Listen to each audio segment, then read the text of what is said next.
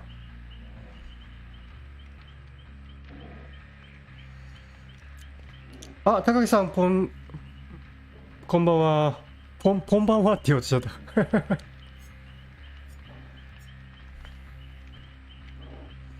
うん。うん。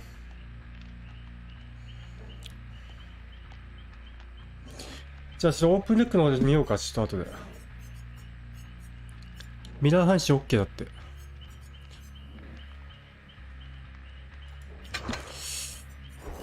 じゃあプレビュー行くか。ちょっと気合ろうかな、じゃあ。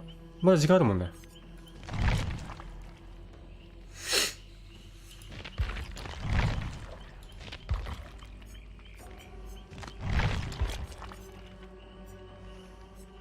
はい、これで行こう。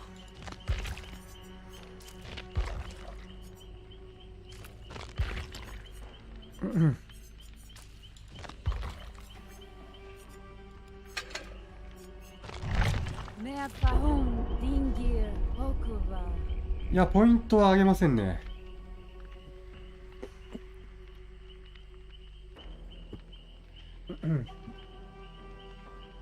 高木さん、配信、こっそり見てました。やってましたね。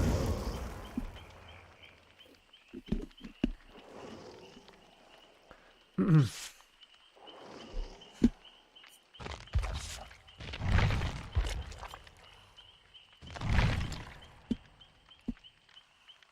ちょっと1試合行って、キラー1試合行ってやろうか。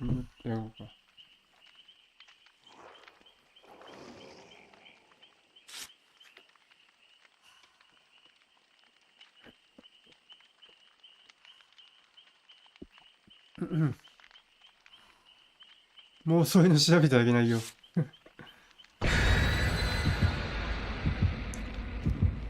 じゃあ3ポイントです、3ポイント。もうこのポイント制誰もやってる人いないから。うわ、ラクーン来た。最悪なんだけど。誰だよ。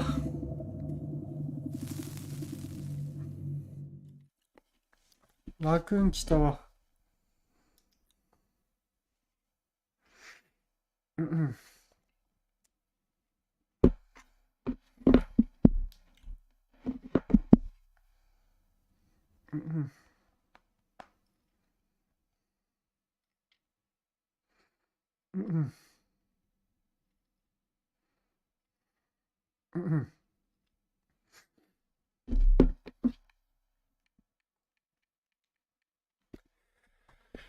あー、ラクーンか。まあいいや。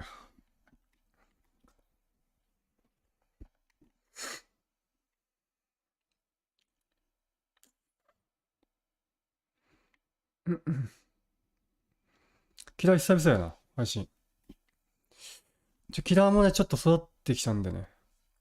あ、ガブさんだ。ガブさん。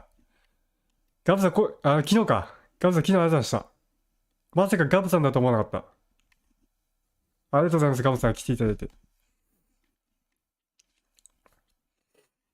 びっくりした。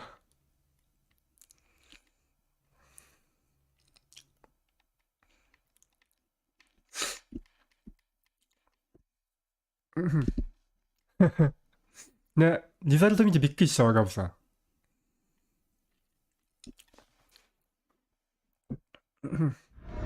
やべ、ガブさん来たのにキラーちょっと見せたくねえな。下手くそな。下手くそなキラー。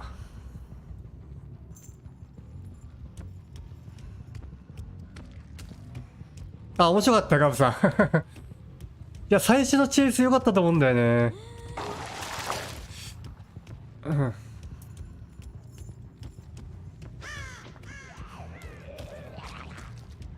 あ、ガブさんありがとう。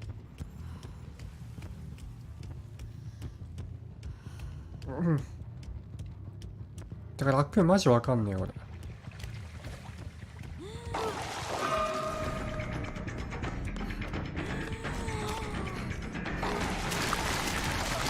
うめえなこいつ。いや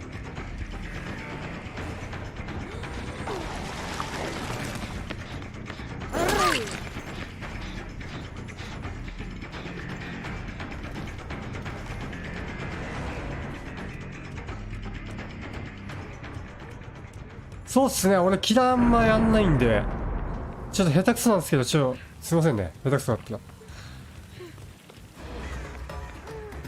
見てんな。はい。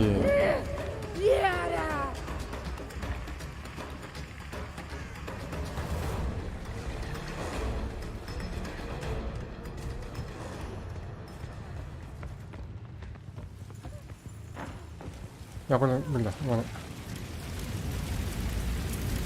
しかもラクーンかよ。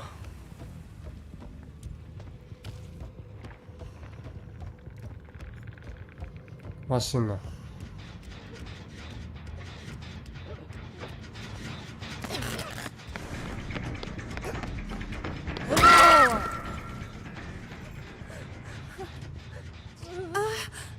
や、いいとこあんじゃん。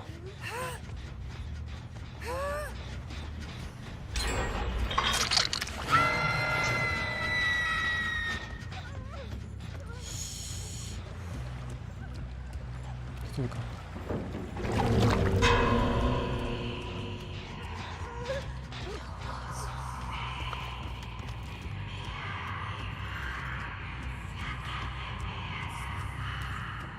マシだ。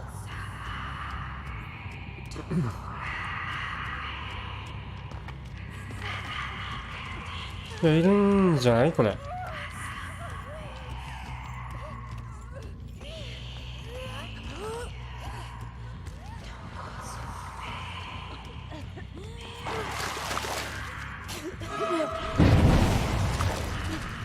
当たんの。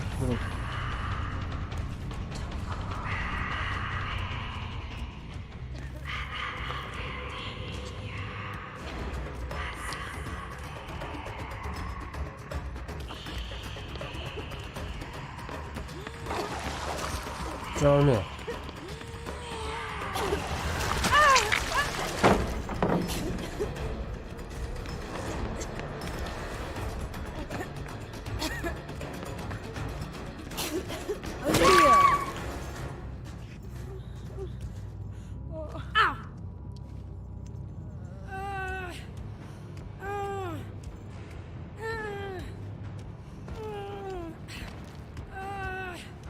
いるな。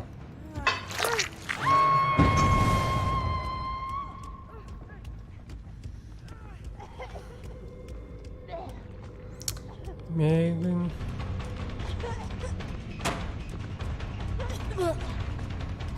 いやー、教育あるか。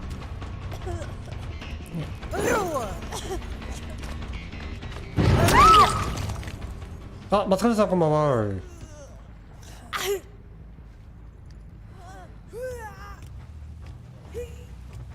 やべ、フックね。やべ。い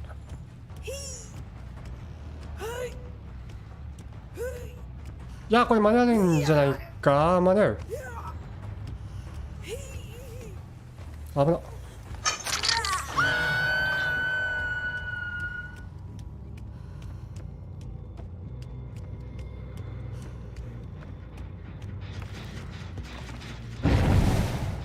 おいおいおい。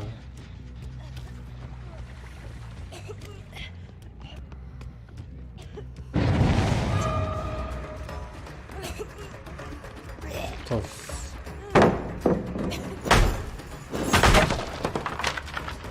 あ、しげさんこんばんは。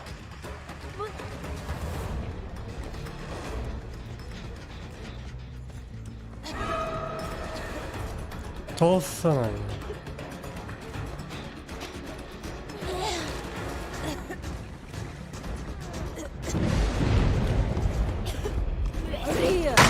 届かない今の。マジ。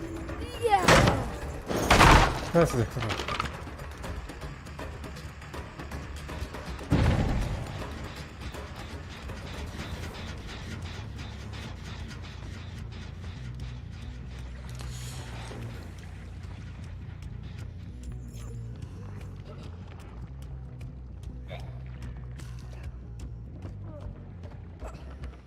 しかもリンク壊れたか。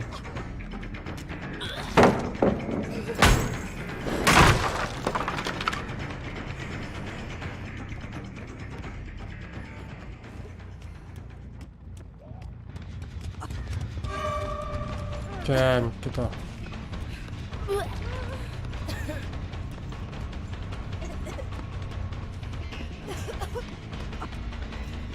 や、うまい。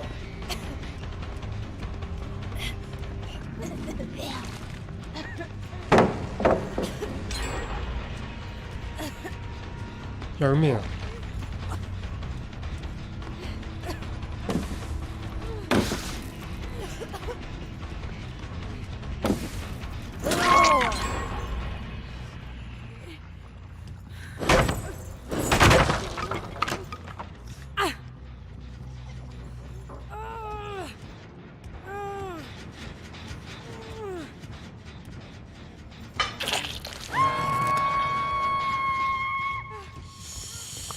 いや、いる。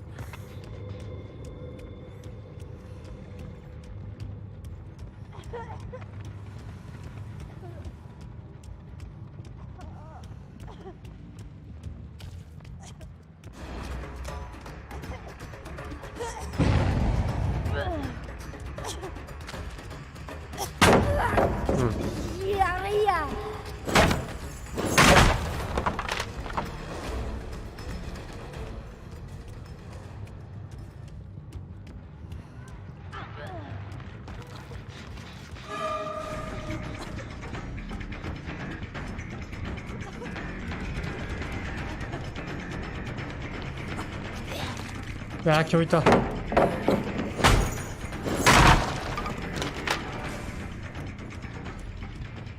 絶対マシでしょ。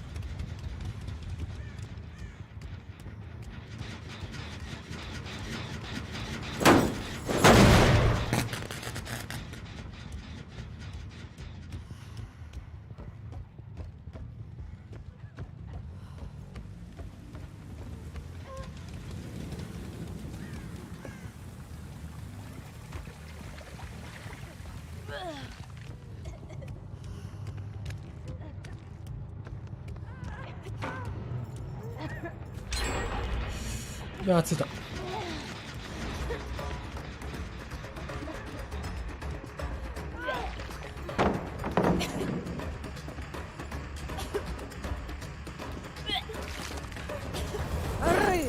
うまっ。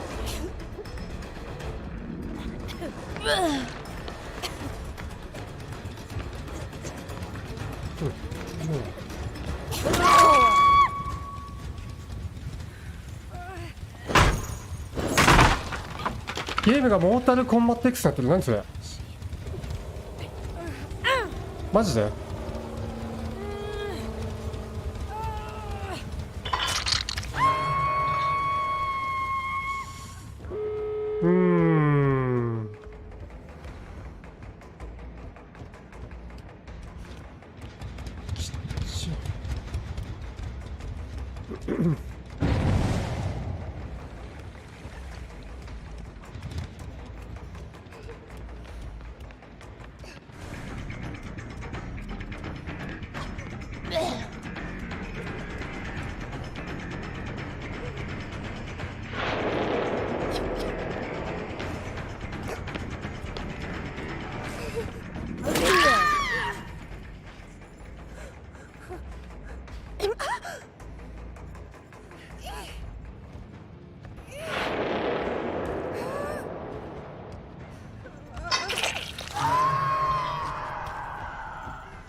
いやーこれキャップか。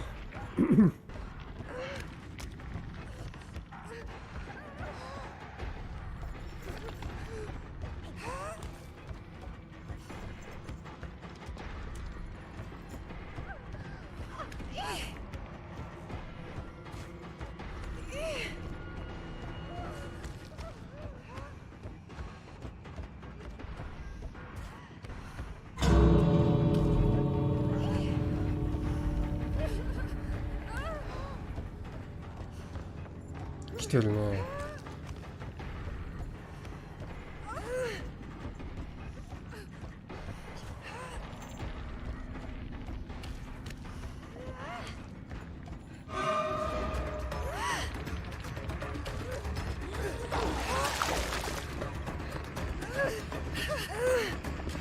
いや、うざっ。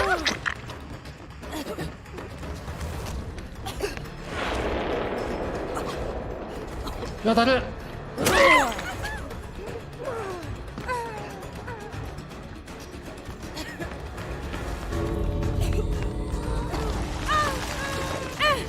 しかもまだ開けねえじゃん。やべ、墓。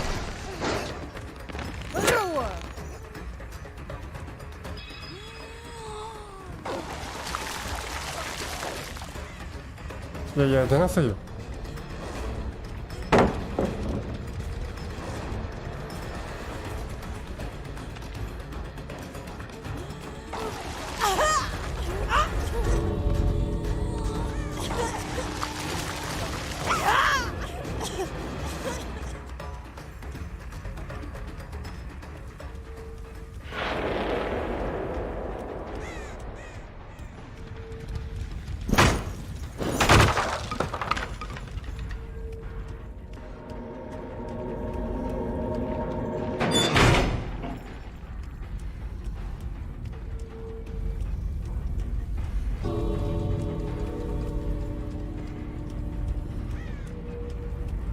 いやーきちー。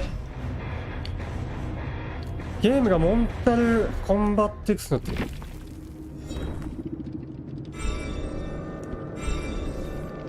絶対4パでしょ。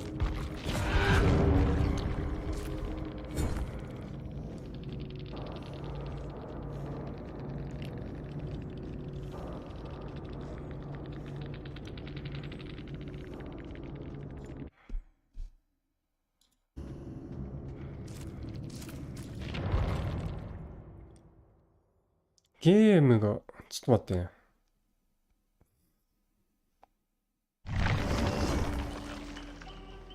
ゲームってどういうこと？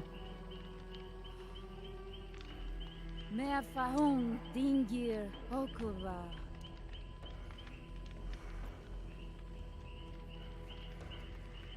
ゲームが、これゲーム見れねえな、俺。いやー、きちい。マジ楽にきちい。100分プレイグってどうやって戦えばいいんだろう。きちいな。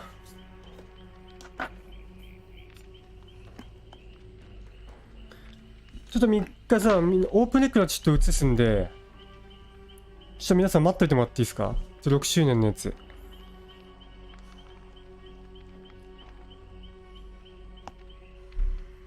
ちょっと設定してみるんで、ちょっとお待ちください。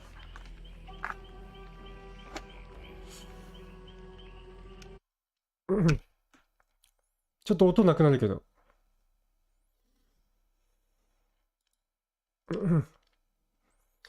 オープンレック、オープンレック、オープンレックねえな、俺。これか。うーんと。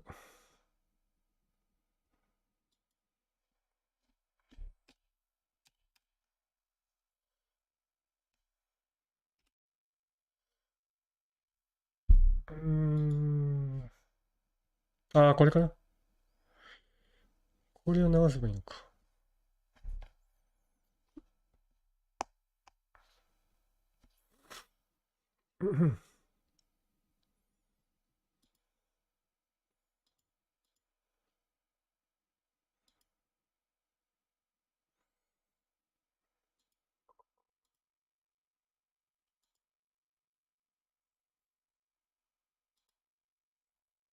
うーんと、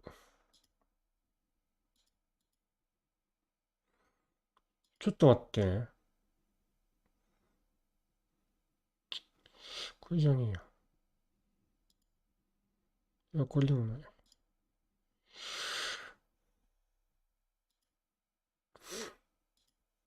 違うな。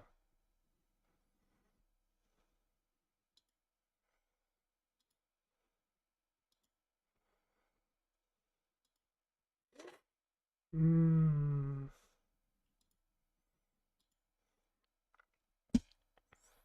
ちょっと皆さんお待ちくださいね。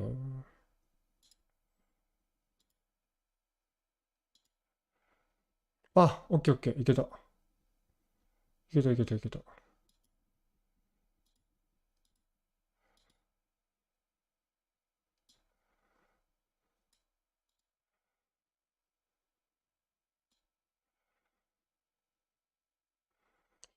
でもなんか、でっけえな、これ。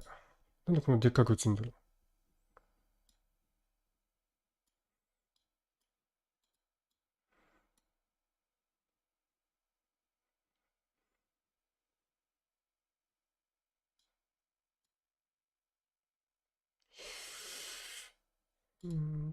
と。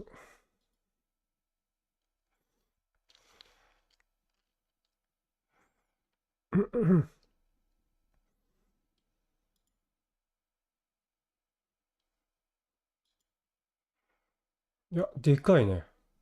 めちゃめちゃくちゃでかいな。なんでこんなでっかく映んだろう。これあれか。一回閉じて。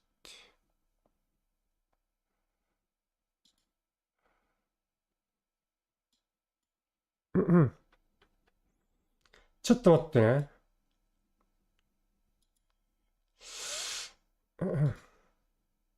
谷ちゃん、オープンデックは日本語版なんですよ。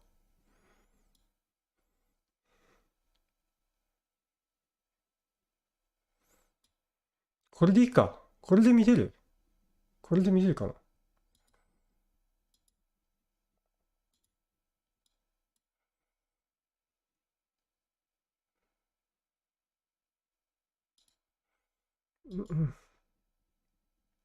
これで大丈夫かな。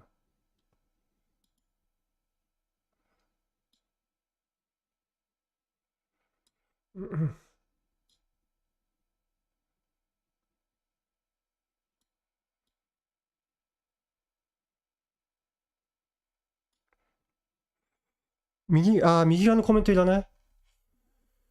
コメントいらない。こんな感じか。こ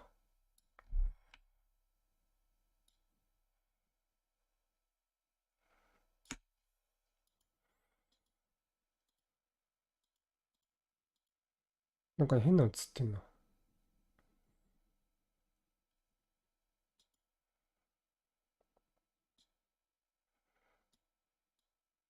んな感じ。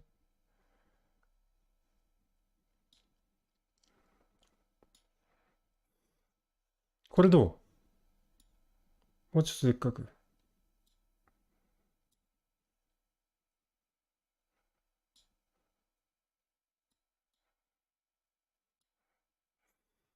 こ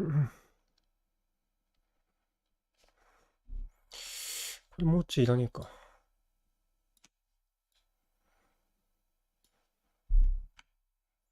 OK？ こんな感じか。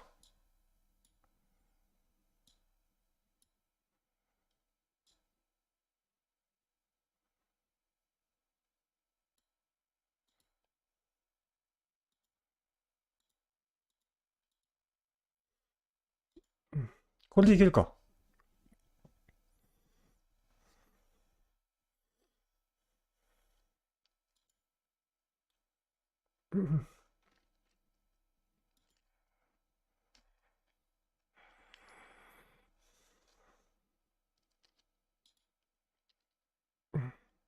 ダメー、でかくなっちゃった。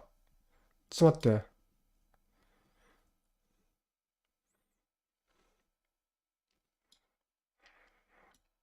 見えない。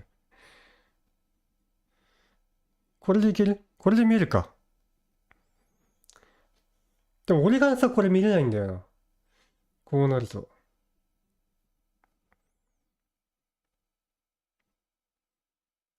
こうなると俺が見れないかもしれない。ああ、でもこれで見ればいいのか、俺。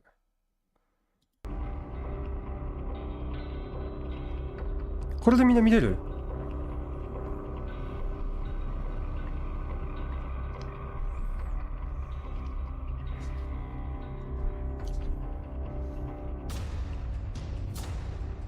みんな音出てる？音聞こえる？あ、オッケーオッケーオッケーオッケー。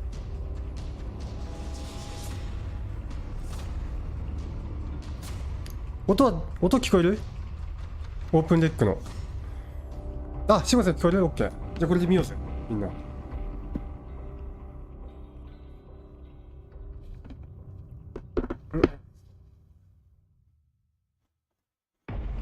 こんばんは、タルちゃんオープンデックの方にコメントしててくさ。そうなんだ。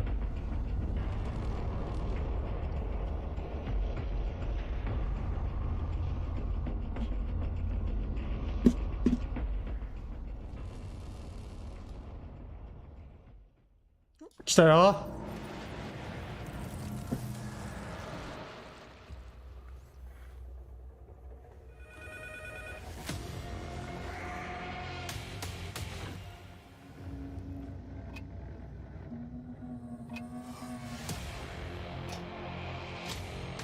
来た来た来た来た来た。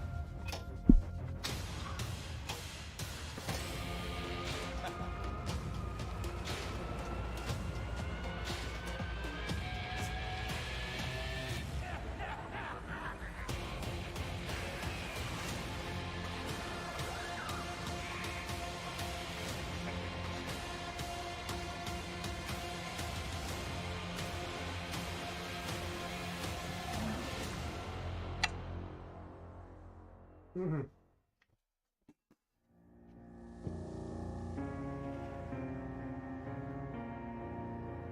6周年。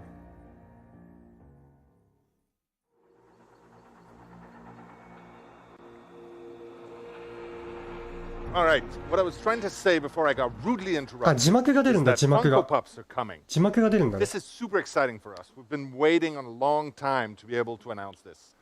So right now I'm going to give you a sneak peek of the 4 characters coming to Funko Pops. The Wraith, the Doctor, the Huntress, and Claudette Morel. If you're like me, you're thrilled and you can't wait to get your hands on those. I can tell you you'll be able to get those before the end of the year. オープンデックだと多分字幕が出るんだ。had a moment to calm down, でも普 let 通の me ね YouTube officially だと welcome you to the 多 Dead 分 by 全 Daylight 全 6th 部英語だと思う。 anniversary 字幕出て celebration. ないと思う。 We've got an amazing show for you today. We have the whole team ready to share some of the exciting stuff coming. We've got a few surprises in store. We hope you're going to have a good time. Now, last year, our 5th anniversary was all about looking back at the 5 years before. It was a trip down memory lane, and I had a good time for one.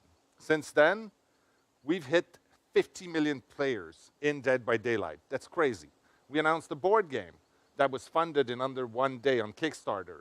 That was an amazing job by our friends at Level 99. We've also consistently stayed within the 20 top games streamed on Twitch. All of that, and with our next chapter, we're going to now be at 59 characters in Dead by Daylight. え But today, it's not about looking back. Today is about looking at the future. We couldn't be happier to have 50 million of you out there playing the game with us. And while there's still a ton of stuff to do, we want to focus on the things that are going to make their way into the game next year. In the past, we've used these anniversaries to share our dreams and to share our ambitions. And we dreamed big. It's our job to do so. Once in a while, these dreams ended up being bigger than what we were able to deliver. And we don't want to do that today. Today, our goal is to talk about what is actually going to happen 多分新 within チャ the プターも next 公開さ year れるでしょ and to give you precise 多分 timelines of when you can expect those changes. We're humbled by your passion and your support. Thank you so much for taking this trip with us through the last 6 years. And we have quite a lot more for you. Oh, and if you're watching this on Twitch or YouTube, you can actually play Director of Broadcast by voting in the chat and help us figure out which segments are going to come in what order. And speaking of which, here's a list of everything that we have in store for you today.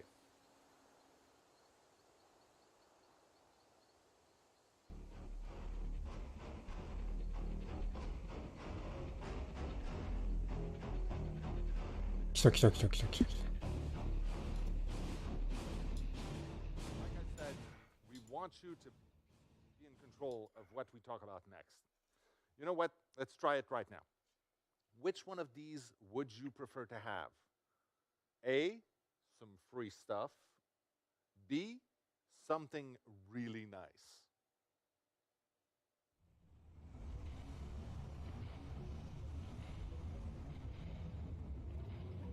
いやー、長えな。これどういうことこれ。わかんなくね。どういうことどういうことだろうね。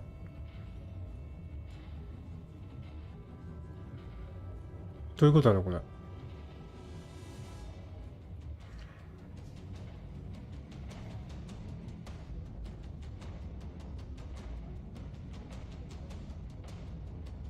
選択すんの俺らが。じゃあ A にしとこうぜ。A にしとこう、A にしとこう。とりあえず A にしときましょう。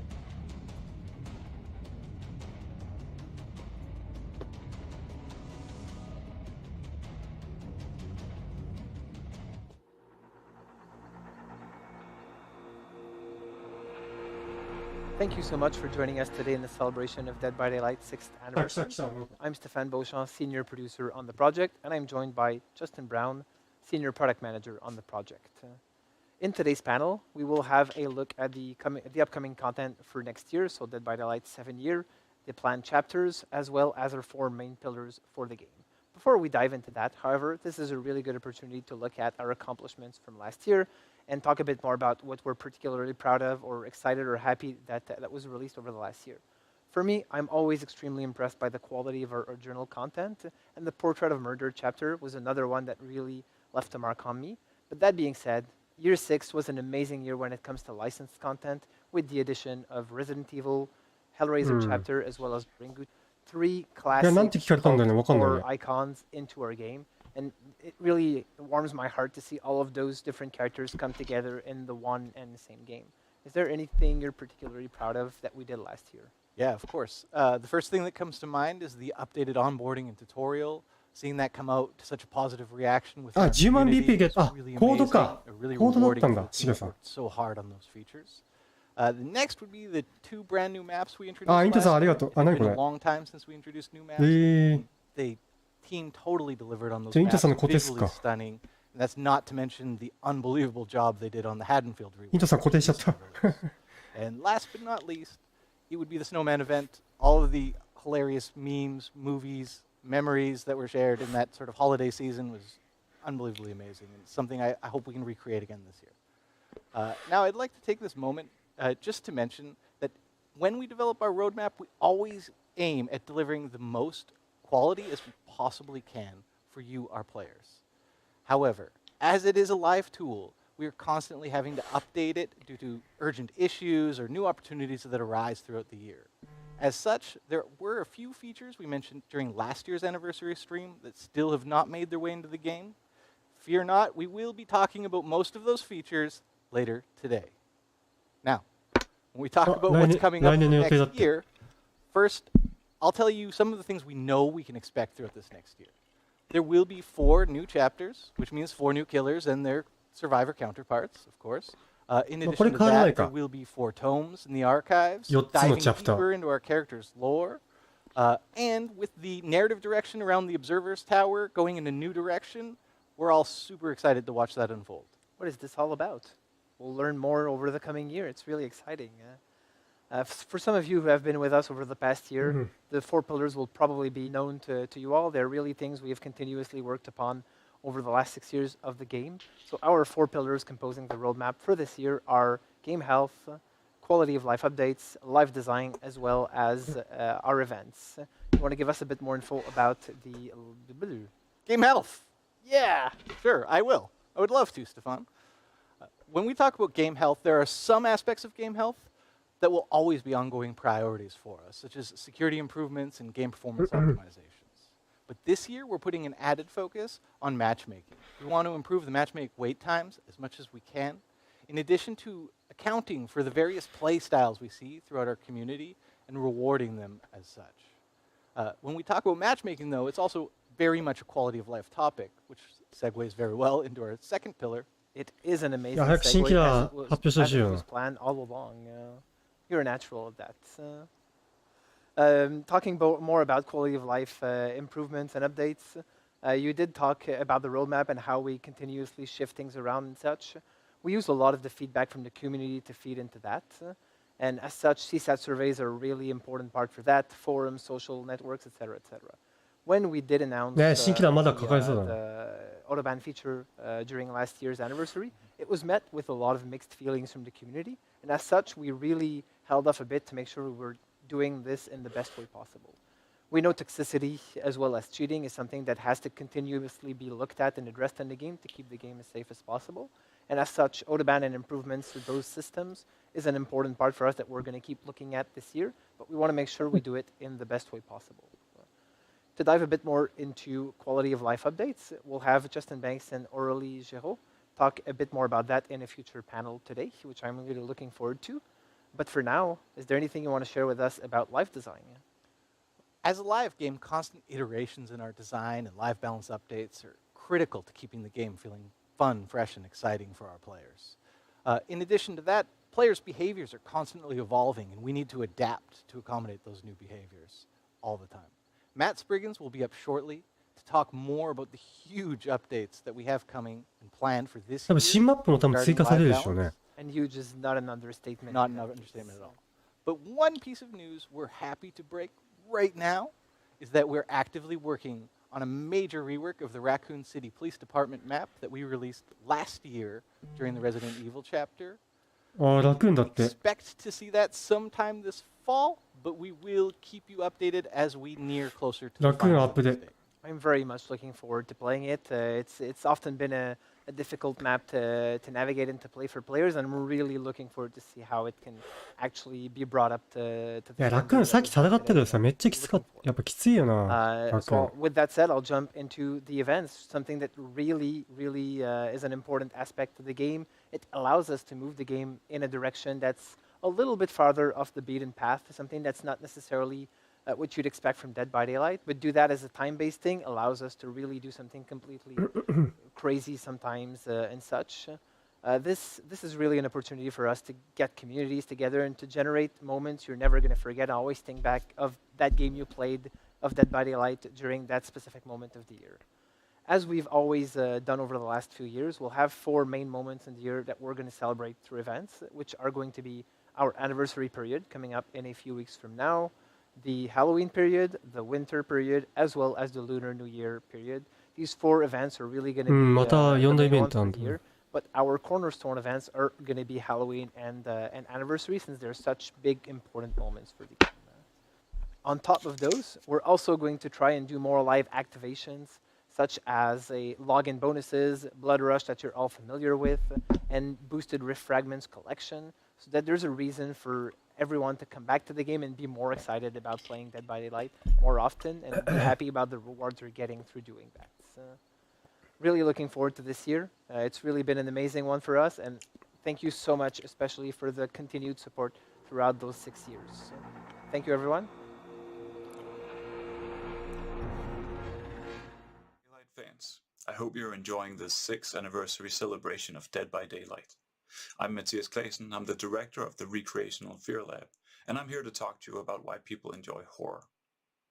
Now, it might seem weird that folks like us voluntarily seek out frightening entertainment, but it's actually very common and for 英語わ good からん scientific reason. It is part of human nature 英語全 to 然わかん find ねえんだけ pleasure in playing with fear. It's what kids do when they play hide and seek, and it's what we do どこれ when ハゲ we ドアの play モデルじゃなか DBD. ったっけ違うか When you're playing as a survivor, 違うな you're reenacting an ancient evolutionary drama.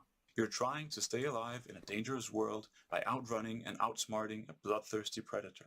Your whole body is in survival mode, heart racing to prepare you for fight or flight.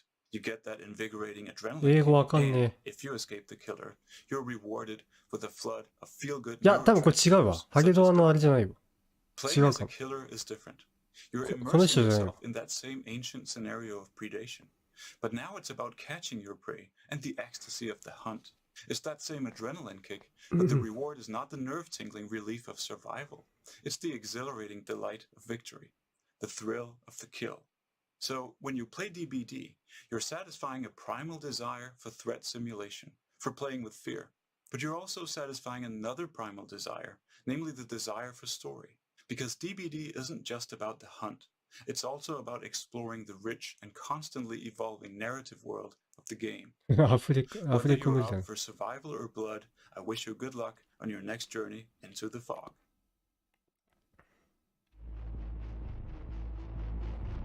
あこれなんだっけあこれなんか前発売してたやつね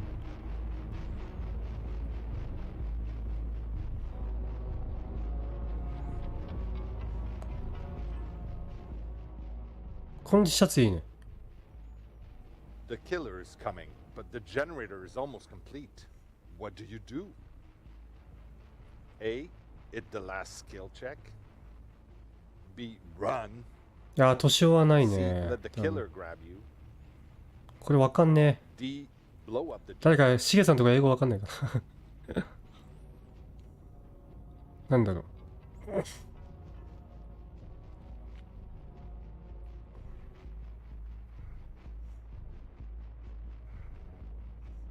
全然わかんねえ英語がジェネレーターだからあれ多分発電機だろうなじゃあ A にしときましょうあタンちゃんと一緒だヒットザッツラストスキルチェックあゆうちゃんこんばんはそうミラー配信してます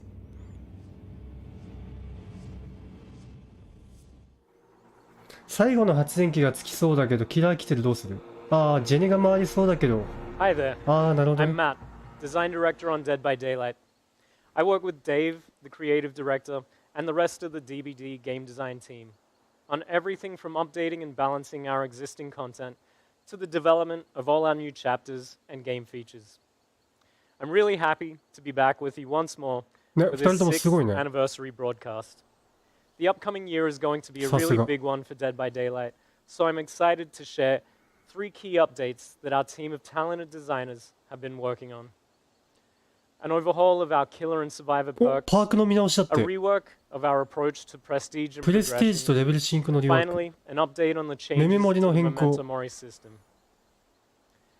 One of the main goals for the game design team is to explore new ways that we can keep the player experience in Dead by Daylight fresh and fun for both new players entering our universe and for our highly engaged expert players with hundreds or even thousands of hours in the game. In listening to our players and reviewing our own data, we've found that some of the most consistent feedback is that in our high-level matches, meta perks have essentially taken over, meaning that players are consistently seeing the same perk loadouts again and again for every killer and every survivor. Looking at our data, there's a clear gap between the most popular perks for each role. On the killer side, these are Corrupt Intervention, Scourge Hook Pain Resonance, Barbecue and Chili, Hex Ruin, バベチリ and ルイ Pop イタ Goes the チ。 Weasel. And for survivors, デッ Dead ドハー Hard, ド。ストライ Decisive クボル Strike, Borrowed Time, Iron Will, ト。ズーニって人、いやいや、 self-care. 俺は怒られるんですよ。 With little motivation to explore different perk loadouts, this can naturally lead to a アイさん feeling ね、怒ら of れるもんねじ gameplay ゃない。 becoming stale. Therefore, in the coming months, we'll be releasing a major update that will rework and rebalance roughly 40 killer and survivor perks, including the ones that I've just mentioned. This is aimed at eliminating these clear, dominant perk trends and strategies that we've been seeing in the game for a while. There will also be some small baseline gameplay adjustments that we would like to share with you a little bit closer to the release date.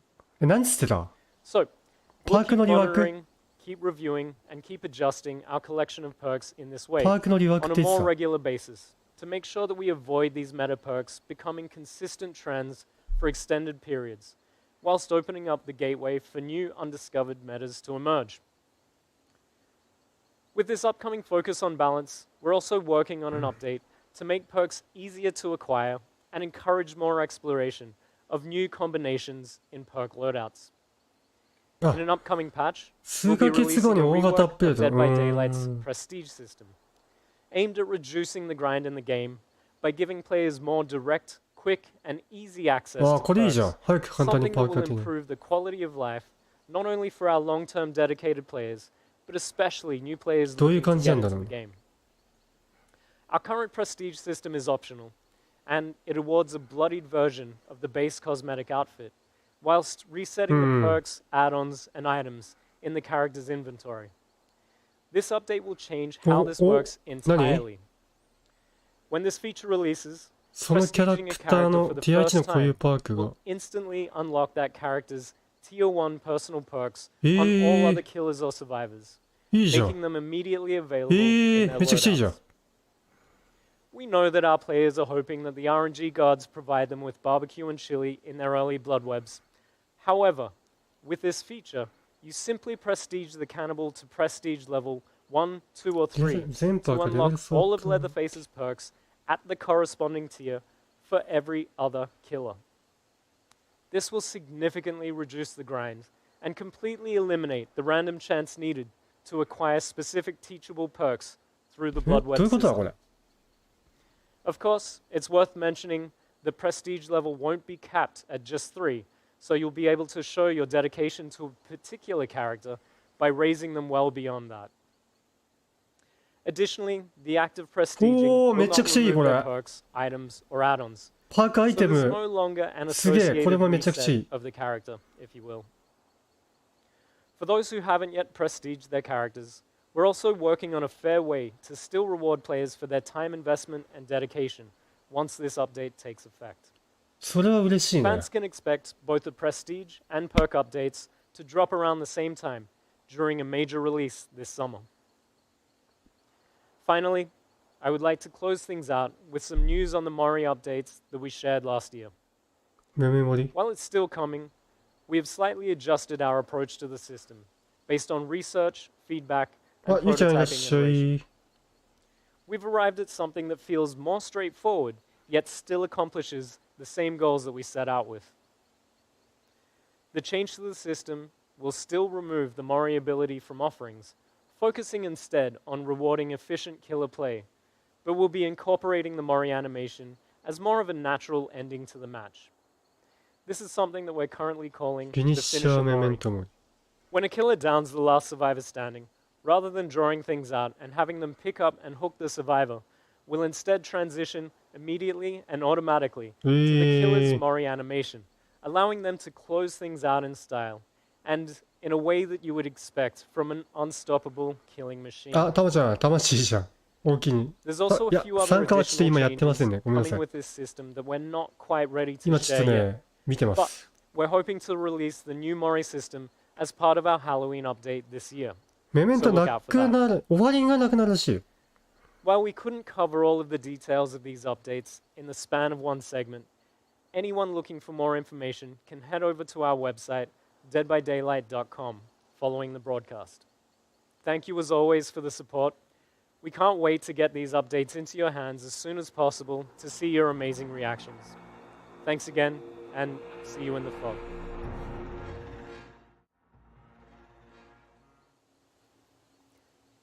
Hi everybody, and welcome back to Macmillan Estate for Dead by Daylight's 6th anniversary. I'm Justin, one of the senior product managers on the game. And I'm Aurélie, producer on Dead by Daylight. And what a cool set we're on today. I think it's pretty cool. I mean, I hear there's some traps around, but we'll be a little careful. Yeah, we'll try. ね、アップデーめちゃくち So ゃね last。year, Aurélie and I were プレステージは here めちゃくちゃいいね。 with all of you just to talk about the プレステー pillars ジのア of ッ the プデー year. はめちゃくちゃいい But わ。 I think some other guys on the team have that covered. So this year, we're here to talk about the quality of life updates that are coming to the game for year 7. And now, while it's always our goal to give you the most accurate picture of what's coming and when, the reality is that deadlines can shift as こ well の as 話して、い priorities. や、わかんない。どれだろう、マスカット And さ we ん。 live in a pretty どうだろう。 weird world these days, so there's a lot of external factors as well. So, I mean, that all being said, we are going to work to have the most open dialogue with our players. So if something changes, you can bet us, other members on the team, we are going to be communicating and let you know if something shifts, changes, removes, added, really at all. We're going to make sure that you guys know about it. That being said, let's get to it. Yes, and that's really cool because today when you will open the PTB, the first thing that you will notice is this new vertical layout that we have. The idea behind this is we were running out of space with the current one. あ、節田さんいらっしゃい。 We wanted to add more clarity and also make some information way more visible to players. Like, for example, some text in some languages. PTB will や have りてえ more な。 space, but also when we have an event or something happening in the game, now you will be able to see right away when you enter in the game what is happening and how long it will take.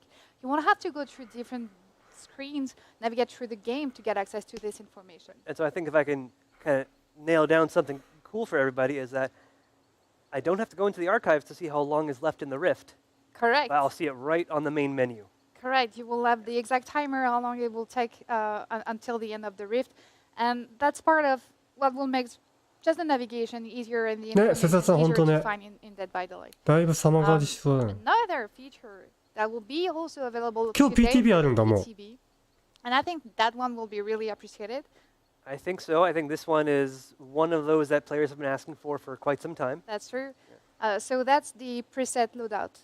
In the loadout screen now, you will be able to have different saves, up to 3 for the moment, for your offering, perks, add-on, items. So you will be able to adapt your playstyle according to what you want to play. どういうこと？ Exactly. So I mean, if you guys want to create one loadout for goofy perks, one for playing by yourself, one for playing as a team, ああ、そういうこと。 change those so あ、 that これ press いい the ね。 button. No longer are you looking through, this whole inventory of perks that we have.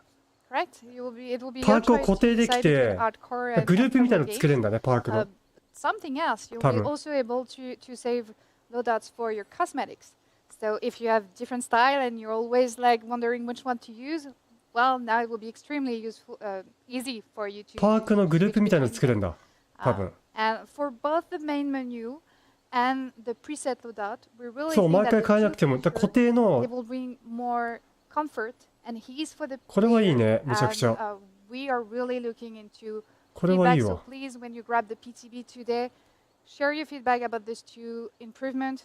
This will help you to create the best quality of life improvement in the future as well for you.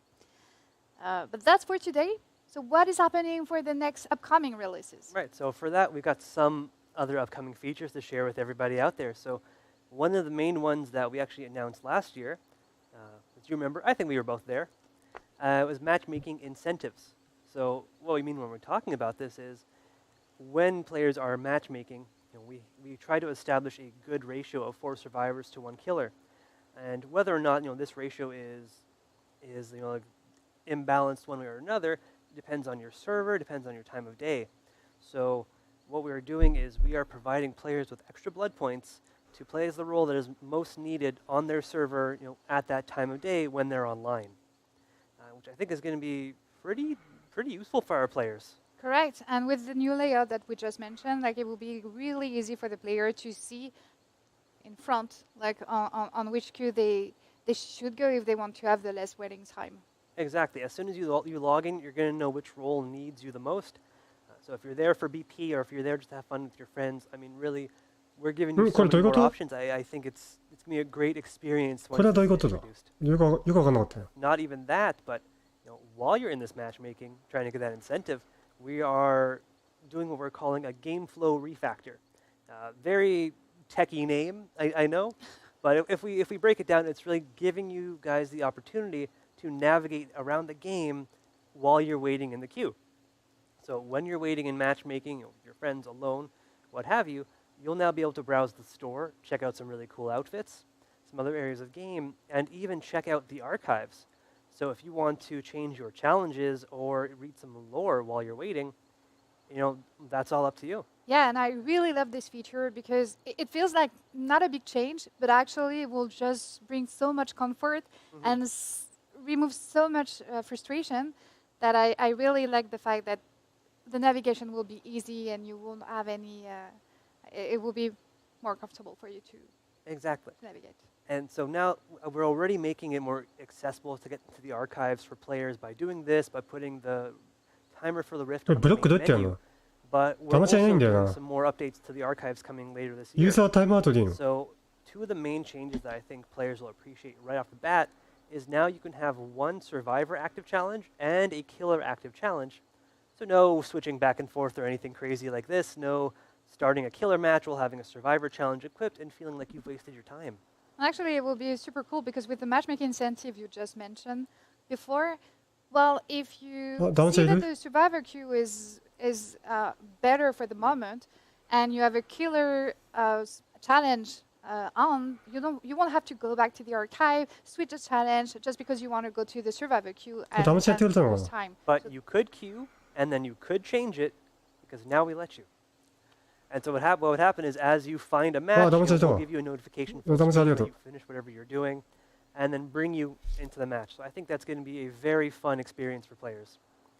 But getting ahead of ourselves, one of our other big features that we're updating in the archives is your ability to view a full outfit within the Rift. So I think we've both visited the Rift page quite a bit now that it's been out for a while. So now if a player selects a piece of a cosmetic from an outfit in that Rift, there's going to be an available button to click to view the full outfit as a preview. So if you're not keeping up to date with our amazing marketing trailers that are showing off all of these cool renders, you can view it from directly in the game. And then go watch the marketing trailer after. They do a lot of work on these and they're very cool. We're trying to get a lot of these changes out for this fall in one of our upcoming archives releases, alongside some other yet-to-be unannounced archive stuff, which we're keeping a little hush-hush now. But it's the 3rd anniversary of the archives. So we're trying to put something really special together for you guys. But we've got another big feature in the works, and I think I'll let you spill the beans on this one. Yes, and this one, I think, our player, you are going to love it. So we have decided, do you remember last year when we talked about bots? Not at all. I'm sure you do. Yeah. I'm sure you will do. So when we talk about bots, actually this year, by the end of the year, we really want to introduce bots in custom match. So the idea here is we want to give the player, like if you're missing a friend in a group, if you don't have any friends at all, or if you just want to play chill and try to learn a new killer, well, you will be able to do that in a custom match and just fill out the matches with bots. So that will be extremely simpler for you to play. And we feel like for some player it could be intimidating to play a new killer or to just learn a new one. and this will actually be a safe environment for them to try and あ、 remove the そうなんだ。 pressure モ that バイ we ルだ can と have ボットと sometimes カスタムできるんだ。 in a real match. Sure. And I mean, it's not just learning a new killer that can be stressful sometimes, but new maps as well, because the layouts can be entirely True. different. There's some new loops that you need to learn. So it's a great way for players to be able to practice those as well. Use an old killer, use これ old はいいね。 survivors as bots, and just try out whatever map you ね、 want. アイさんね、 Yep, これいいね。 you're absolutely correct. And this feature is probably the longest one for timeline, and we're targeting this winter for this one to be out, and we I- can't wait. I'm super excited for this one. I am too. I'm a bad killer, so I'm looking forward to it. And I think you still have 2 features that you would like to talk about this I today. do. So these ones are a bit smaller, but I think our players and streamers will also be interested on both of these. So the first one I'll discuss is what we're calling streamer mode or anonymous mode. Still undecided, still in development, so the name may change. But the basic premise of this is to make sure that all of our players feel safe as they're playing the game. So that we're obscuring your name or the name of your friends as they're playing, so that no toxic players or ne'er-do-wells inside or outside the game can find it and target you in some way. And for the security, that's a huge plus as well. Yeah, absolutely. So we just want our players to feel safe as they're playing our game, and we hope that this is a great tool to actually let them do it. Now, the other feature is, I guess, all about the survivors not feeling so safe, which is our updated wiggle も system. がきの回 So 路。 if you've been paying attention to Dead by Daylight, I know we have, talking to you, for the past few months, we've been testing out our updated system under our beta tab, so players were able to opt in and try it out. So whereas previously the wiggle system was mashing 2 buttons back and forth, keyboard controller, whatever you chose, now it's instead a skill check. So during the beta, we were all listening to a lot of our player feedback, so our design team has really taken that into account, and with those changes, we're going to make it a permanent feature in the future. And on behalf of the team, really thank you for using the beta tabs. It was really, really useful for us to collect all this information and to see how you feel about new changes that we just want to make sure that all the changes that we introduce in the game are the correct ones. Yeah, I mean, I know we all love the PTB, being able to try out new content, but this let Yeah, us really skill bring in all of our check, so, console players whoもがきね。 have been asking for a way, and all of their input, especially given that it was very controller heavy, is really appreciated. And sometimes we just need more time also to get the feedback. It certainly helps. So with all of these, we also have some other smaller features that we weren't really able to fit in here. So head on over to our website at deadbydaylight.com to read a bit more after the segment. And we really hope you're excited about all the features that we announced today. I know we are, and we expect that you will enjoy this anniversary with us. And we hope you a very good Dead by Daylight experience here. Yeah, enjoy the rest of the broadcast, everybody. Thank you. なるほどね。 I'm a fog whisperer, and to me, Dead by Daylight is more than just a game. It's a lifestyle. I'm heading to a parkour gym to work with professional tag athletes. I want to learn how I can apply my DVD skills in real life. Do you ever just crouch at the chaser to get them angry? World Chase Tag is a team-on-team competition where one team throws in a chaser, one team throws in an invader, and the one rule is ちょ don't っとデ get ドなんかデドバタ関係には出てきた。これあれか。なんだこれ。 So, in Chase Tag, are you using vaulting? Because in DVD, when I'm being chased, vaulting is a pretty powerful evasion tool. Yeah, vaulting gives you a very easy way of getting an obstacle in between you or whoever's chasing you. So, what about slow vaults? What? あ、モーション考え、あ、これでモーションなんかやってんの。そういうことか。あ、しげさん、これ出たい。しげさんできそうだよな。 To see my full training adventure, head to the Dead by Daylight YouTube page later this week.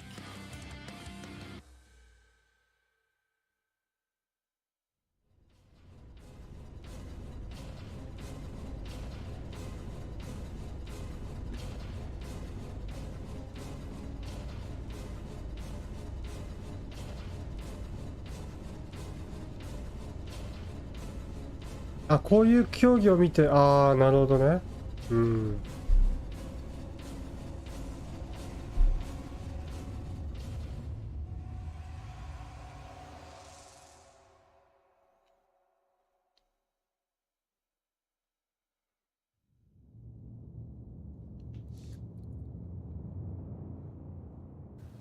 The killer is in pursuit. What do you do? A. Drop the pallet. B. Use dead hard. C. Loop forever. Or D. The crouch killer is furiously. in. What do you do? Use dead. 俺はデッドハード使うでしょ。デッドハード使います。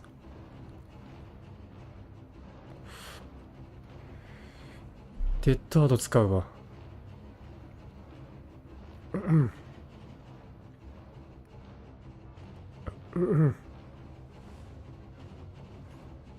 いや、これブロックね、わかんないんだよね。ブロックないんだよ。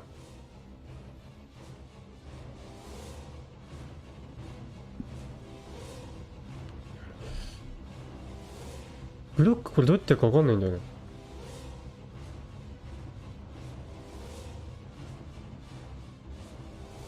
ブロックないんだよね。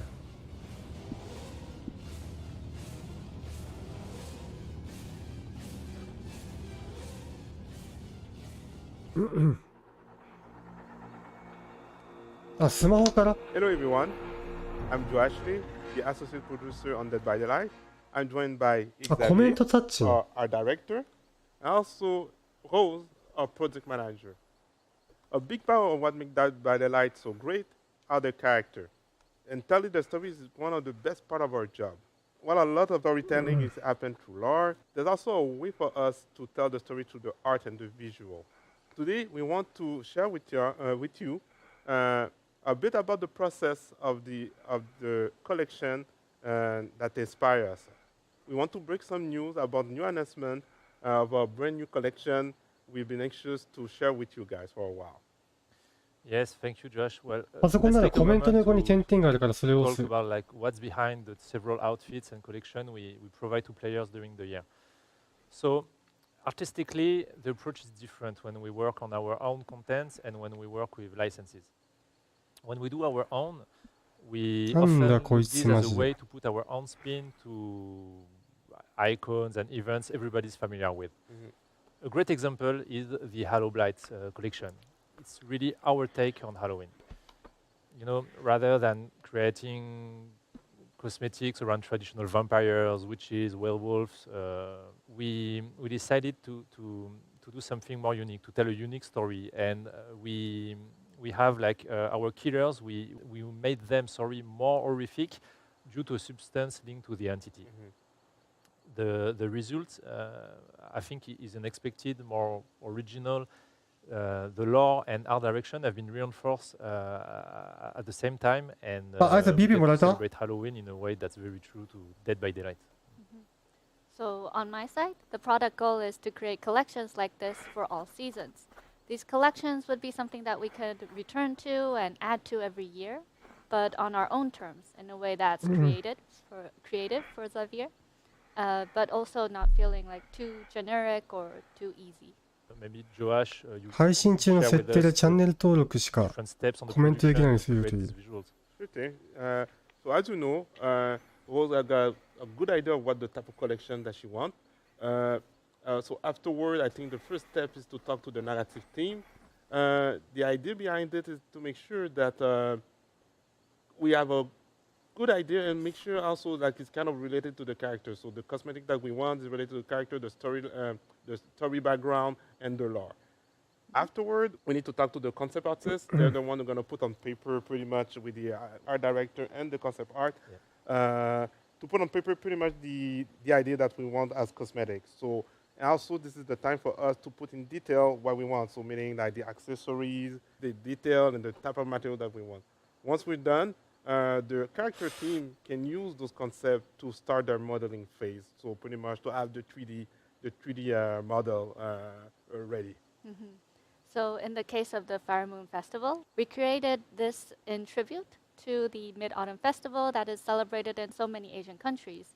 And it is our own DBD-specific event that boasts like concerts and celebrations that are surrounding the full Fire Moon.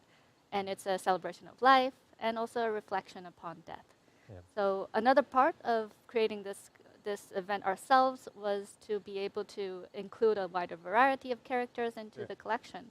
So, for example, those that didn't have an Asian heritage. We should talk also about okay, licenses because today, right now, we have something really important to share with the fans, right, Rose? Yeah, indeed. So another interesting part of working on these collections is being able to work with existing licenses as well. So we're able to introduce new stories and other brands that we love also into the world of Dead by Daylight. Speaking of which, anime and mangas are widely requested from our fans around the world. And we're really excited to be able to announce today a new collection that's right around the corner, one that marks DBD's first major crossover with an anime title. So without further ado,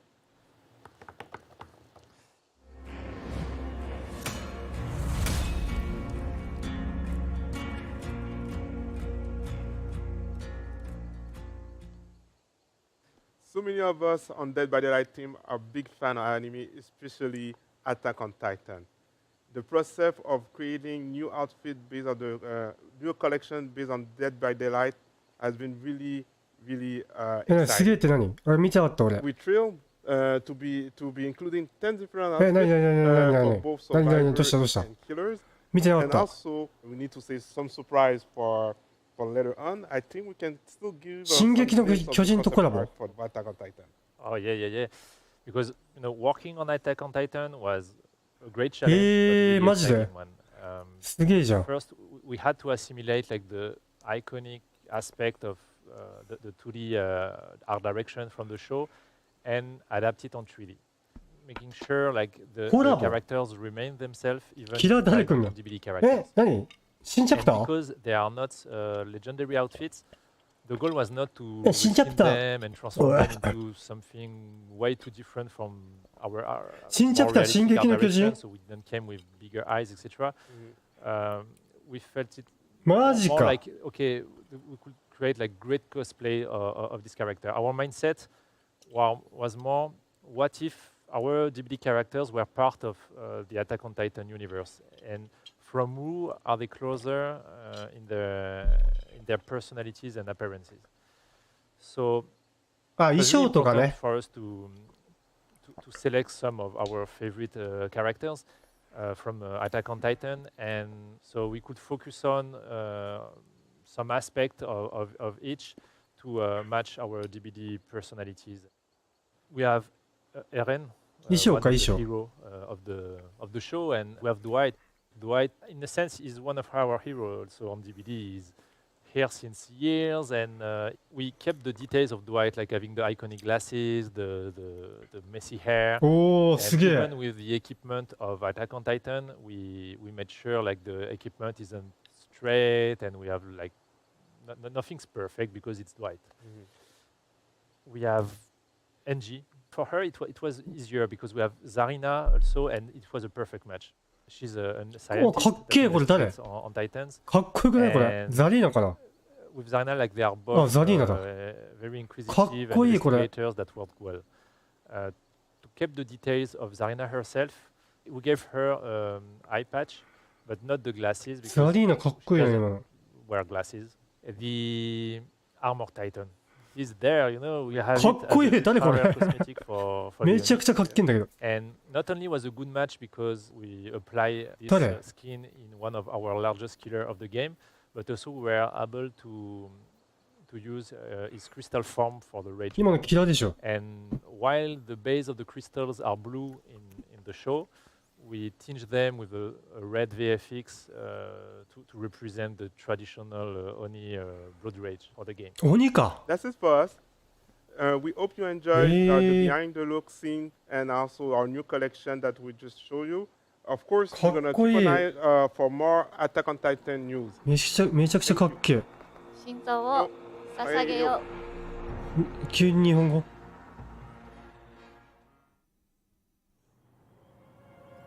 チンチン見えないのいやわかんないどうだあ、これ新サバじゃない？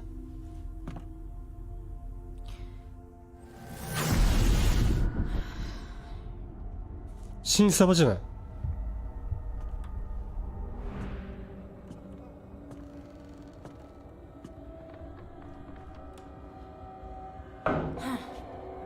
新サバ新マップ。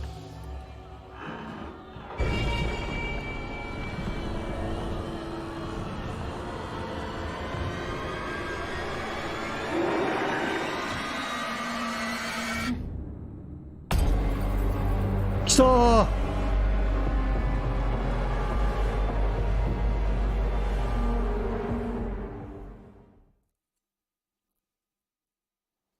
Hi everyone, I'm Dave Richard, Creative Director on Dead by Daylight, and I'm super glad to be here today to share the newest content for our latest chapter, and of course to celebrate the 6th anniversary of Dead by Daylight. The tradition is to tell you all the content that's going to be in the chapter, and this time we're quite excited. We're changing the recipe a little bit, and we're doing an original chapter. So this new chapter is called Roots of Dread. It's a full chapter. It contains a new survivor, a new killer, and a new map within a new realm of identity. That's quite exciting.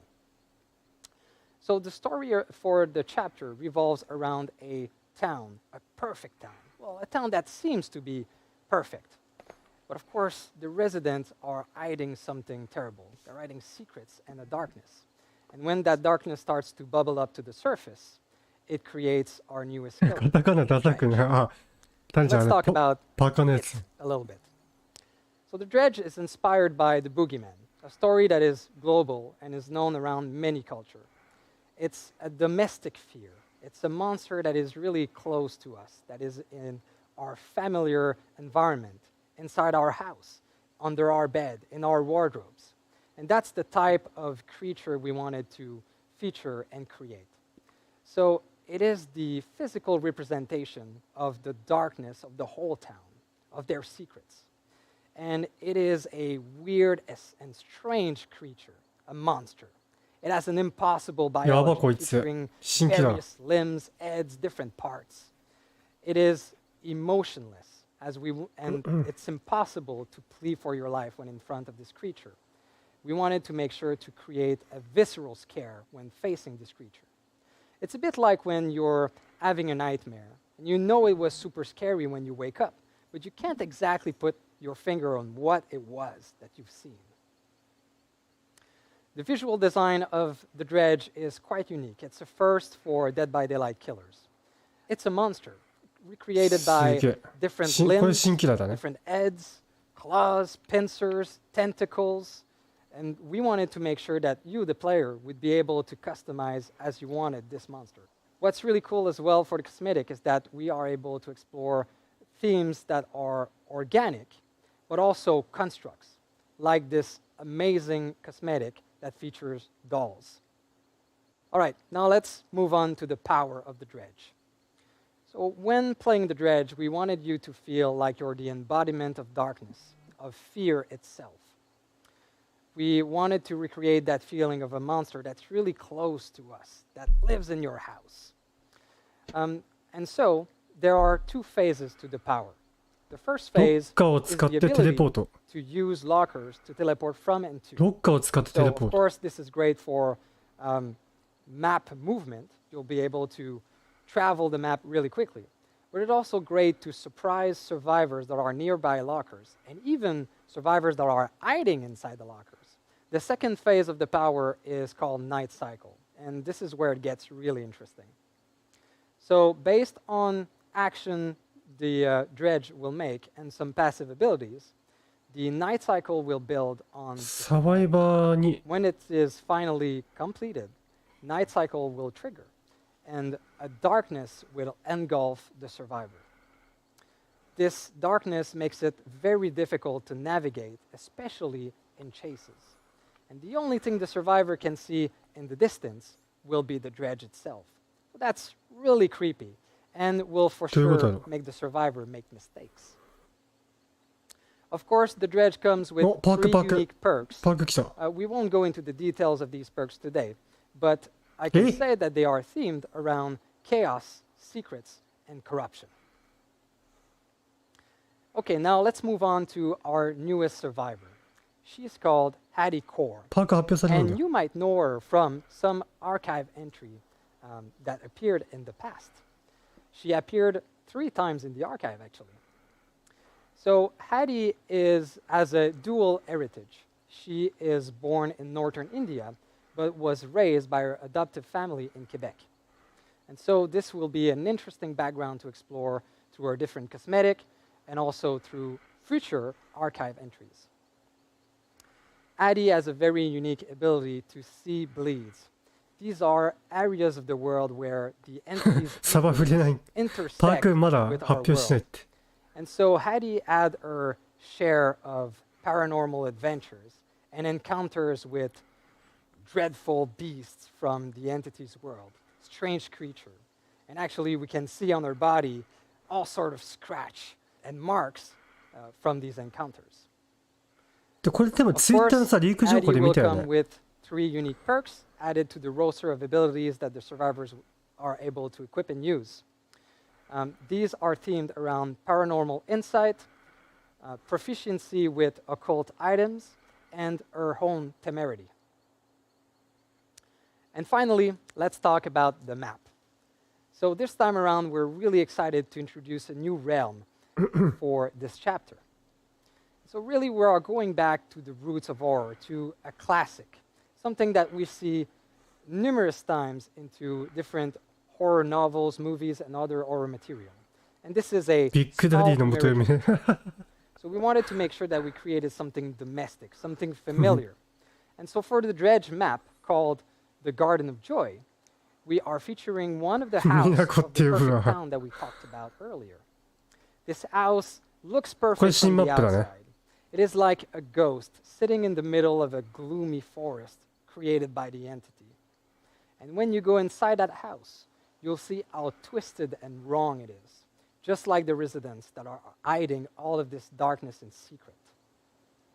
What's really cool about this new realm is that in the future, we will be able to explore it again, but in other contexts than in the Dredge perfect town.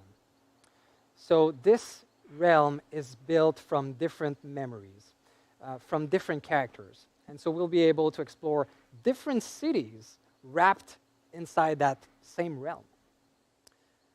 All right, that was the whole content of our newest chapter, Roots of Dread. I hope you are as excited as us to try this new content. And you'll be able to do so right after this event as we go live on the PTB. The chapter will become available to all on June 7th. So thank you again for listening today, and thank you for an incredible year of Dead by Daylight.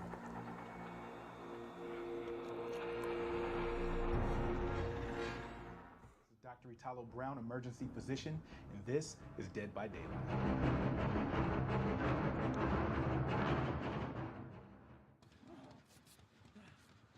Healing Duet. So why is this person sitting? Oh, now that's actually kind of dope. It looks like he was injured or something, and she came through and rubbed this man's back. Look, if we could start prescribing back rubs in the emergency department, I promise you, I would let the thing fly. Everybody, you get a back rub. You get a back rub. Straight up on some, Oprah level stuff. It's actually funny because there is evidence that back rubs help. They help physiologically. People say that it lowers heart rate, lowers blood pressure. 6周年イベントはいつからなんだろう。 Let's get it popping. Next video. あ、タニちゃんどうすかね。まだわかんないですね。 I've seen it. All in your back. Wait a minute, bro. Oh, dude, no. Wait a minute. All right. I had to pause. どうした This man got thrown on a hook, and I've seen this in a bunch of different movies, so it's really accurate. These like butcher hooks are real. Obviously, if someone ended up on one, it was intentional, in my opinion. From that angle, I'm pretty sure it's piercing, one of the ventricles of the heart, right? So the heart we know is like this, right? That left ventricle is kind of posterior and it sits to the side as if I took a football and held it, with the laces kind of downward, right? So if that goes through that left ventricle, man, he's dead. There ain't no pulling yourself up off of it. Either no, sir. Either I don't believe it. He not walking away from this at all. That's a fact. If you're enjoying this analysis, make sure you head over to Dead by Daylight's YouTube channel for the full video later on. いやね、あいさん、俺もケーキ早く集めたいわ。PC めちゃくちゃ BP 欲しい。いつからだろう、6周年は。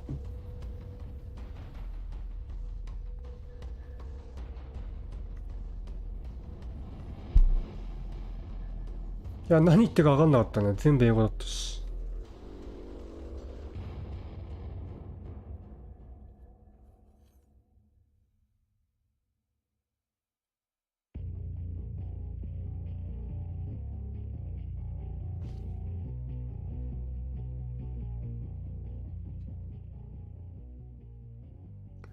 You see a lit hex totem. What do you ね、do? 院長さん、そうよね。A. Disassemble it. B. Leave it be. Probably haunted ground. C. Turn it into a boon totem. D. Point at it, but let your teammates deal with it. これは分かんねえな。ユーシやリットヘックストーテム。トーテムを、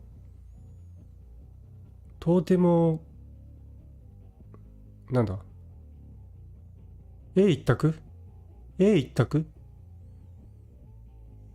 ディサセンブルイって。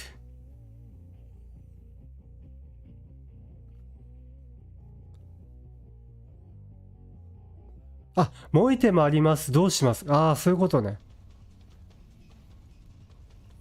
そういうことか。なるほど。インドさんすごいな。マジすげえよ。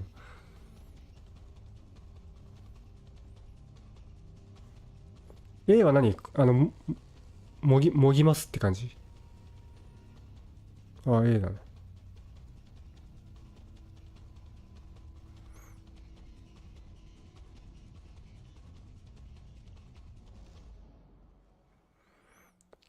ディサセンブリっていうみたいな。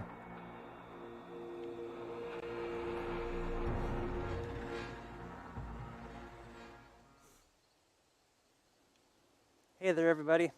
I'm Justin, one of the product managers on Dead by Daylight.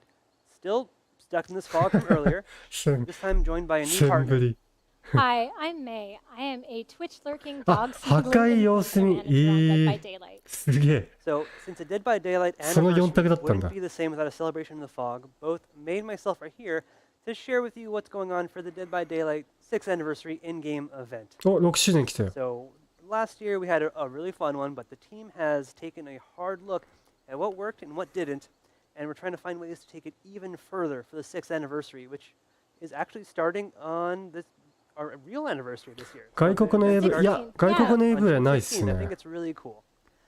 So, for the theme this year, the Fog is going to be celebrating something called the Twisted Masquerade. なんだこれ。 Now, this is meant to be a real party in the world of Dead by Daylight that's どれ being どれ hosted in the entity's name by someone lurking in the shadows, I've heard. Everyone loves the 仮面舞踏 masquerade, 会は so 誰 we've も really 仮 tried 面 to 舞 run 踏 with the 会 theme and taken our decorations to the next level. As you might have already noticed in this broadcast, we've added this gorgeous midnight blue to our usual black and gold color palette, and you'll see it all over the entity's Oh, realm during かっこいい。 this event. We're also reskinning the killer shack and the exit gates, and there's going to be some really cool, creepy effects because of it. Expect the entire fog to be decked out to the nines. Yeah, I think there's a lot of things that we're decorating for really the first time, like proving just how あ、 big 日本 this の whole は、日本のはあり celebration ます really。is. We really want this to feel like a party and a celebration. So everything is really going to play on this masquerade theme in some 仮面舞 interesting 踏 ways, 仮 beginning 面 with 舞 our 踏会が anniversary テーマ。 cosmetics. So last year was the second year that we actually did the crown collection, where mechanic-wise, players would run around, find pedestals, and collect a crown for that specific character. But this year, with this masquerade theme, we wanted to find ways that we could really push it further and deliver an even bigger payoff when it came to the cosmetics that you'd be able to collect. So while you'll still be hunting down pedestals in your trial, This time you're going to be grabbing invitations to the Twisted Masquerade. Collecting those invitations will earn you one of 12 possible cosmetics of Color Survivor. And since we're going to a masquerade, it's going to be beautiful hand-designed masks. Last year, while you could earn cosmetics for every single original character, it was the same crown for each and every one of them. We feel like that's run its course, and we wanted to do something a little more special this year. This year we're focusing on one original survivor and one killer for every year of Dead by Daylight. The mask you earn will only be wearable for that specific character because it's tailor-made to suit their personality and style. The masks are also going to be earned randomly, so even if you're playing as Dwight, you might earn one for Elodie or the Spirit. And if you guys have actually seen it on the table. いいね、このマスク。So while we are focusing on a smaller subset of characters, they're going to make much more meaningful いや、 additions 昔 to の the 女、 collection. 昔の女じゃないです。 Pretty sweet if I do say so. 女優さんです、女優さん。 Absolutely. I mean, I've had to resist just putting this one on and trying to run away with it. Been told many times I can't take it home with me, so I'll have to settle for just earning it in-game. And similar to what we did for our Halloween event, the Midnight Grove, the 6th anniversary will also include an event tome. So what's great about this is we're going to have 2 full levels of challenges and lore that's directly tied to the Twisted Masquerade. And one big addition in this is going to be the community challenges. So last year, if you were around doing our community challenges, we were communicating on this via our social media channels. And we feel like the players really enjoyed this, but we want to bring it a little closer to you directly in-game. There'll be an entire top track dedicated to these コミュニティ community チャレンジってなん challenges. だ？なんかあったっけ？ On that, you can track both the global progression of everyone making effort towards these community challenges and your own direct contributions. Your own direct contributions are important because you're going to have to work and you can't just take advantage of everyone else's hard work. Exactly, but while the players are waiting for the community to catch up so that they can go on to the next challenge, there will be a set of personal challenges below on each level that you can work towards. And I mean, these are going to also give you a little bit more background on what's happening for the story behind the scenes of the archives and of the Twisted Masquerade. I mean, you're going to be earning event cosmetics either way, so definitely take the time, try to finish all of them. So what about Dredge and Hattie? Are they getting something for this masquerade? So since these are actually our 2 new characters coming in, it's important that we're treating them as our guests of honor for the Twisted Masquerade. So if you're seeing from any of the content that we're sharing, both Dredge and Hattie are getting full outfits themed for the event that you can unlock おー、かっこいいこの between 人。 the community goals and the personal goals. 腹出てんな。 So if you want all of it, you have to do both. And they're really worth getting, so I suggest you do. And we also have some very cool, very gross charms, like this 6th anniversary Rancid いいじゃん。 Cupcake, a pop-up card. お、いいじゃん、いい My じゃん。 personal favorite, a skull with a little party hat. And that's definitely a reminder of the last person who tried to bring a party hat into the fog. You try and Anthony stop doesn't me. like fun. So for a few final touches on the event, we're bringing back some things from last year that worked really well, like our loading screens with developer comments and selected art. 腹出てるとか。 As you're loading up into your game, you're going to see quotes from なんかぽよんぽよんしてま wacky したよ。 folks like myself, May, and others, and really bring you a bit closer to the really cool people who work on Dead by Daylight. On top of this, we're going to be bringing back our daily discounted Shrine of Secrets. あ、これもありが instead of て it え。 cycling on マ a ジで。 weekly basis, we're going to be changing all of the perks これめっ every ちゃあり single がてえ。 day and be providing you a discount, so it costs less iridescent shards for every single perk available during the event. On top of that, because we know you guys love blood points, we're going to be doing a weekend blood hunt event.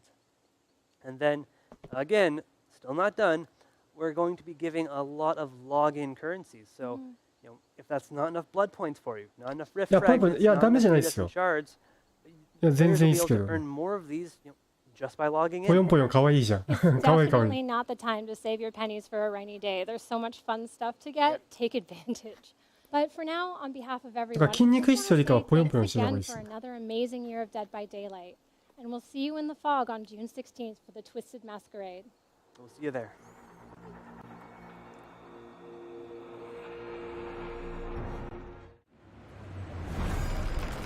覚える。いらっしゃいませ。正直に何を買ってなんすかなんすか。今日暑かったでしょ。いつものビールでいい？はい。誰だこのおばさん。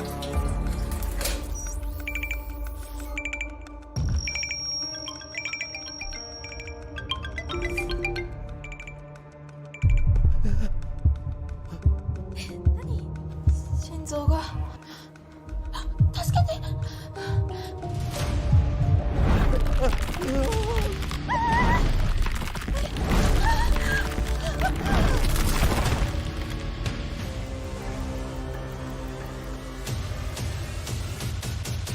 いいじゃん。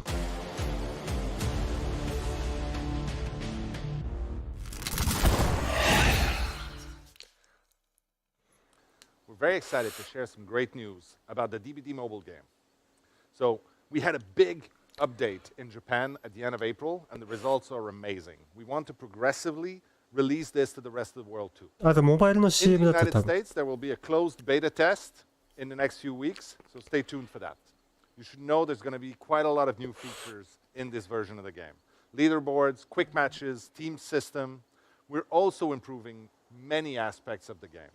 There's going to be visual improvements on the performance, fluidity of gameplay, and the control layout, and the new player tutorial. Also, there's going to be some brand new rewards added and some unique customization. More news are going to be coming very soon.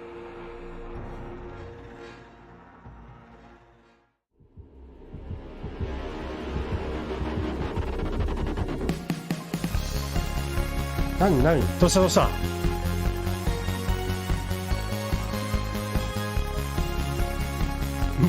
どうしたアニメどうしたどうしたアニメじゃねこれ。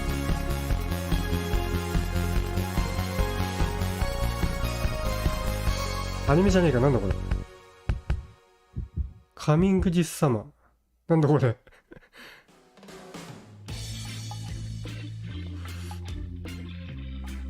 どうしたなんだ今の。 If you had told me when we launched this game that I'd be here 6 years later with my feet in the sand announcing あ、 a Dead 恋 by 愛シミュレーションってなんか誰か言ってた I ね would。have 誰だっけ。 never believed you. And that is what makes today such an amazing day. I'm あれ誰だっけ。恋愛シミュレーション excited 出るよみたいなこと言 to って be た able to announce that Hooked on You, a Dead by Daylight dating sim, is quickly coming. 誰か言ってたよね。 So 誰だっ it け。 is a crazy idea. It's an absurd 本 concept. 当に本当に来る But わ。we are always looking for new ways to tell our Dead by Daylight stories. And our fans have shown us over the years just how thirsty they are for more background and more stories あ、タヌ about ちゃ our んか。 characters. タヌちゃんか。 So last year we did an official community survey exploring new ways potentially of expanding the universe of Dead by Daylight. And I think the third one was Dating Simulator. And that was a デ surprise, ッド but バイデイライトの恋愛シミュレーシ you ョ know ンどんな感じな what? の。 We decided to go for it.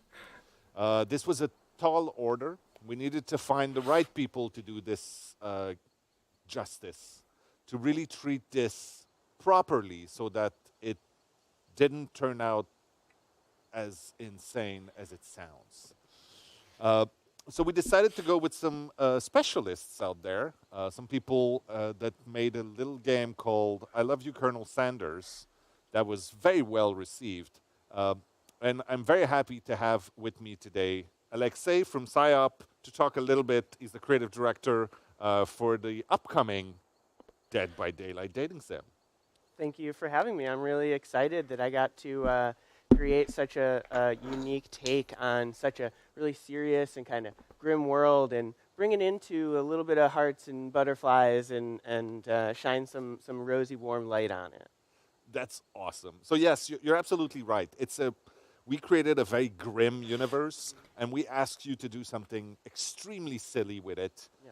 How does one go about making this right?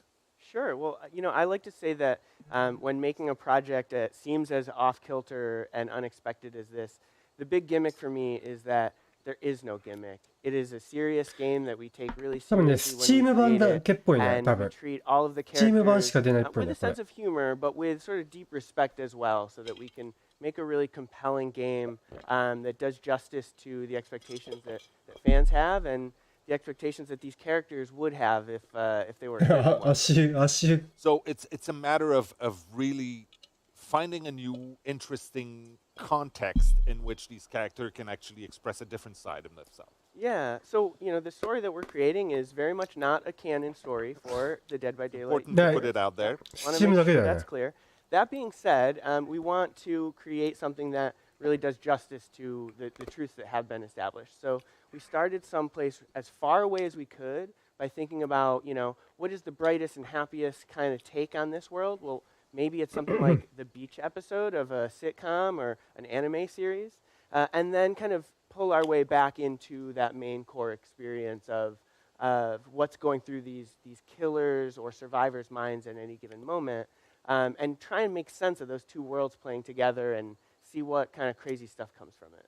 So obviously one of the main questions that people have is, what characters from Dead by Daylight will I be able to interact with in this? Sure. Well, leaning into that kind of sitcom or anime kind of cliches and tropes, and then kind of turning them on their head, we decided to take 4 killers, since killers are the most monstrous and inhuman characters in the world, and make them as human as we could by assigning 4 kind of typical TV trope archetypes to them. So we've got the trapper, who is standing in as the jock. We've got the huntress, who is standing in as the overachiever. We've got the wraith, who is playing the nerd. And we've got the spirit, who is the goth. That's amazing. And it's interesting also as a take, because those sort of archetypes, those cliches from horror movies from forever ago, are things that we try to not erase, but we tried to avoid when we did Dead by Daylight, especially on the survivor side. We had them much more be humans and relatable. So it's really interesting to see those things that are very important to the horror genre be represented in this. Yeah, in writing the experience, it made for a really fun twist. And what we recognized when we dug as deep as we could into the lore and on so much of this game is that all of these killers come from a really human place to begin with. They've all suffered some sort of trauma or some sort of really dark thing in their past that bringing them into this kind of comedy scenario, but still exploring their real lore, it was just like pretty wild. So we had a lot of fun with it.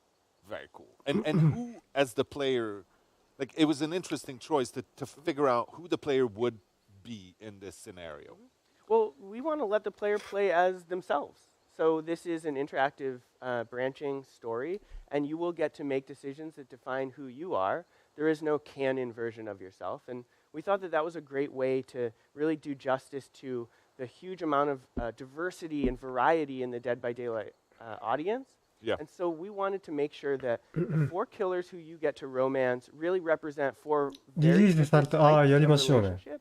And you get to be yourself and see which killer is right for you as you make honest decisions in response to some terribly strange questions. That's awesome.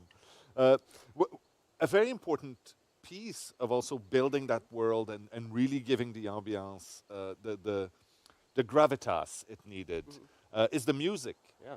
And you got a really cool opportunity in there. Yeah, we worked directly with Michel, the composer for Dead by Daylight, to make sure that even though we took this to a very different sonic place of marimba and steel drums and some jazz flute solos or Spanish guitar, we still got to express that kind of core DNA of Dead by Daylight and give people something that's new and unique, but also kind of true to the original game that they love so deeply.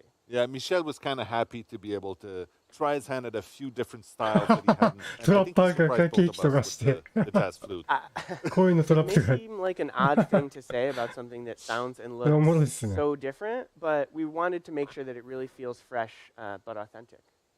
That's awesome. Well, thank you so much for taking the time to join us here in sunny Montreal for this little beach moment. I can say that this is one of the most out there things that we've ever done, and I'm very, very excited about this. you obviously want more details. There will be more information coming, but for now you should know you'll be able to get your little 今 hands 年の夏に on 出るんだって。 Hooked on You, a Dead by Daylight dating sim this summer on Steam.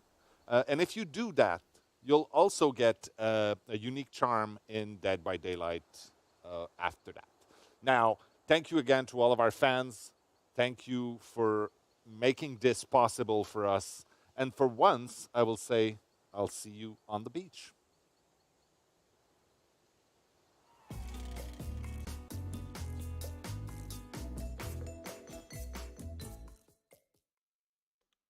We're almost done here, but we have one more question for you. What would you like us to wrap the show with? A, some more new content, or B, a special surprise? なんだこれ。何をすべきですか？スペシャルサプライズ。B でしょ。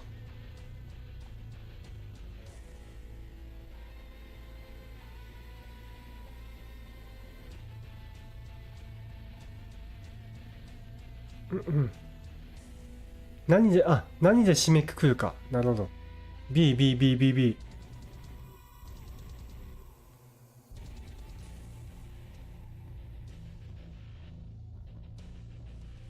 でいこう、B。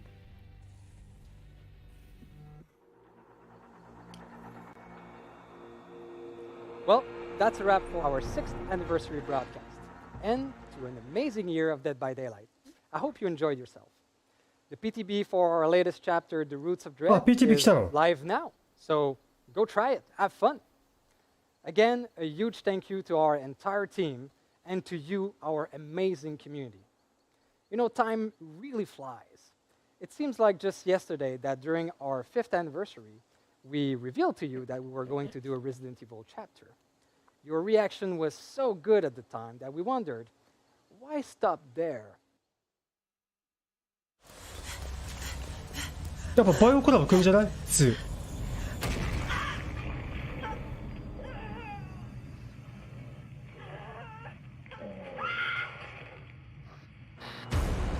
ほら。バイオコラボ2だよ、これ多分。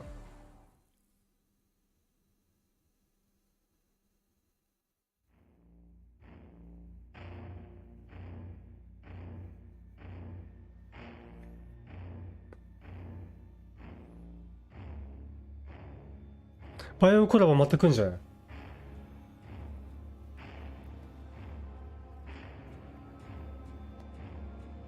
多分そういうことでしょ、今の。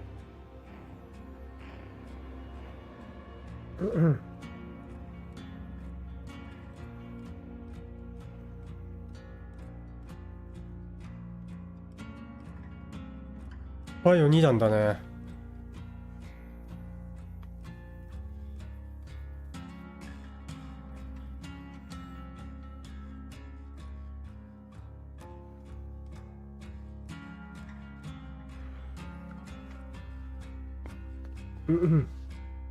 いや、PTB やりてえな。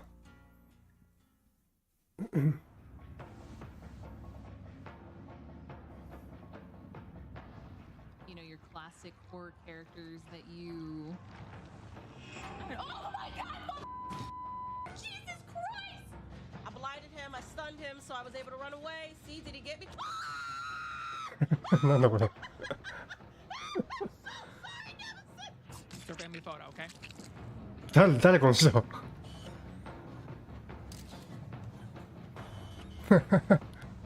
it good? Was it good? Peekaboo! Peekaboo! Peekaboo! Peekaboo!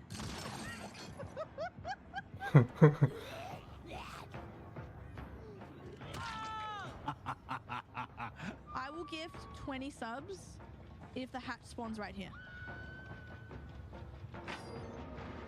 Ja, spawn, du Scheißding.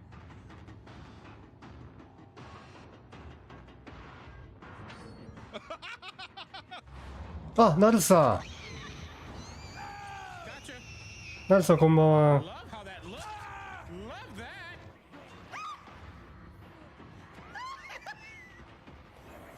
PTB やりてえな。ちょっと。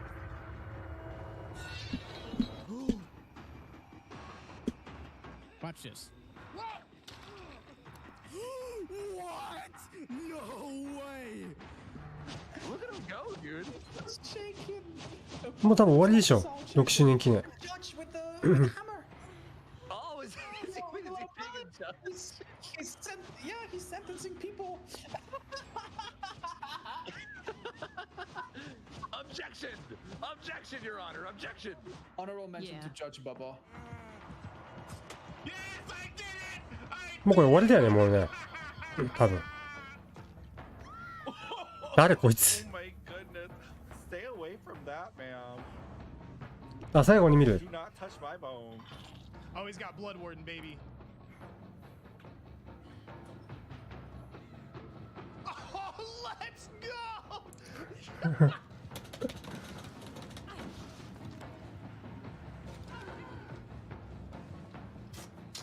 Yeah. Somebody in the locker. No, that one. That one.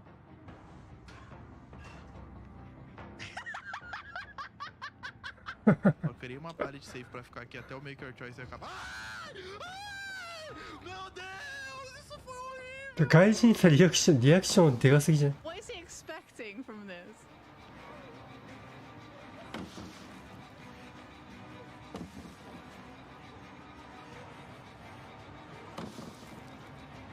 Oh,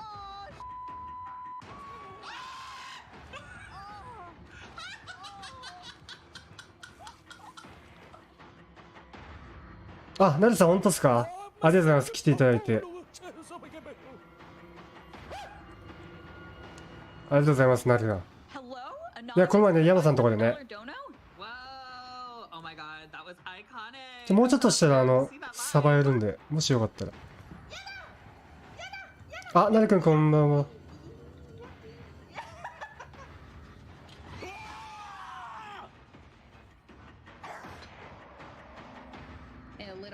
ああ、最後コードありそうかな。確かに。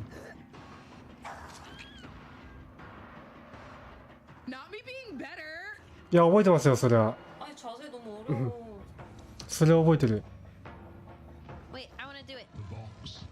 You opened it. I came.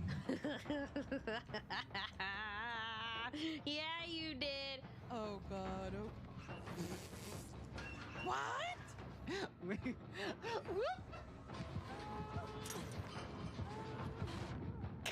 it.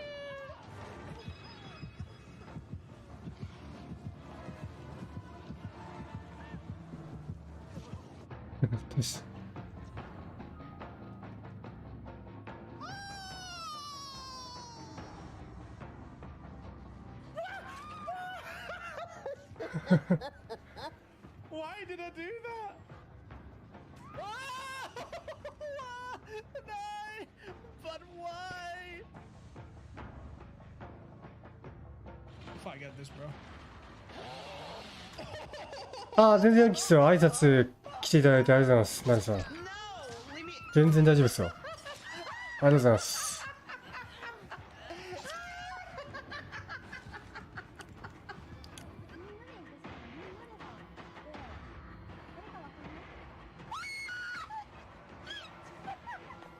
ちょっと引き換えコード全部もらいてえな。あ、なるさん、オッケー、またいらしてください。ありがとうございます。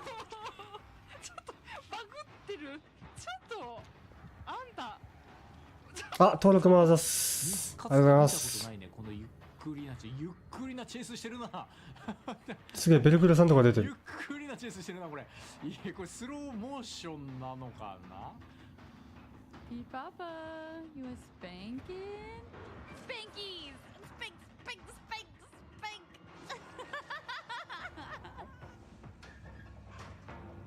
いや、これに出れたらすごいでしょ。Bill, get your あ、なるさんお疲れでした。ありがとうございます。またいらしてください。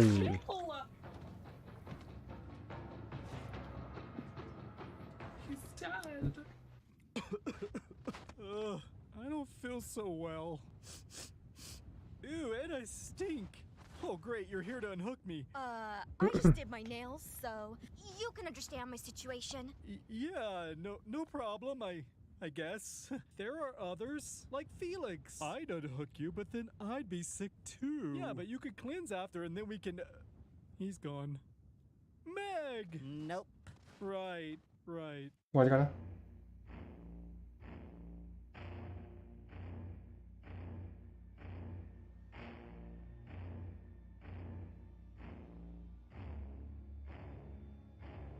臭いからお前は助けん。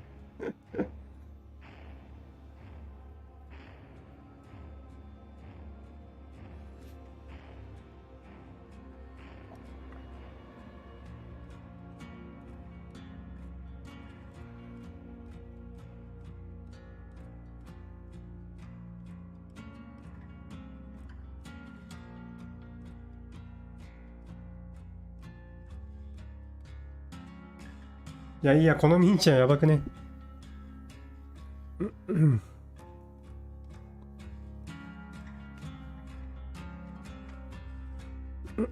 うん、全員冷たいね、確かに。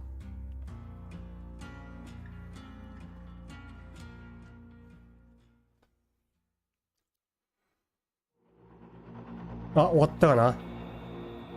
Thanks for watching.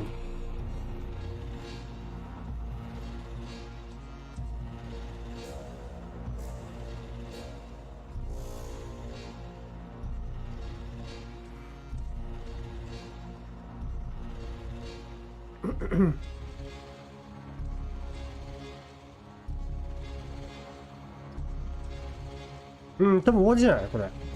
多分終わりでしょ。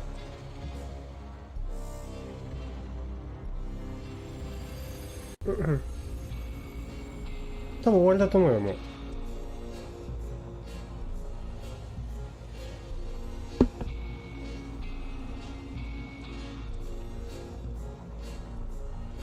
あ、ご視聴ありがとうございましたって。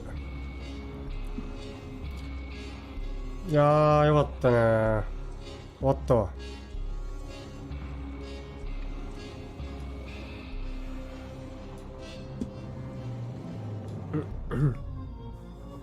コード何個あったんだろう。ちょっとやろうか。じゃあ、これはちょっとじゃあ、閉じるね。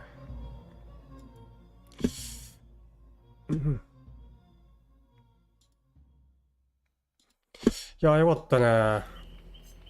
じゃあ、コード、あれしてえな。いや、PTB もやりてえけど、PTB 明日やろうかな。夕方ぐらい。とりあえずコード欲しいね。コード入れよっか、ちょっと。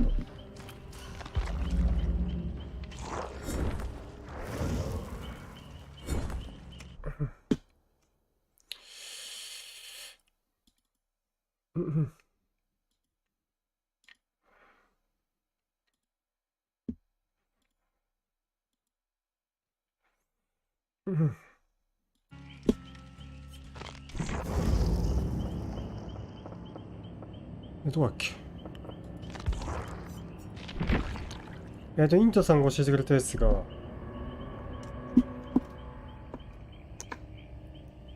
78、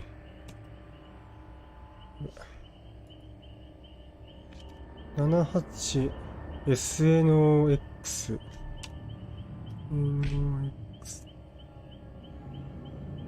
XG。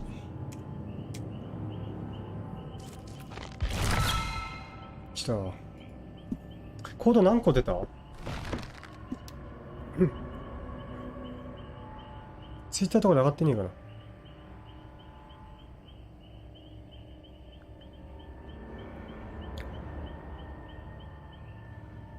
2個。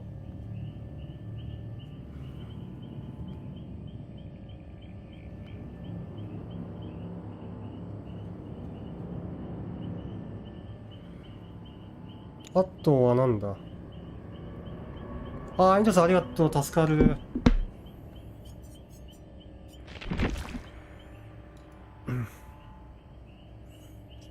GI かな？ GIGX。LM。3G。あ、OK、回った。あざっす。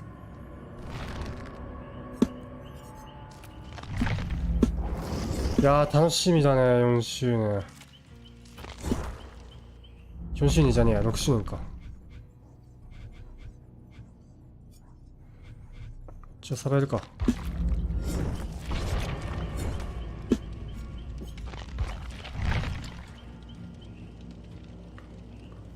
いや、PTB はね、多分やりたいけど、多分マッチしないと思うんだよね。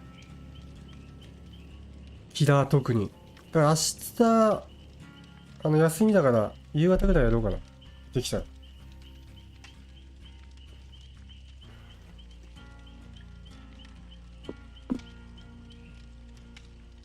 やってほしい。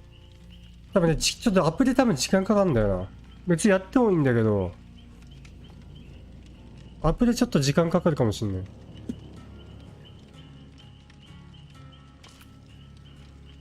見たい？あ、魂じゃん。俺と、もう、どうそうね。じゃ、ちょっと待ってね、じゃあ。一回これ落とさなくちゃいけないんだよね。真っ暗な画面になっちゃうかもしれない。アップで終わるまでエピやろ。全然いいけど。あ、イントさん入ってくれる？マジ？イントさん時間大丈夫なのかな？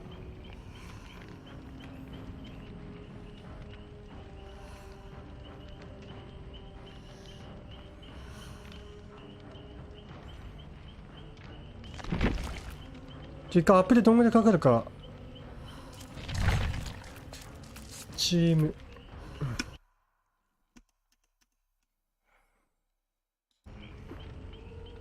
タマとジュニアバディやんなちょっと待って、じゃあ。エペやる？アップで終わるまで。イントさんアップでどんぐらいかかるかな？イントさんアップでしたかな？ちょっとエペね、設定したいから。あ、イントさん休みなんだ。ちょっと待ってね。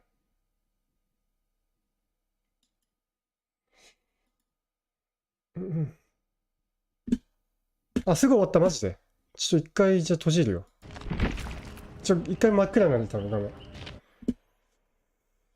ょっとアップでしますんで。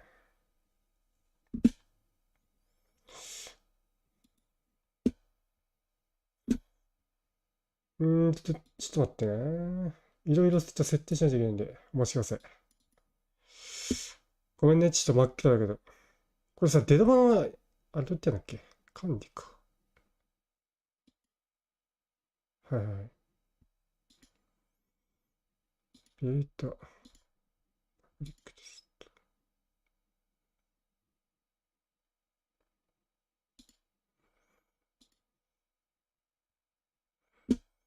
あ、アプリすぐ終わるわ。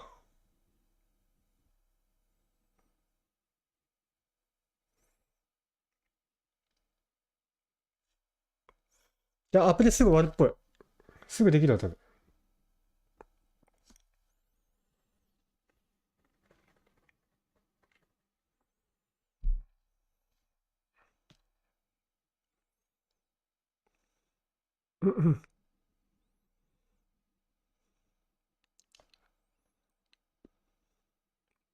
ちょっと待ちよ。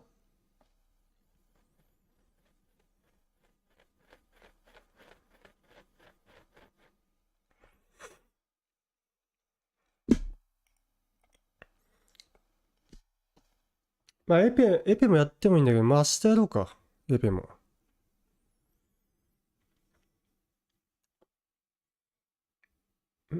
あ、タマちゃんとエペね。あ、でもタマちゃん多分エペめっちゃうまいかな。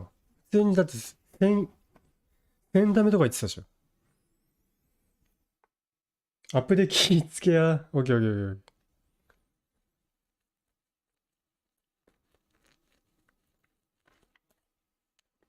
俺エペでも下手くそなんだよ、マジで。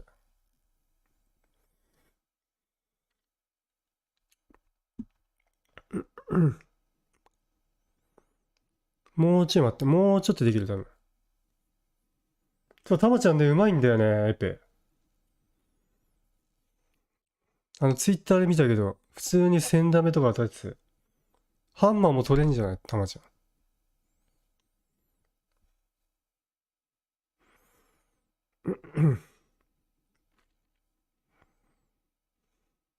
オッケー、いけた、いける。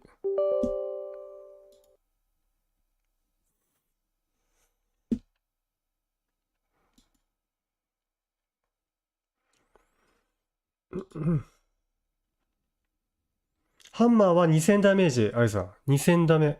すごいよ。普通に。2000ダメージ与えること。2000ダメってやばいよな、多分。普通に。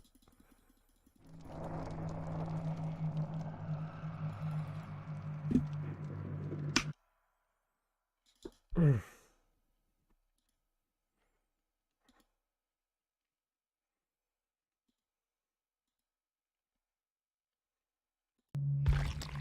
あ、たまちゃん帰宅した。ハンマーカンマー、ハンマーカンマー、つって。PTB 行こう。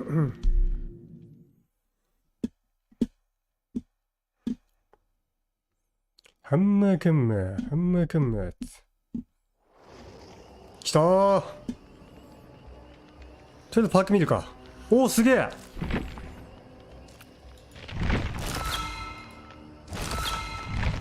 すげえ。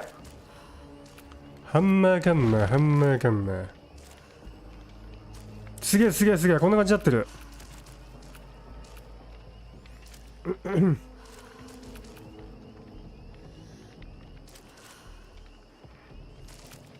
すげえすげえすげえ。パークのあれとか見たいね、ちょっとね。どんな感じなんだろう。あ、あれまだ実装されてんのか。あ、すげえ、これだ。1、2、3、こんな感じだ。これで固定できんだ、多分。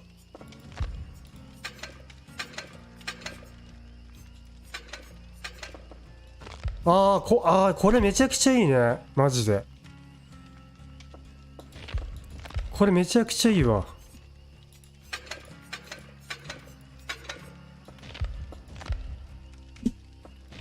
これめちゃくちゃいい。いや、この機能いいわ。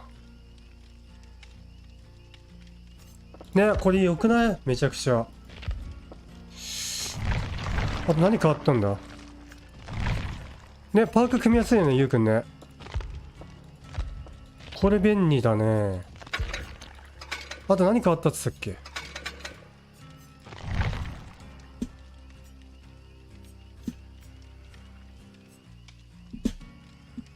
これさ、ブロックできねえんだよな、俺。どうやってやんだ、これ。ああ、ダメージありがとうね。いや、ブロックができない。削除しかできないんだよね。さあ、ちょっとサバのパーキン見ようか。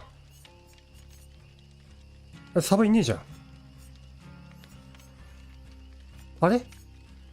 あ、これさ、どういうこと？あ、いたいたいたいたいた。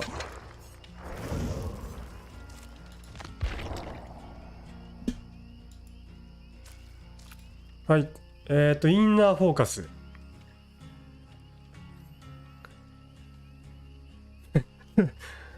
たまちゃん挨拶すな、挨拶すな。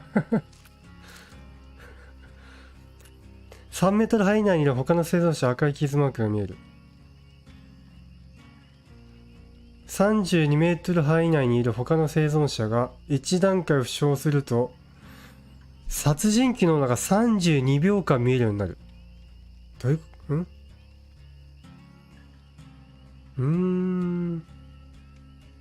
いや、あんま使わんでしょ、これ。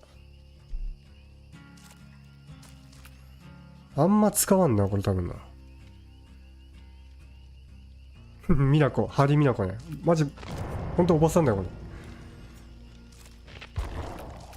これあんま使わんな、多分な。微妙な感じすんな。残像の残像のか。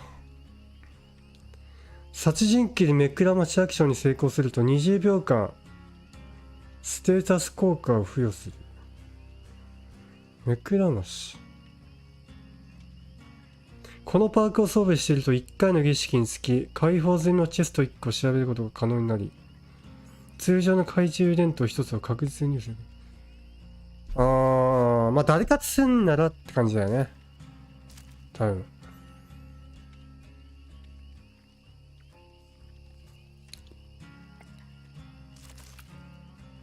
あんま使わんな。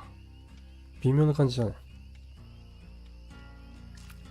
ライト強化、そうね、イントさんね。ライト強化かな。これも微妙ですね。こっち行く。このパークはいずれかのトーテムを浄化すると発動する。発電機の修理速度が 4%。いや、微妙だな。サバのパーク微妙だね、全部。アイさん、これ多分ね、殺人鬼に目くらましを与えると、20秒間目くらましのステータス効果を付与する。キラーが多分あれじゃない？20秒間目くらましになるんじゃない？多分。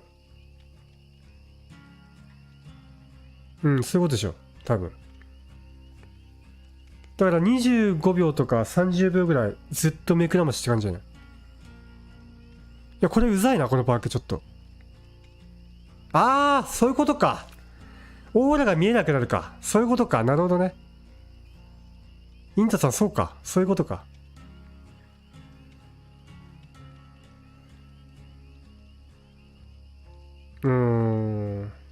そうだね。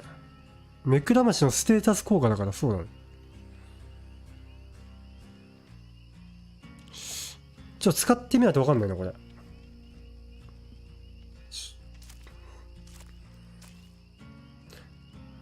これも微妙じゃない？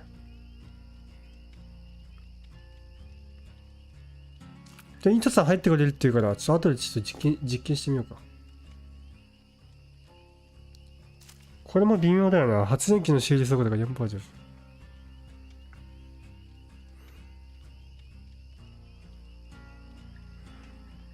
微妙っすね。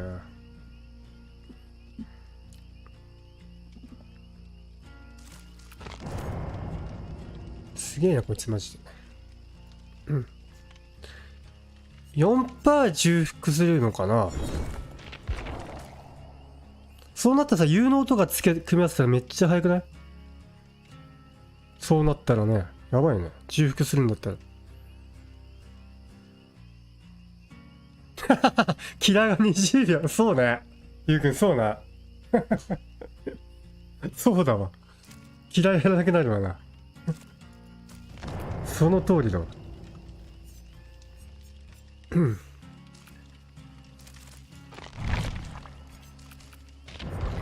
キラー見よう。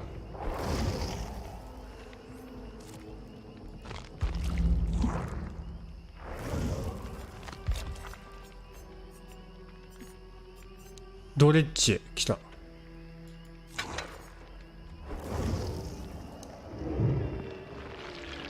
うわ、なにこれ、すげえ。やば。どんだけあれなんだよ、マジで。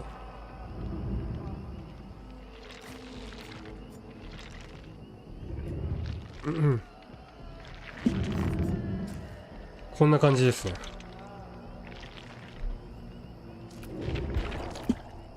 パーク見るよ。能力。4.6。4.6。心音32。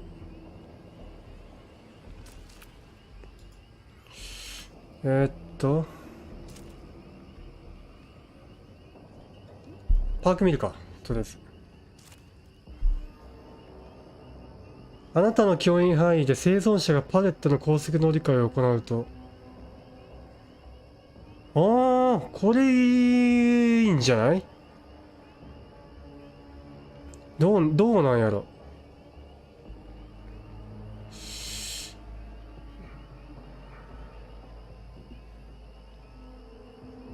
これなんか良さが、まあ使うか使わないって言われたら微妙なんですか。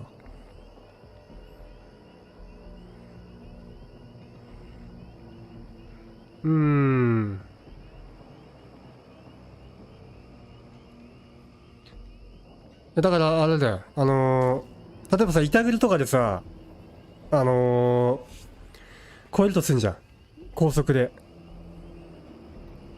で、その間、板グルしてる間、多分これレベル1で12秒かな、多分。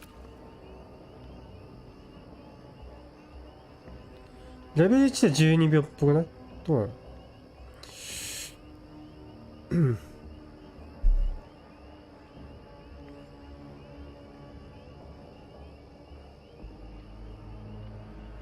そうそうそうそうそうそう。ずさーって超えたら12秒後破壊。そうそうそうそうそう。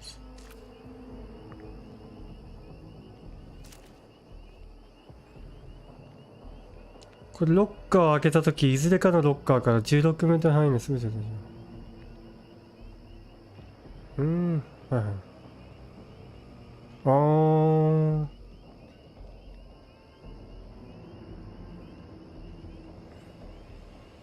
はいはいはい。で、ロッカーを開けたら、範囲内にいるオーラが見えるってことだね。策的には使えるかな。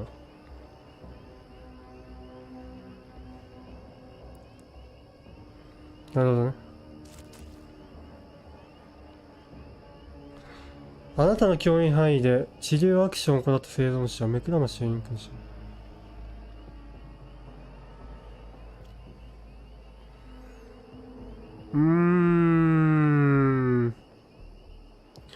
これは微妙じゃないか。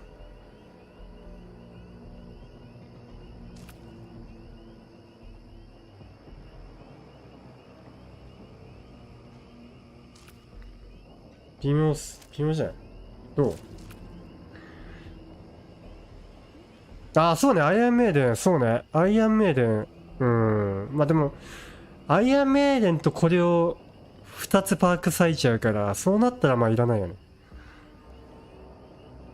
まあ、パークはちょっと微妙な感じすんな、どうでも。まあこれぐらいじゃない。でも全部微妙な気がするけど。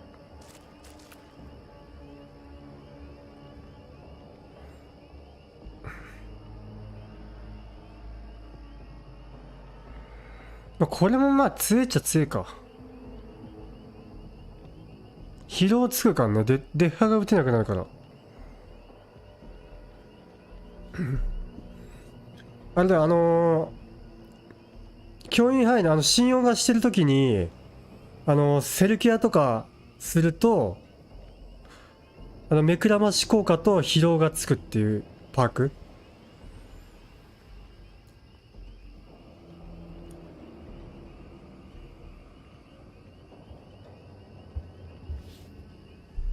まあこれはまあ使えそうっちゃ使えそうだけど。ど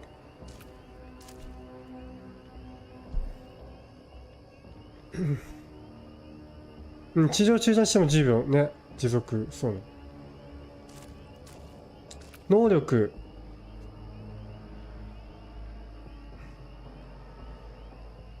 一回やってみるか、ちょっと。イントス入れるかな。能力ちょっと読んでもわかんねえな、これ。い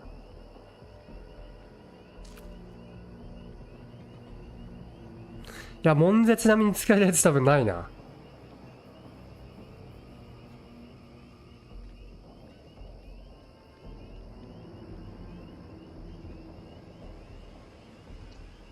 これがどういう能力なんだろうね。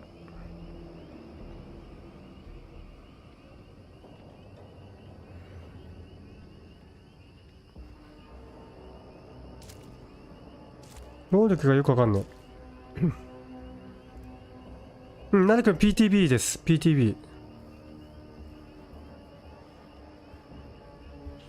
そうそうそうそう。やった方が早いから。やった方が早い。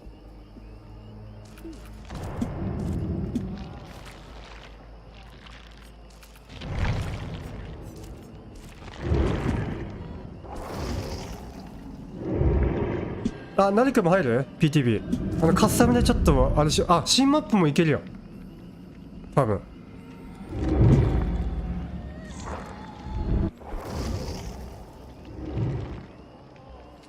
イントさん。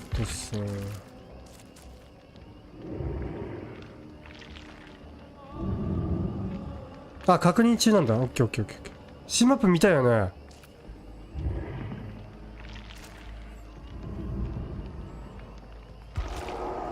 あ、イントさん来た。何か入るかな。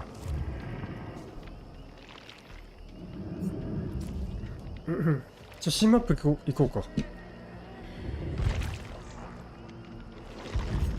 ここですね。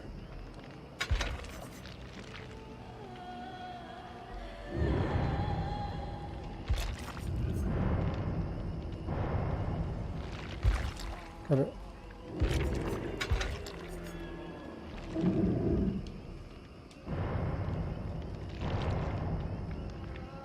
あれこれ、ちょっと待って、変更できないんだけど。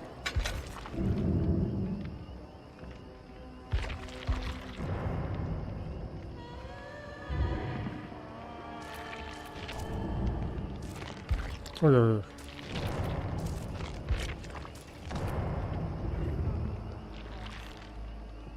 誰か入れる？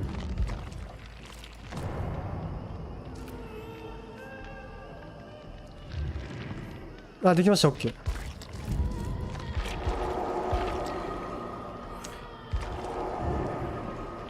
ディスコードインターさんつないだ方がいいかな。とりあえず行くか。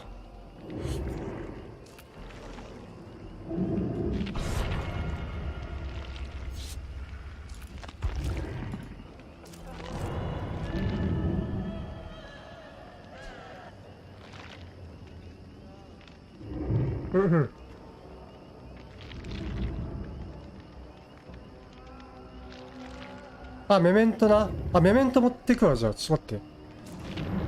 あ、てかパーク持ってった方がいいな。英語でわかんねえ。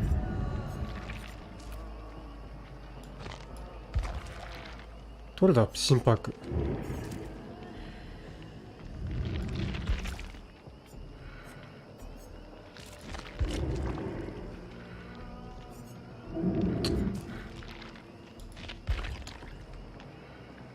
新パークどれだ。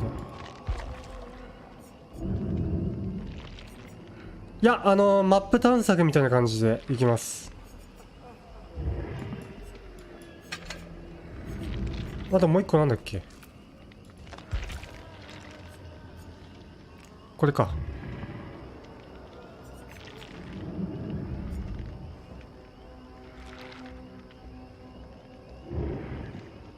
あれこれさっきさ12秒じゃなかった。まあいいや、それで行くか。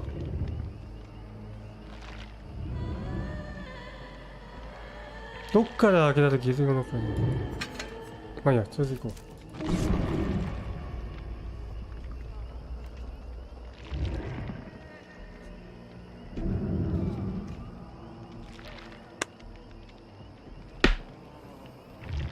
あ、OK です、OK です。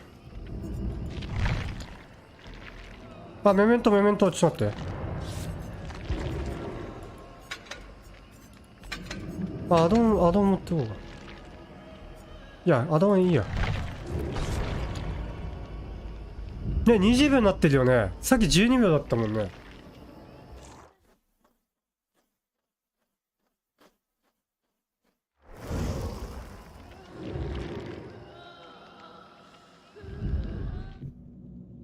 ちょっとマップ探索で。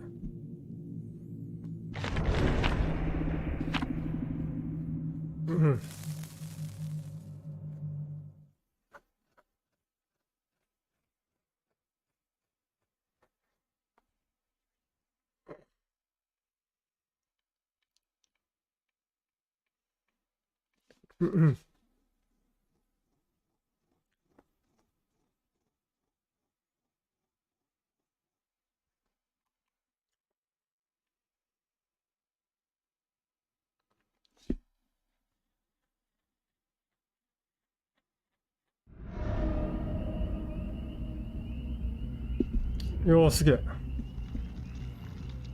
マップです。とりあえず真ん中行くか。すげえ、なんだここ。これなんか、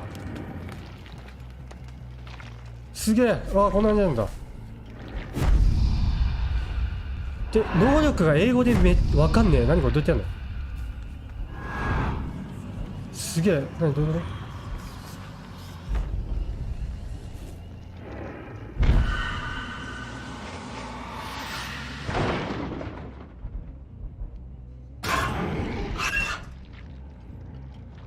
どういうことだこれ。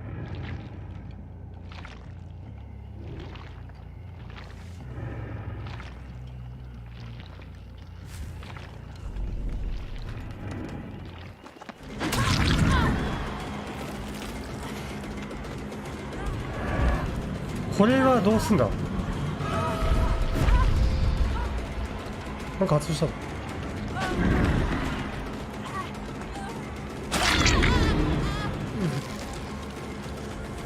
イントさんディスコできたらいいんだけど、どうなの？これどういうことだ？ちょっと待ってね。わかんねえ、能力が。能力がわかりません。リターントゥリメント。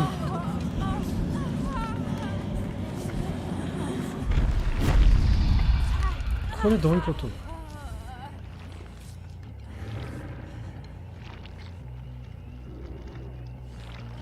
とりあえずマップ行きますね。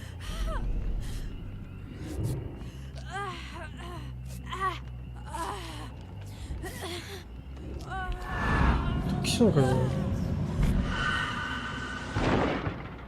でロッカーもう一回移動できるんだこれ。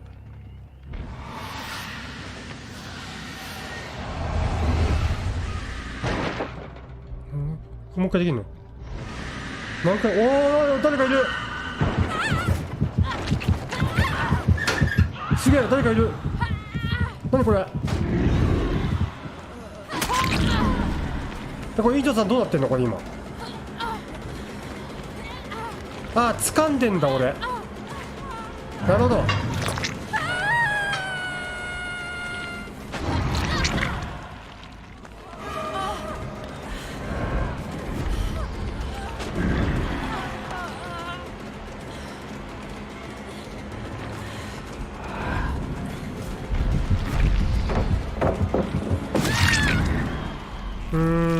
ということだ。よくわかんない。あ、これちょっとあれしてみて。痛める痛める痛める。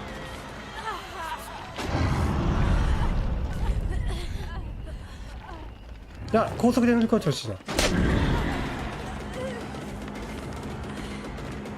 や、乗り越えてほしい、乗り越えてほしい。おいおいおい、ナイスナイス。いや、これ多分発動してねえわ。い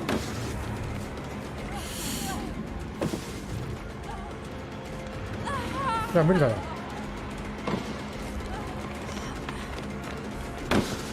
ちょっと発動してないっすね。はいよ、起こしてあげて。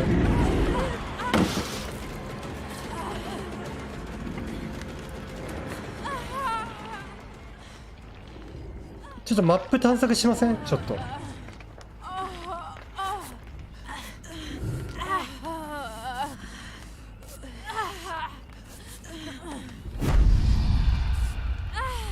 ちょっとマップ探索しませんか？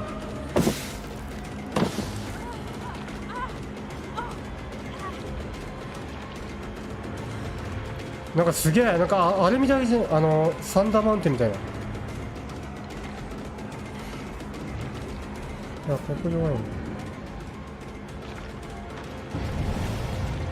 あー、ここ強いか。ここ強いか。ここいたら。あー、そこ飛べるんだ。あー、飛べるんだ。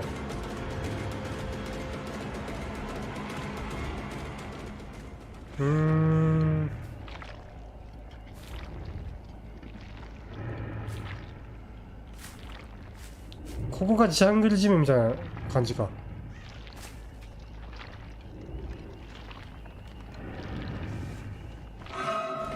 ここジャングルジムや。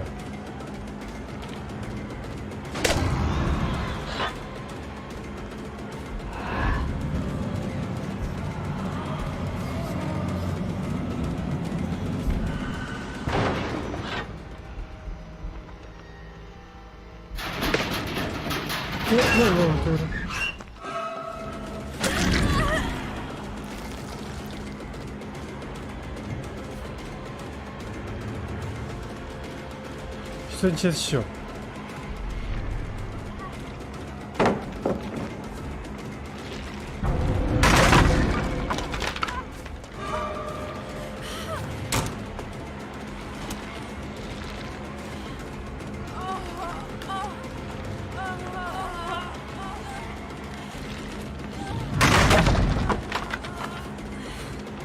ロックできる。あー、ロックできる。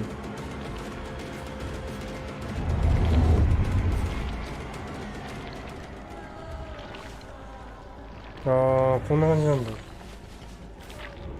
ここは小屋か。ここ小屋だ。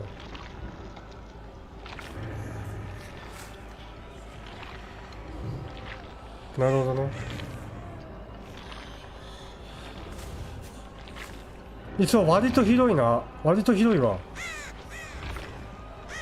だいぶ広いな。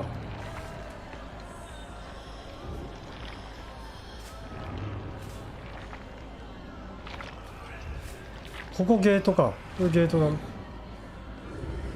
これゲートか。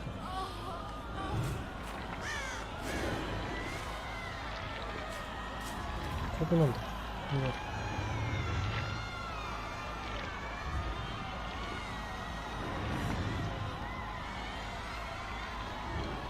ここが地下だね。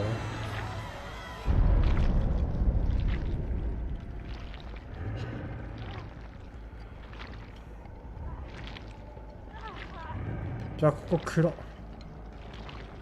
お、すげえ。今か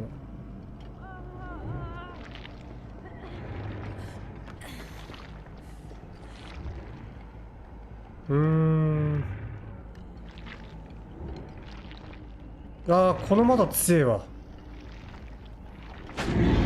この窓てか暗っ。この窓強いな。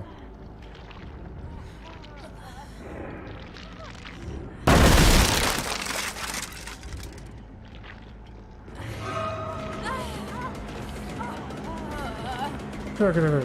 この窓強いな。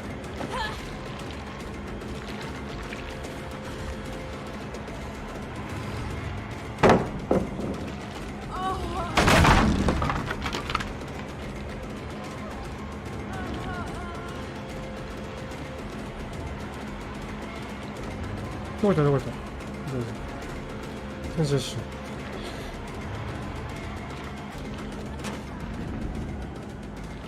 いや、足跡分かりづら。この窓も強いな。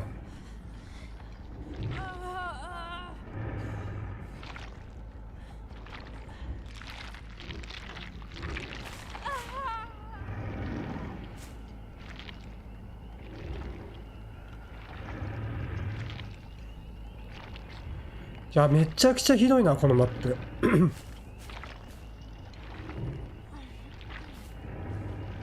ここは行ったない。あ、まだある。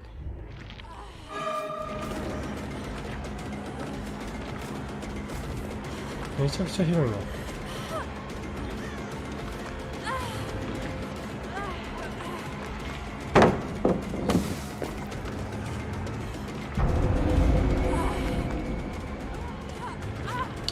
能力が全然わかんねえわ。ちょっと待って。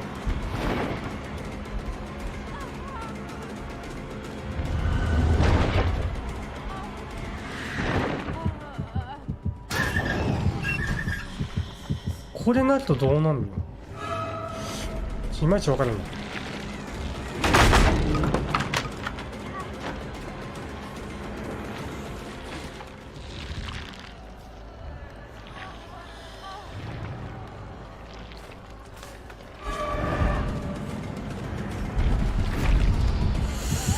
これがよくわからん。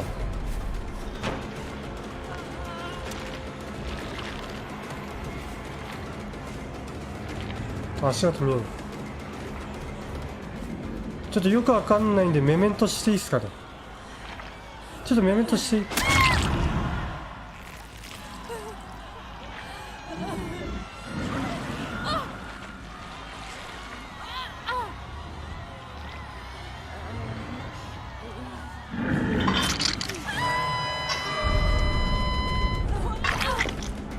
メメントするよ。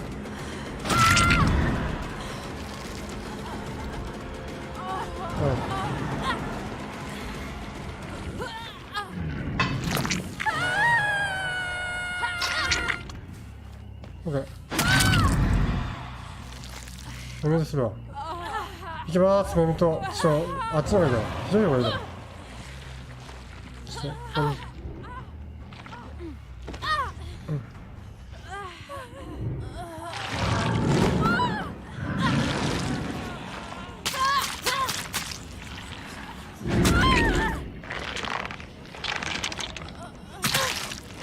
なんだこれ、注射器。うわ、飲み込まれた。飲み込まれた。忍者メメントできない。忍者さんメメントできない。ダメだ。だ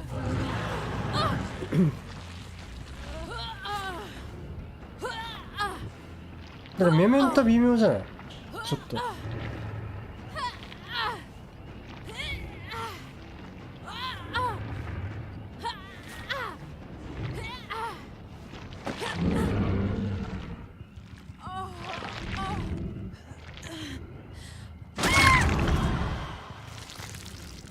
ミントさん、サバやっていい？ちょっと俺。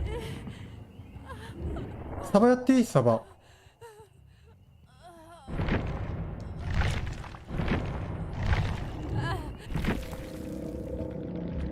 いまいちわからん。能力が。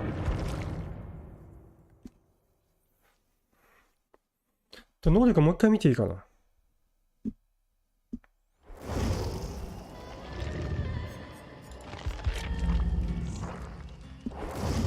インタさんディスコできるかな。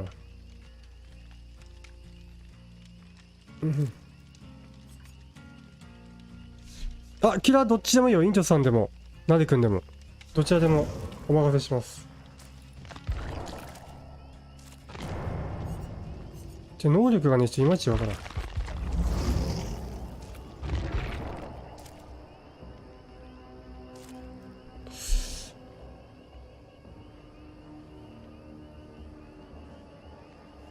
抜け殻を残していく。ロッカーを目指して攻撃ボタンを押しテレポートするか。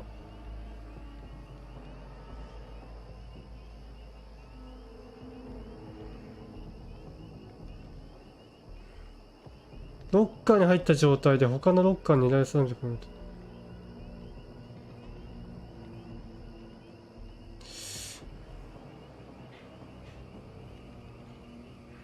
と。なんかよくわかんねえな。まあいいや。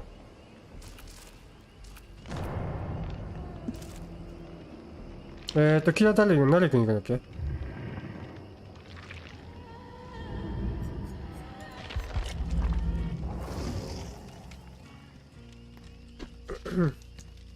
インタさんディスコ行ける？で俺インタさんのあれわかんねえんだよな、ディスコ。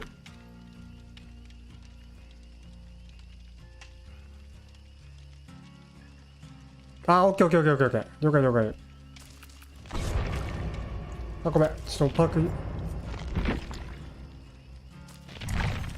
や、うぜえな、こいつ。どうにかできねえ。なんなんだよ、マジで。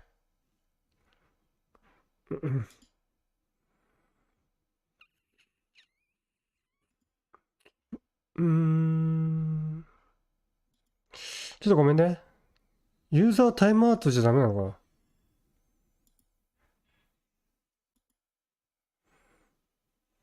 ブロックがないんだよね。ブロックができないんだよ。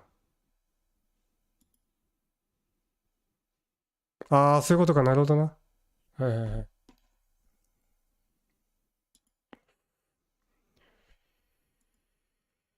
うんうん。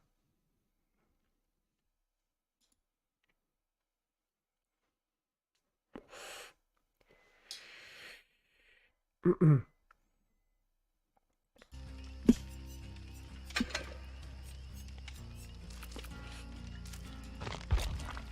パークなんだっけ。ああ、目くらましやりたいわ。ちょっと。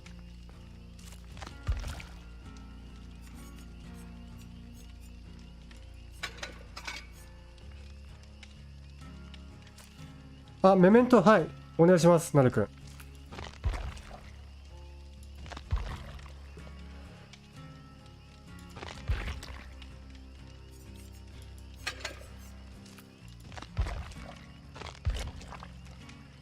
どれだっけ。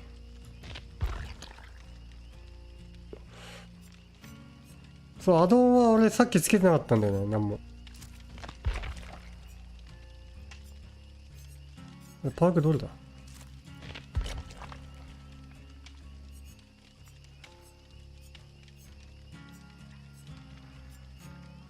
あれ、パークどれだっけ。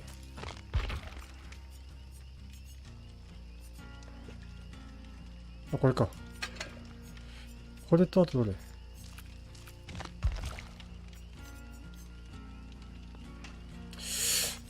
あれ。あ、つけてもいいよ、アドオン。つけてもいいよ。大丈夫、大丈夫。あ、あと1個パークねえんだけど、どこだ。あれ、なんだっけ。こいつのパーク何。インナーフォーカスか。ドクロ。これか。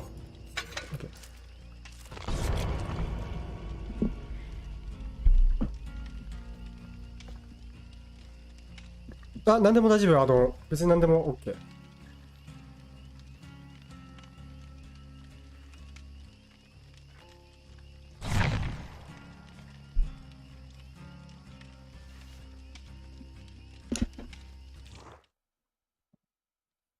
うんうん。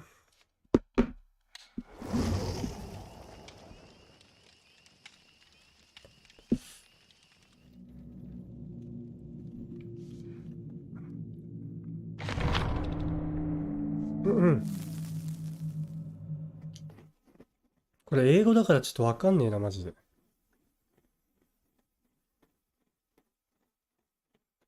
うんうん。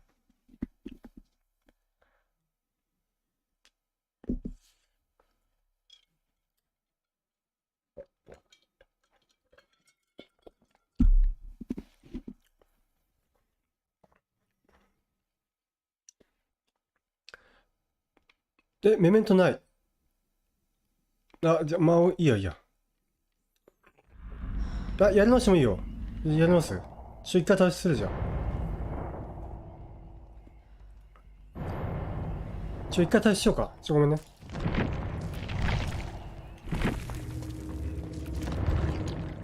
メメントつける。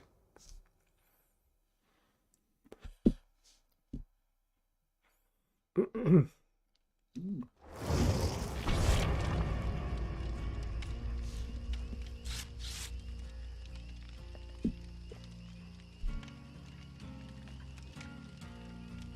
うんうん。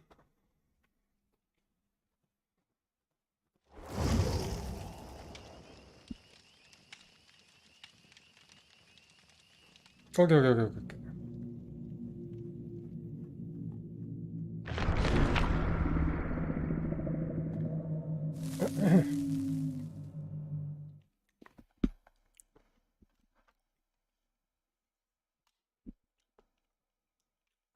うん、なんでだろうね。いつも来ないんだけどね。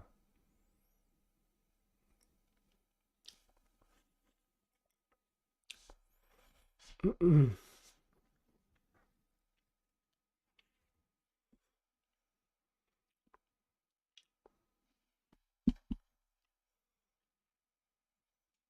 あ、俺ライト持ってくの忘れた。あれか、チェストから出せればいいのか。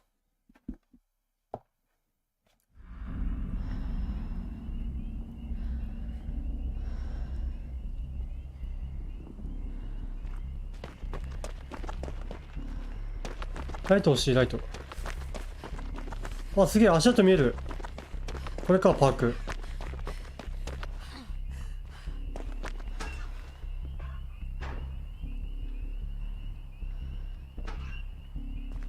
ロックどうやってんの？あ、ロックで。ああ、こういうことか。なるほどね。はいはいはい。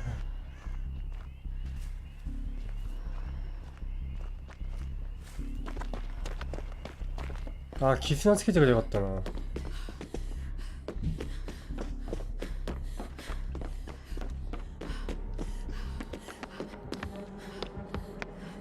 いや、ここの窓も強いじゃん。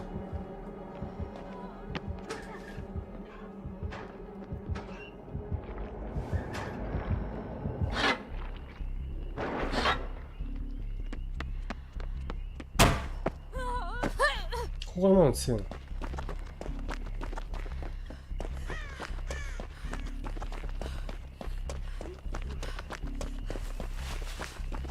ライト欲しいんだけど。いや、どの家もどうだろう。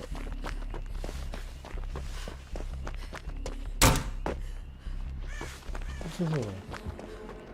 あ、いたいたいたいたいたいた。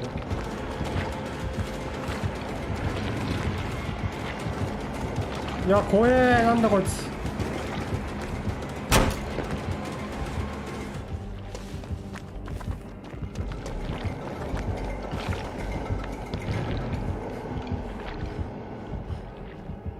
だからロックする意味あんのか分かんない。どうなの？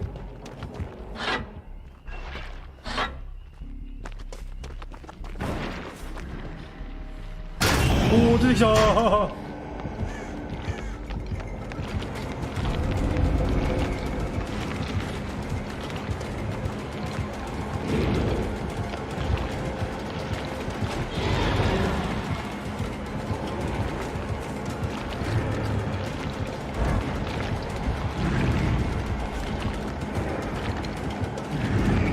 怖っ。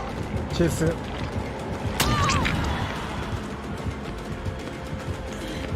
ライト欲しい。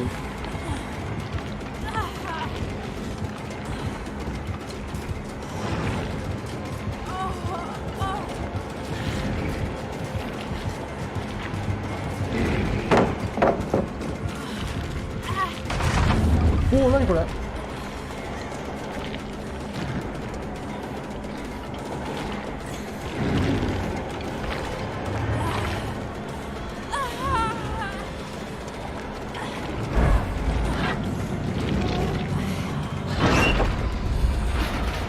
けどこれどういうことなの？あ、これチェスト。オッケーオッケーオッケーオッケー。これ今どういう状況なの？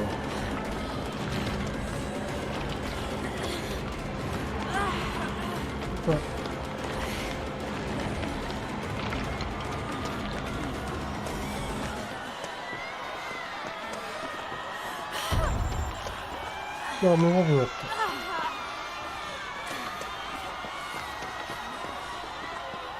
真っ暗だな。何も見えない。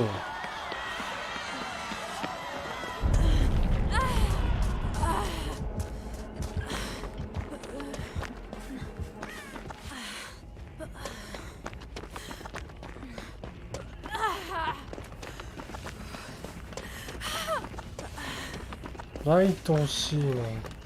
これ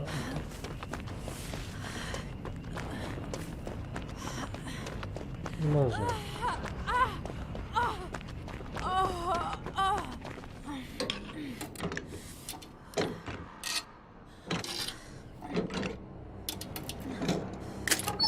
あれ、工具箱じゃん。ライト出ねえんだけど。ライト欲しい。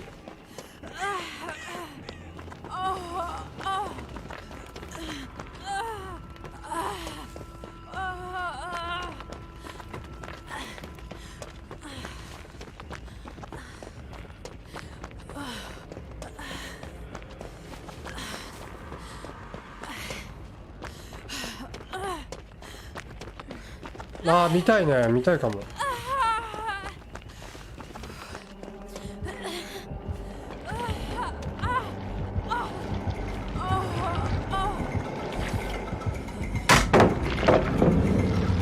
それはね。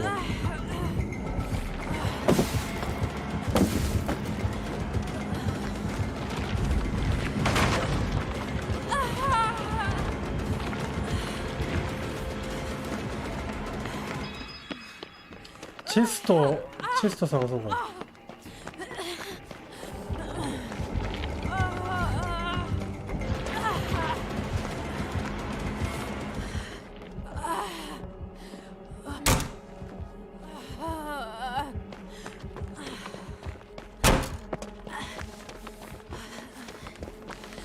あ、ここも強いな。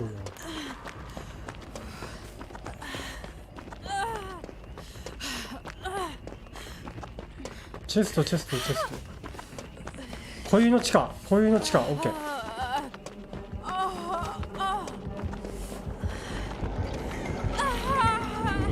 固有の地下。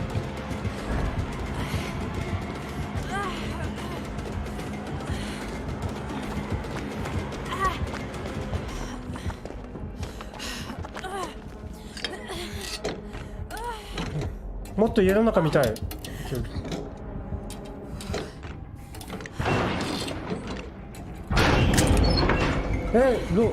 ライト出ねえんだけど。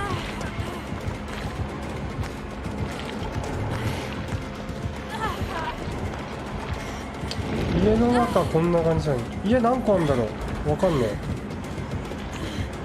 あ、ここにが強い。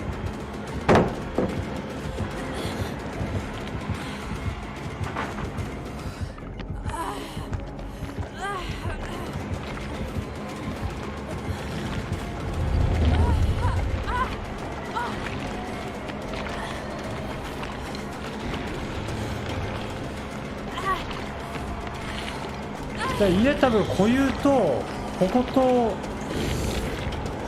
う一個しかなさそうだね。あ、ここか。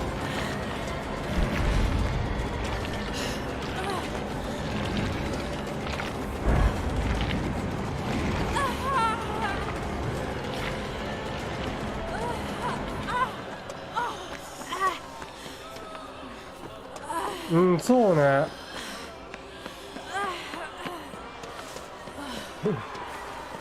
よくわからんな。こ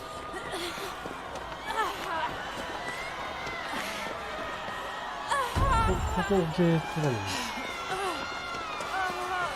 いや、家全部ないよ。あ、多分あそこと暗くてわかんねえ。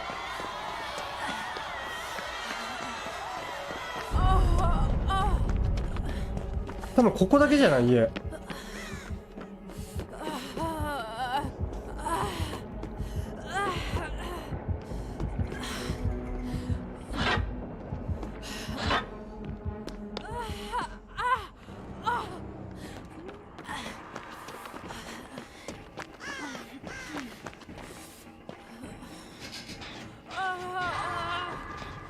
多分あそこだけだね。家あそこだけ。こういうだけ。多分。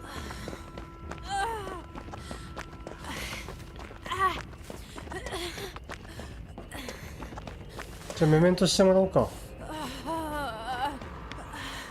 よくわかんねえわ。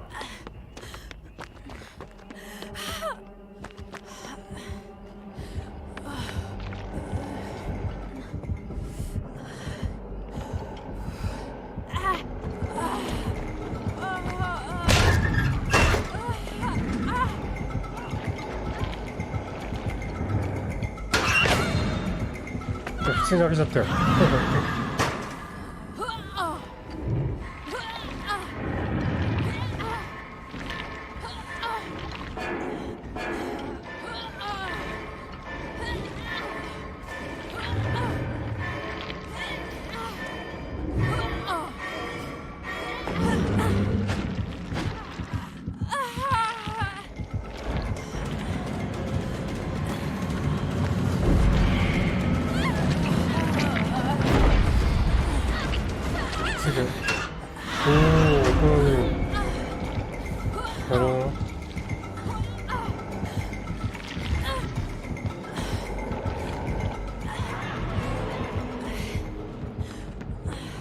2階どうなってんの？2階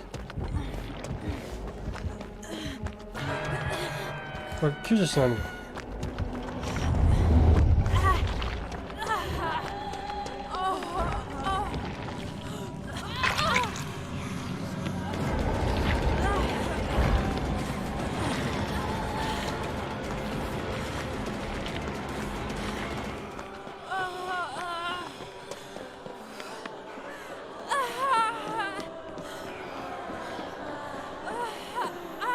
いや、暗すぎわかんねえこれ。暗っ。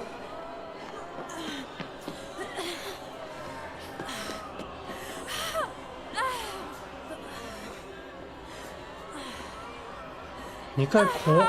暗くてわかんねえこれ。マジで。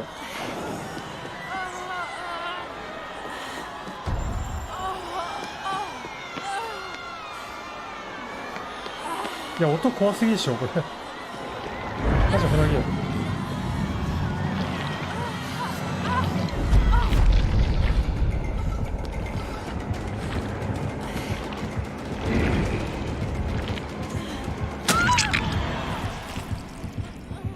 いや違う、多分もともと暗いんだと思うよ。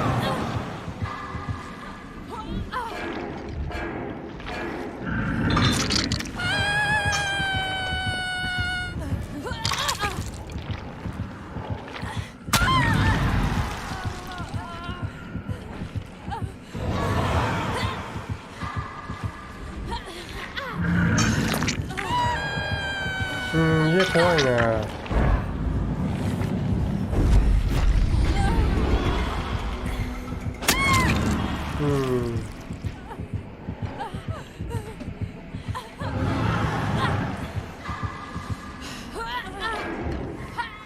あれメメントは？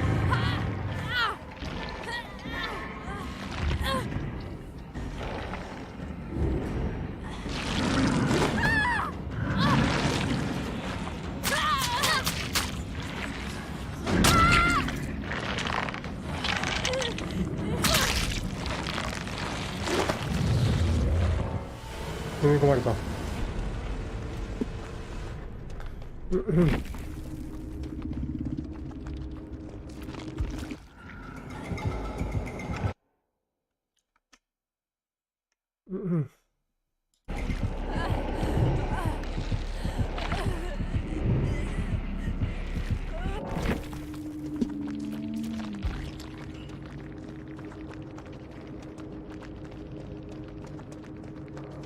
ああ、なるほど。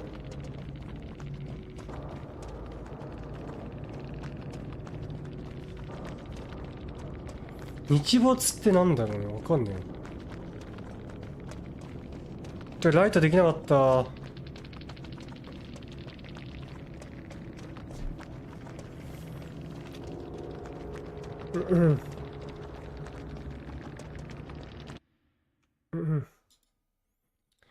ライトできなかったわ。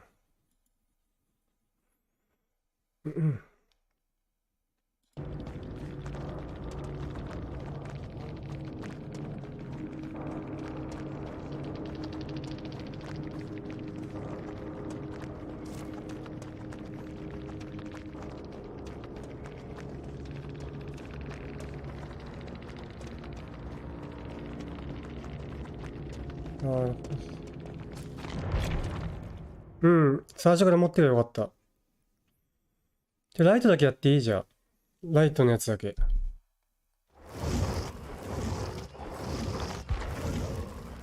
インドさん、キラ使う？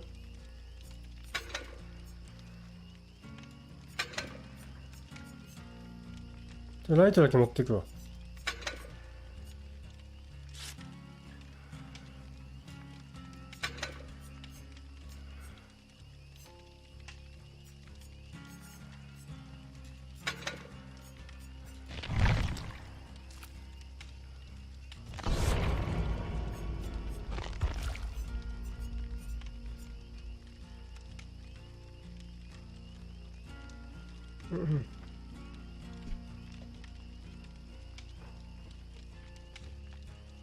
自分が持ってこう。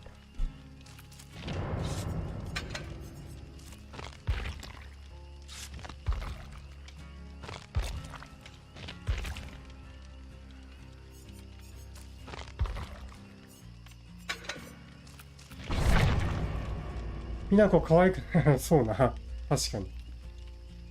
あんまいなさそうだよね。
なんだ。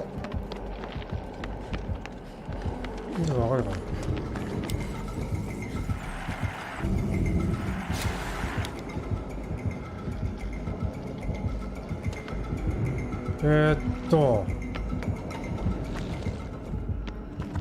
どうなってるこれ今。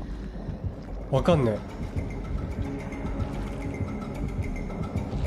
え。でも俺にステータス効果ついてないんだけど。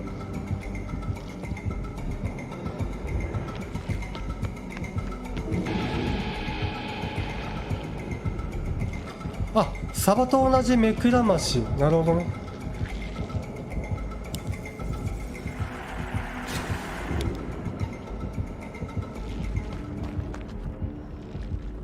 これ2個溜まると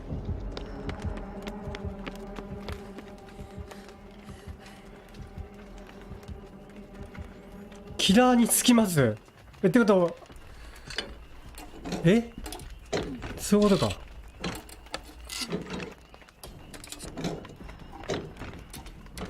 まだ開けない方がいいか。2溜まった。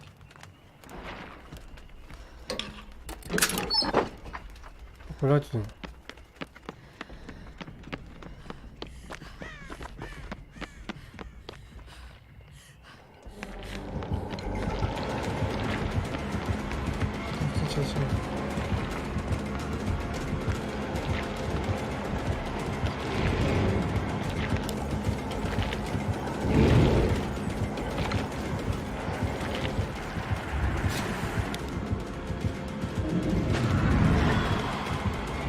普通に見えるんだけど。おー、なんか来た。ワープできる。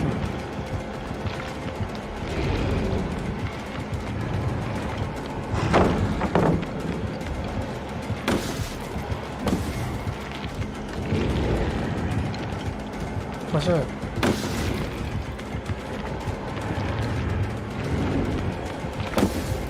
破壊されないな。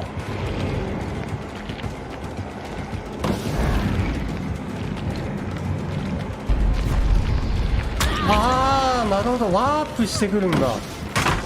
おー、破壊された。遅っ。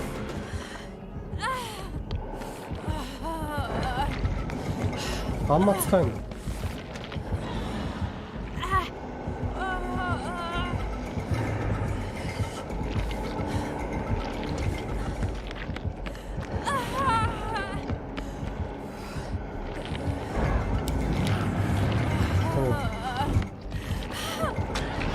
ワープできんのかな。おお。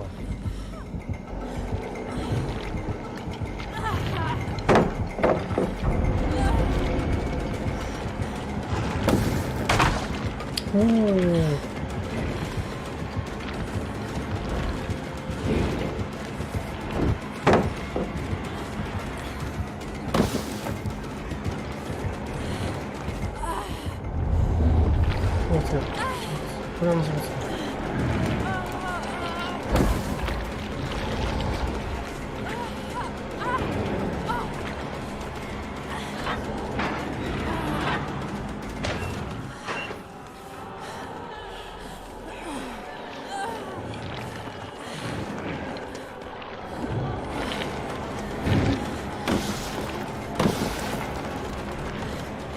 これあれ発動しないの。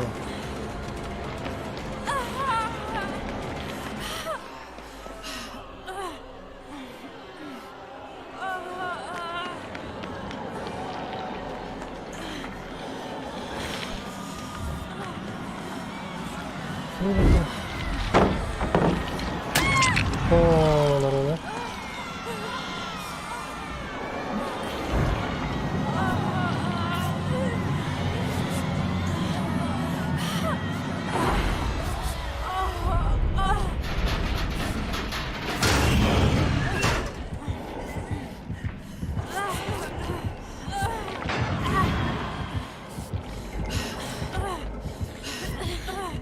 ちょっとね、よくキラーが分かりませんね、これ。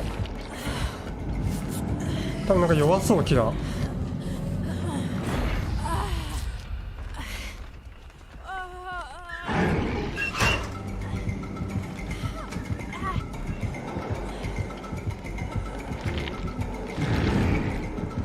じゃあワープできるかな。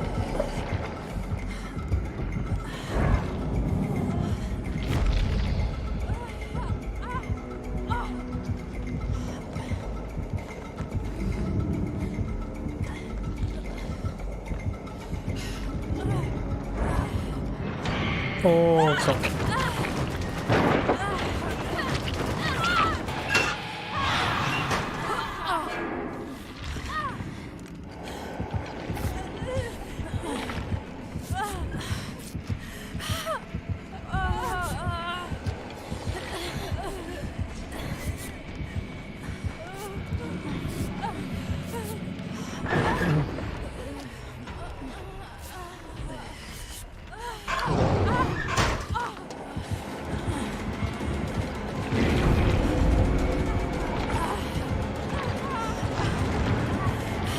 そろそろいいか。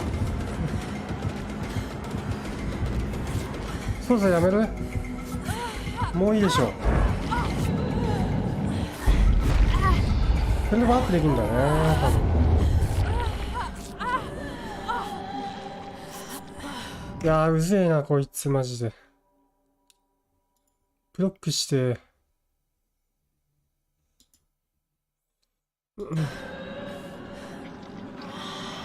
しゃあ、ありがとうございました。よくわかんなかったけど。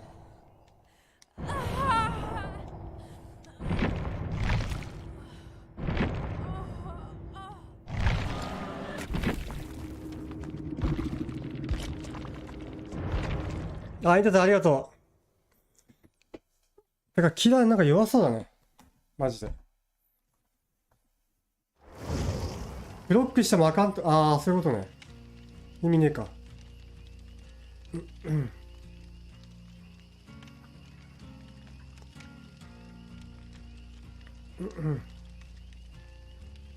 ミントさん、キラーやってどんな感じだった？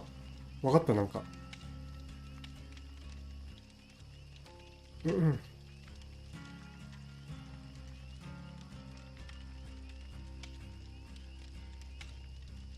そう。いや、音が怖い。マジで。音が怖すぎ。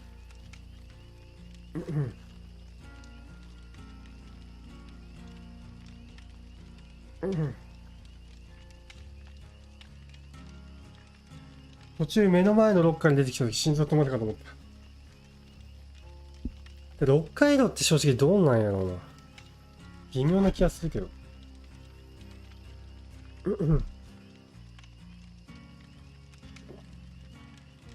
じゃあ大体分かったな。ありがとう。なるくん、イントさん。ちょっと普通のやろうかな。なんか能力が分かんない。未だに。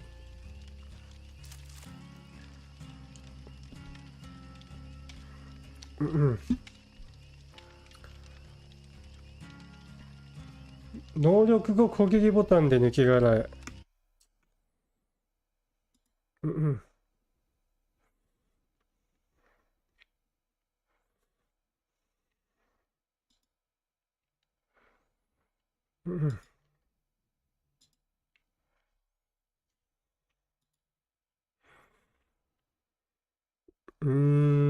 テレポボタンでテレポ。攻撃ボタンで抜け殻移動。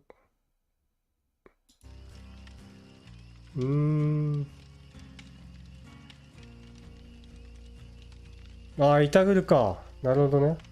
イタグルとかには強い。なるほど、なるほど。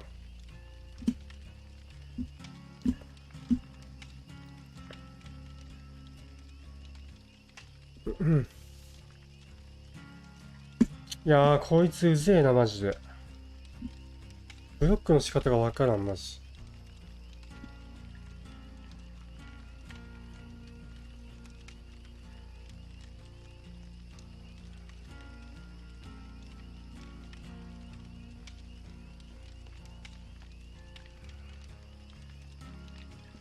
ああ、なるほど。さっきいたとこまで、ああ、そういうことか。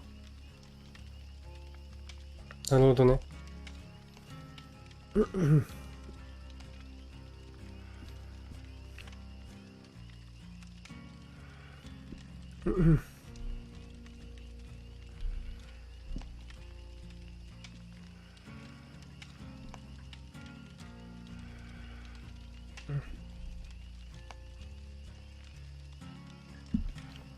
難しいな、ちょっと。なんか他の人の動画見た方がいいな。普通に。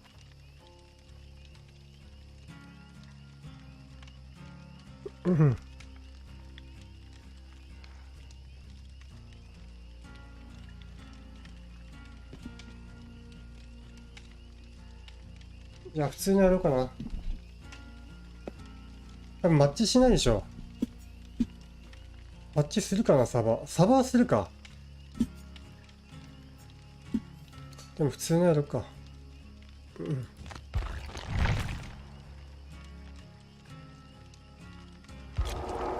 あ、インタさんありがとう。なるくんもありがとう。ちょっと普通の出玉に戻ります。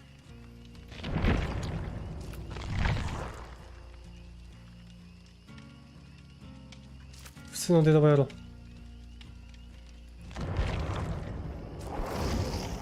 う。もうこれはいいな、でも、マジで。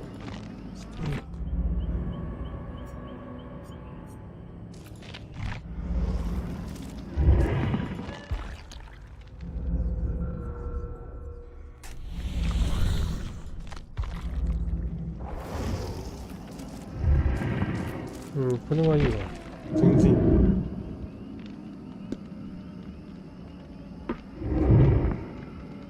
コメントが流れちゃう。ああ、まあ来るだろうな。じゃもう一回、普通のデータバやるわ。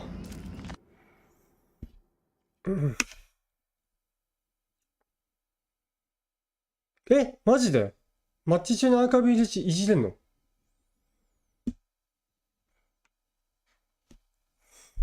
その機能ついたんだ。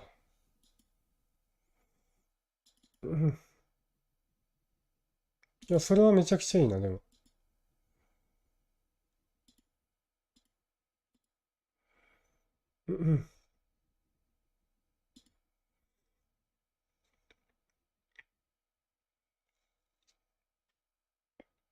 あとアーカイブサバキラートフト。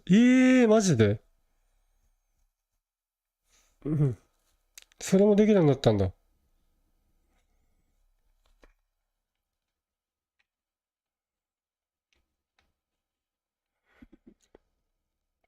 あと PTB、あといじってみよう。ちょっと。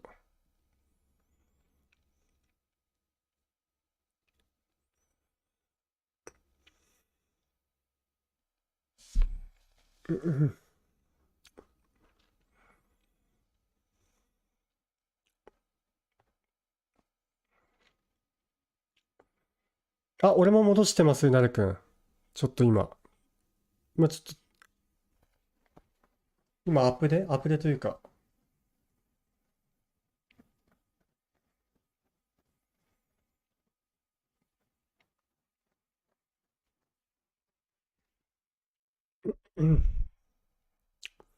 今確認中かな。少々お待ちを。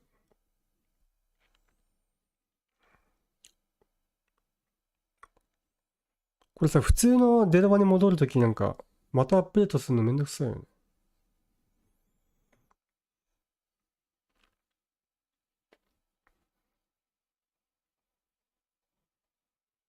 あ、いっちーさんこんばんは、初見さんこんばんは。6周年見たんですけど、いつからでしたっけ？ 6 月の中旬ぐらいからだった気がします。確か。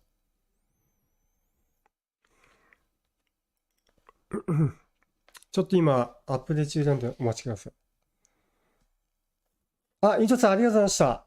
イントさんお休みありがとう。助かりました。いろいろ協力していただいて。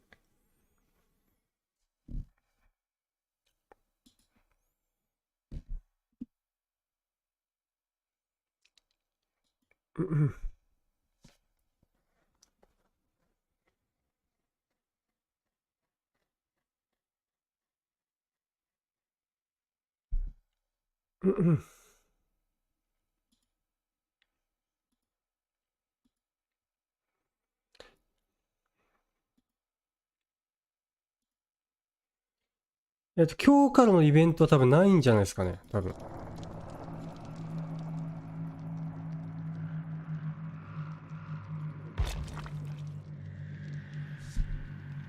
チャプターが6月7日か。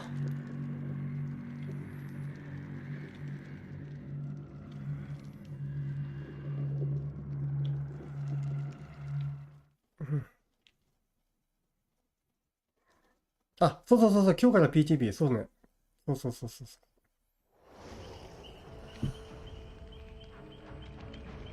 ちょっと普通にサバ行こうか。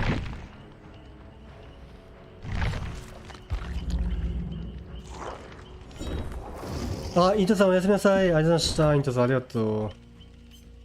誰かやるかな？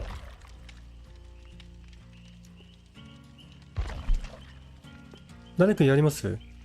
サバ。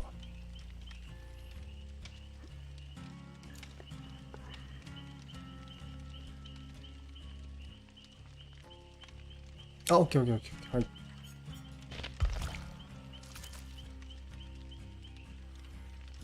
まだ起動してないから。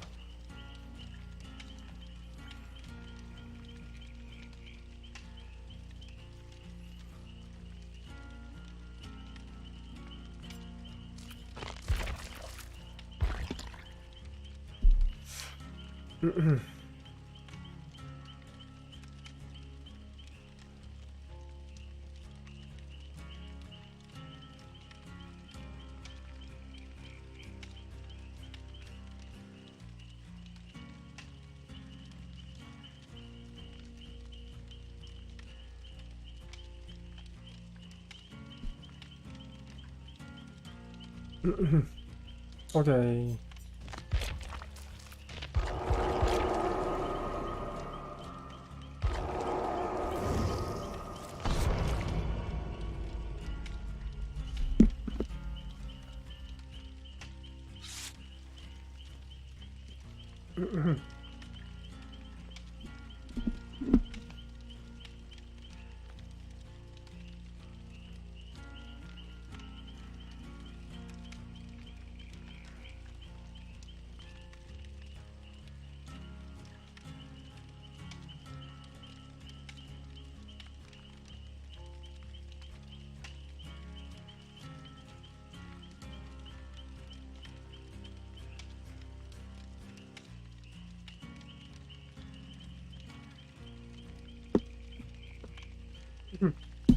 それからトイレ行ってきますね。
までした。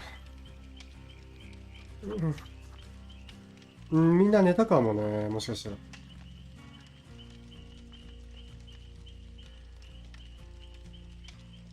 あ、キングプレステージレベルに。ああ、なるほどね。レベル上げてると。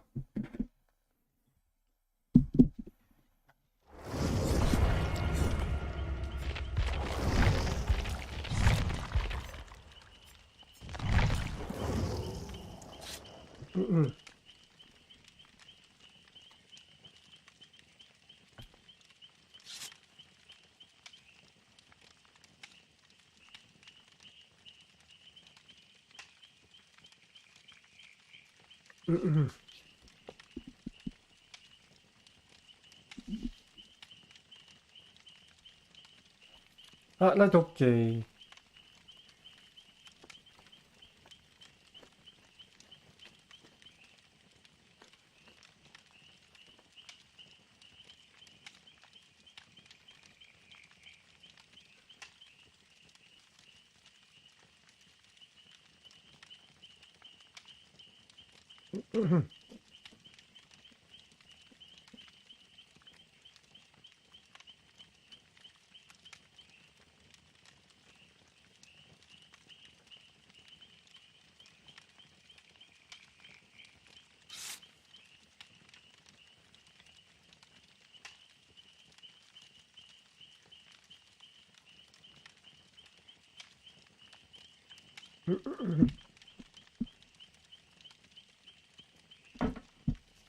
抜けてくな、気が。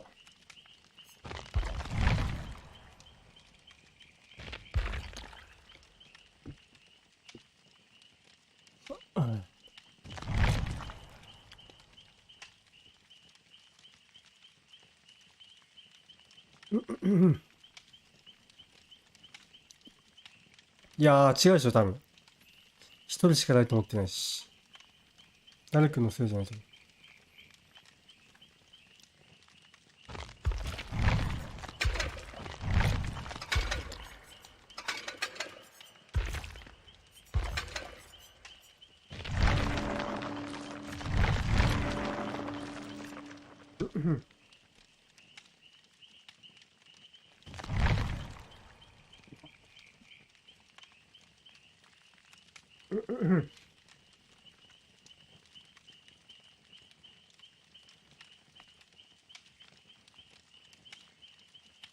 抜けるね、キラさん。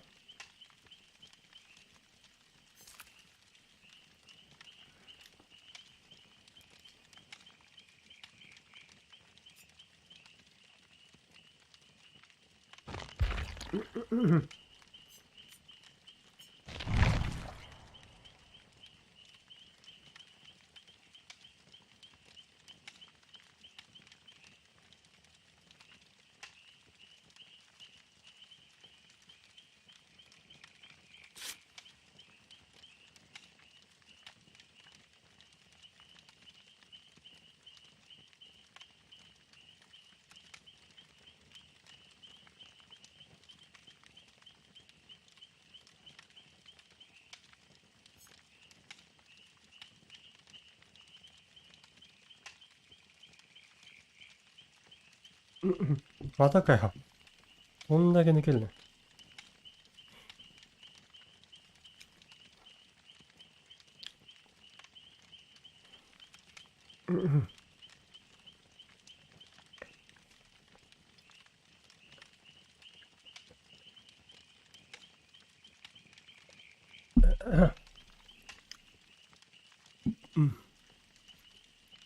あ、ライトいいっすよ。外して。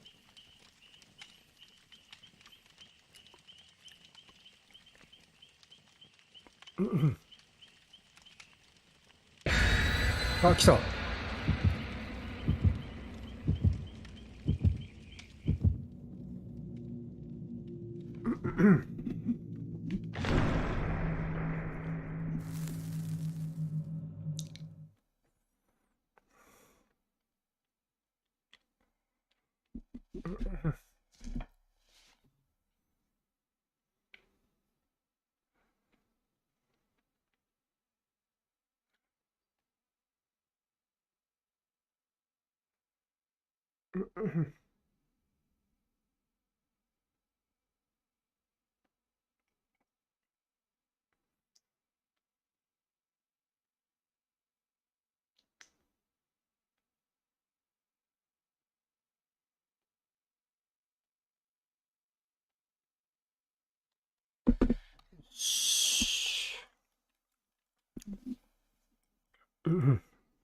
うん、綿密だったね。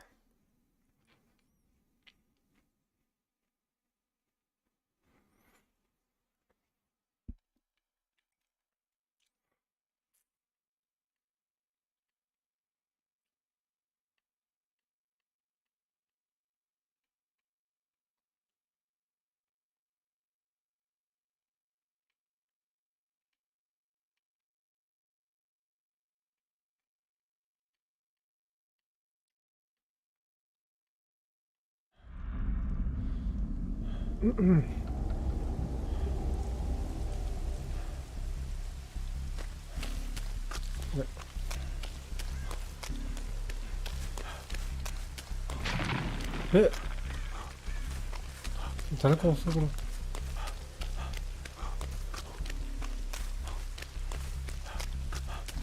うわ、マイケルやば。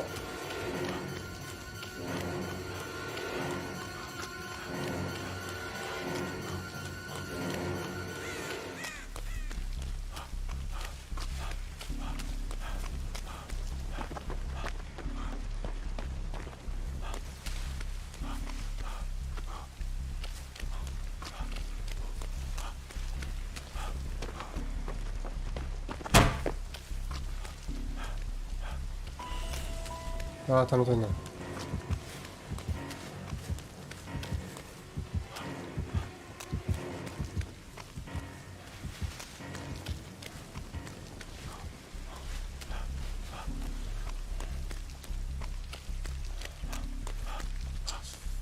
あ、なるか。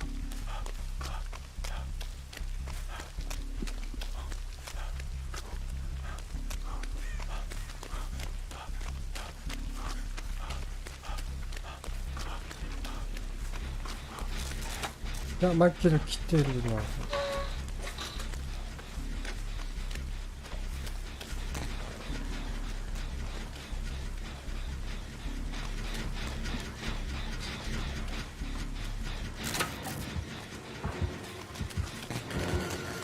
いやー、これやばいな。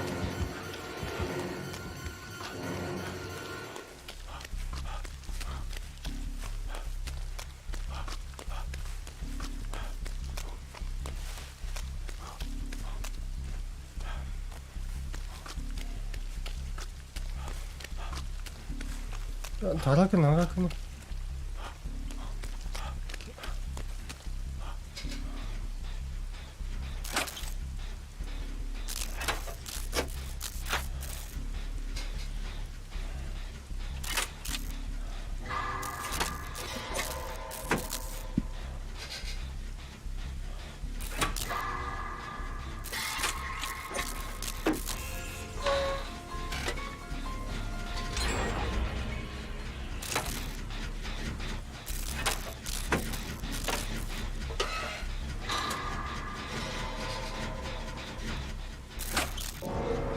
メメントじゃない、立ち物。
うん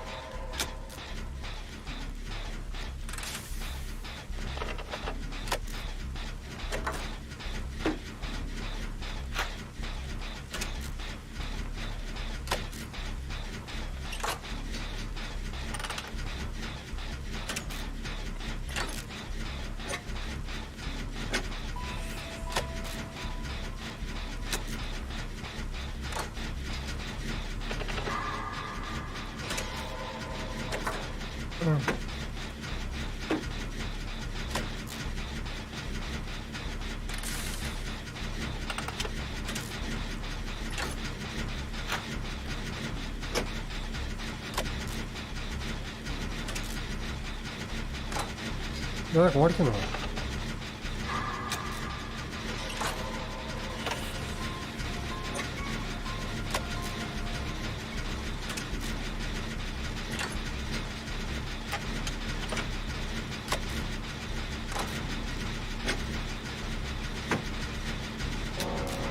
うわー、全員立ち込むな。やば。どうやる？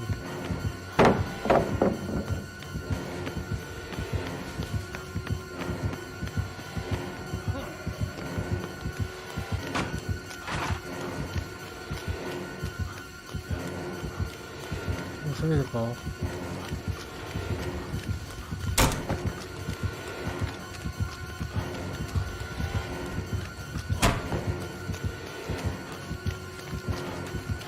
どっか。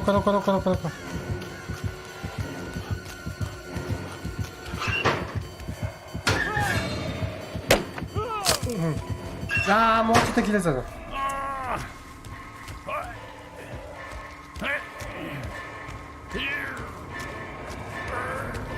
いや、入っちゃった。お、出してくれる？マジでいいんすか？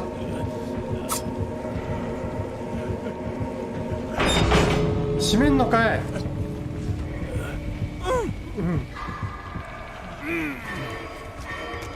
あ、でも抜けそう。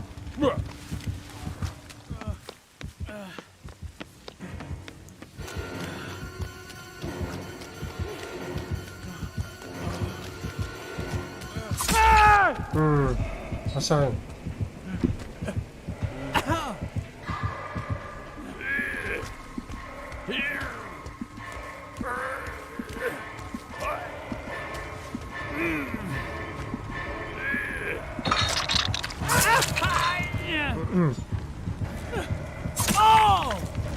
めっちゃケバブするやん。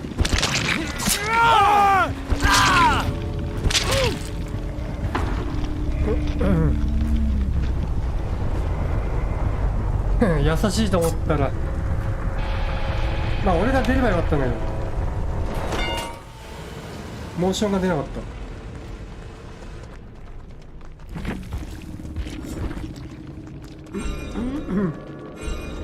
た。あ、違う、雲ついてたんだ。な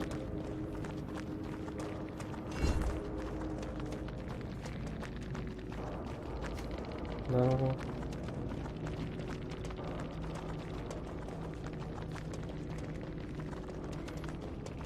雲ついてたけど、多分オブス最初のやつだ。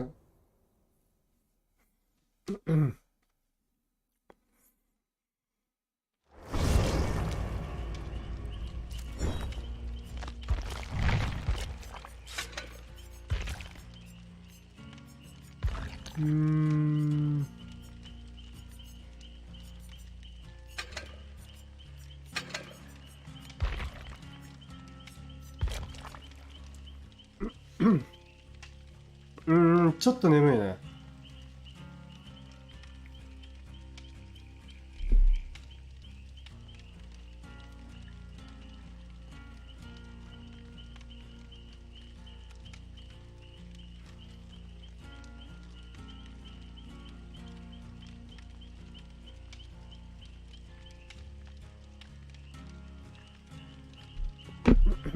まあ、まだ大丈夫だけど。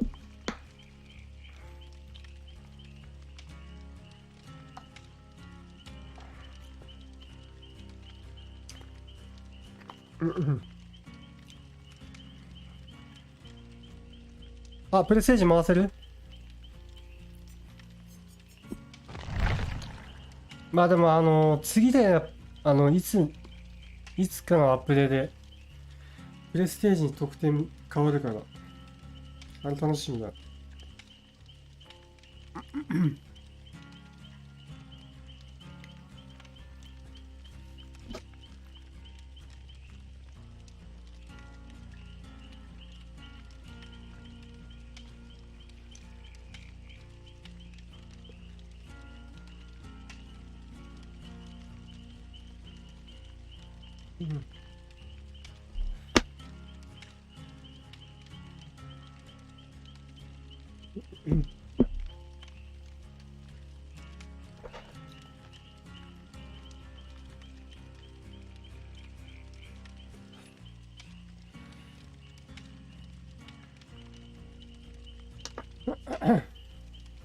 ああ、今日もお洗濯部屋干し。まだあれか。なんだっけ。あとか。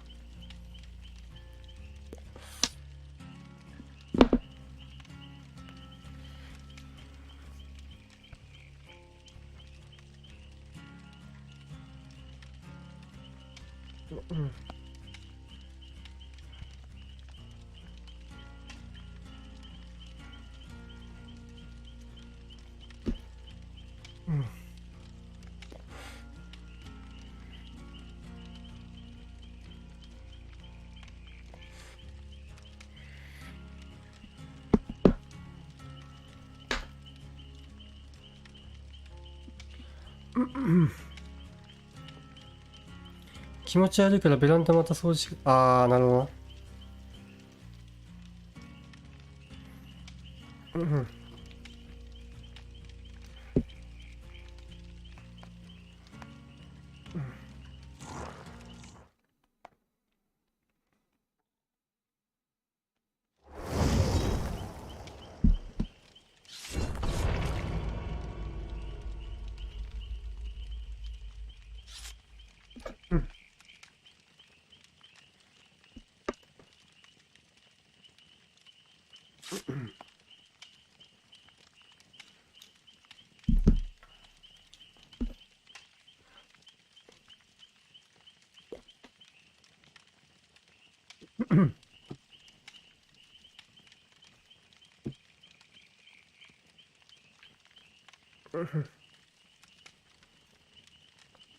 ああ、掃除してからな、ちゃんとな。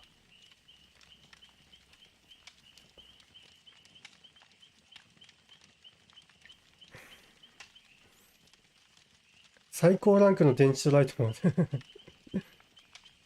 誰勝ちだな、じゃあ。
よし。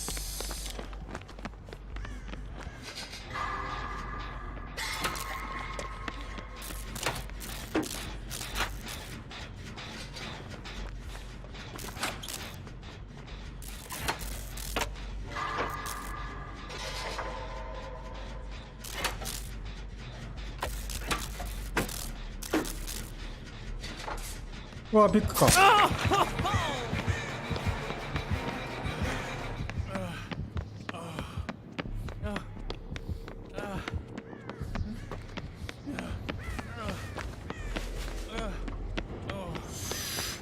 ピックか。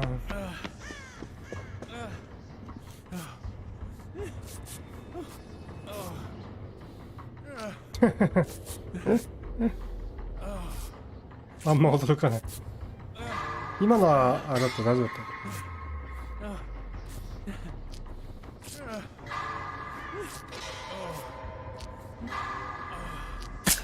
あべー、ちょっと。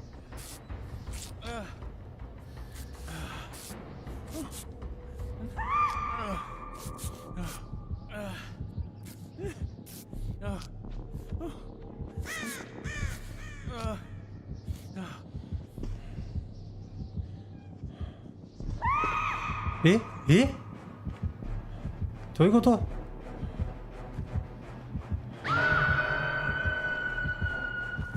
どういうことですか？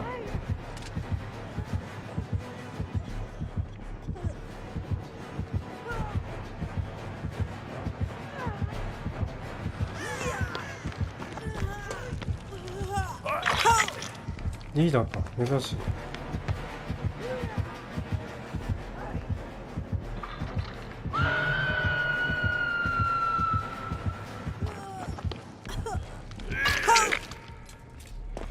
ああ、確かにな。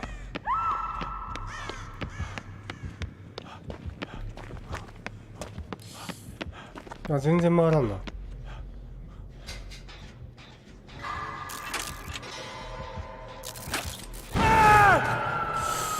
演説か。よ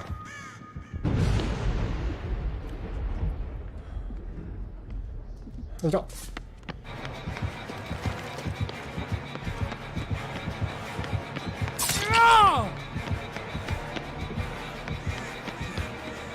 戻るんじゃない？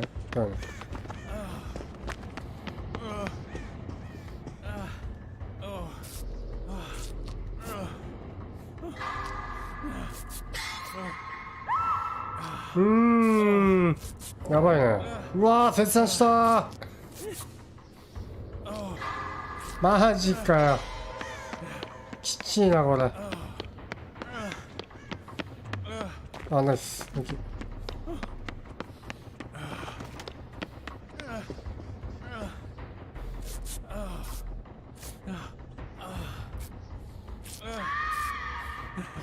うまいね。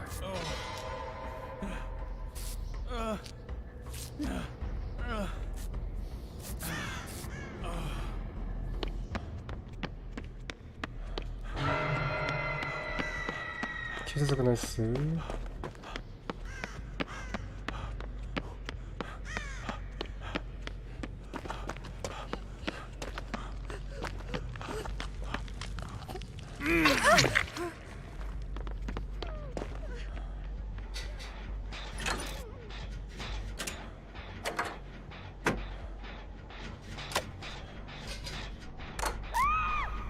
いやー、マジか。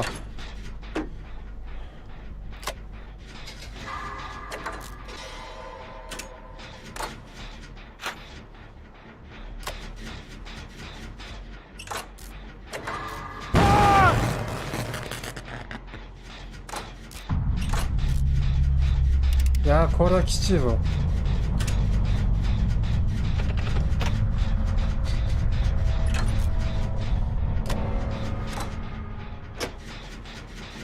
いや、絶対うまいでしょ。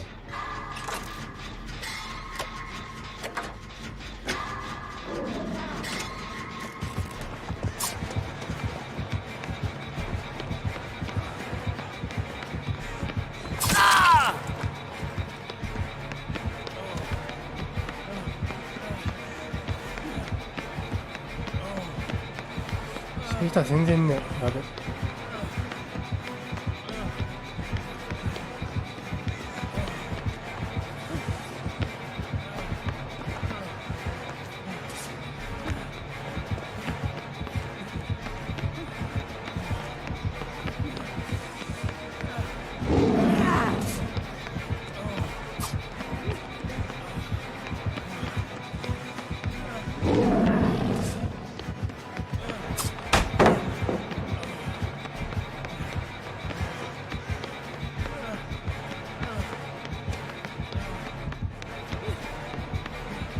あいつ全然ねえよ。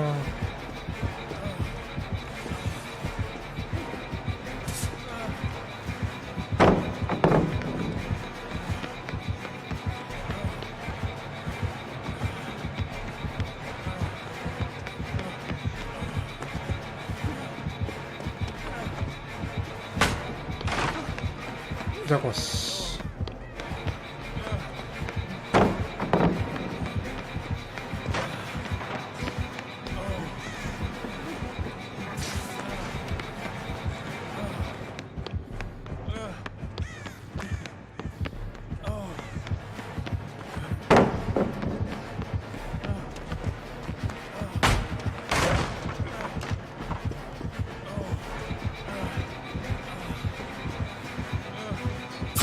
いやー、ちくしょう。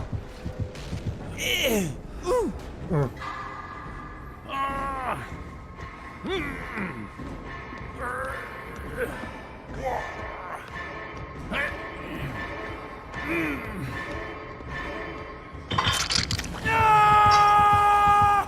うん、岸の付け方うまい。うん。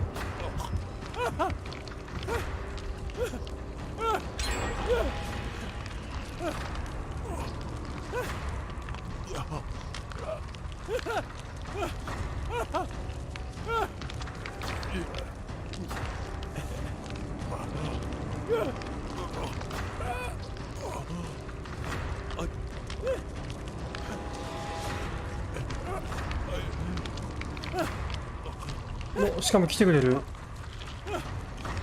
ナイスナイス。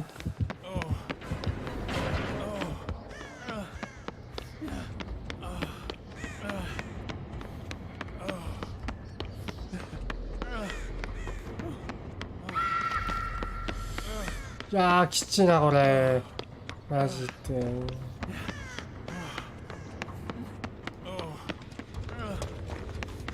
これ終わるんだ。どういったのか。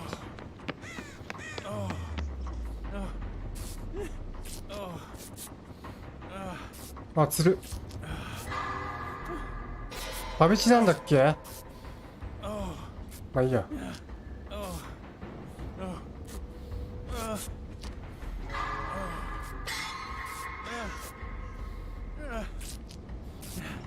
もう抜けたよ。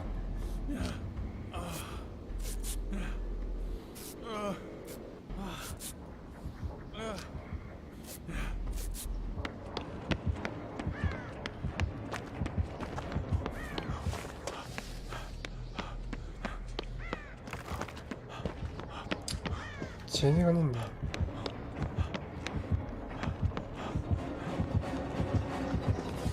ポッシュうまいな、岸の付け方マジで。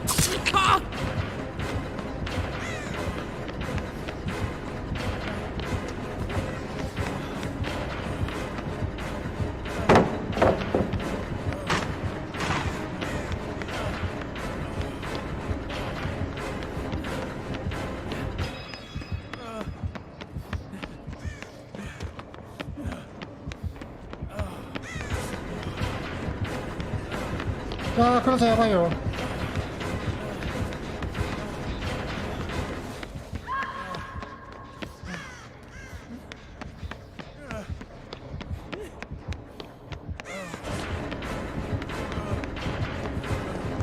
ダメか。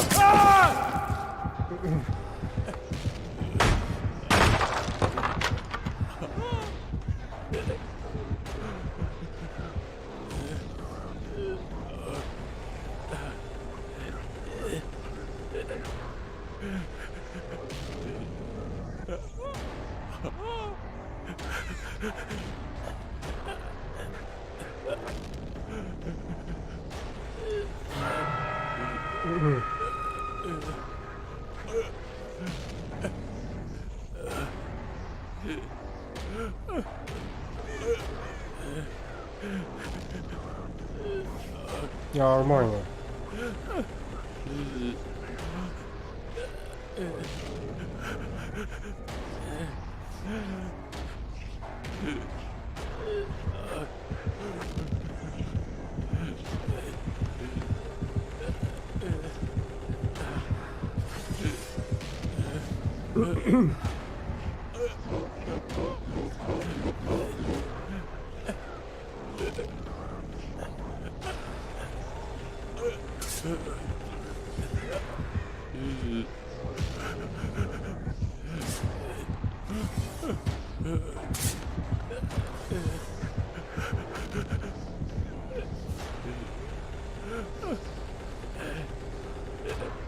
てくんねえな。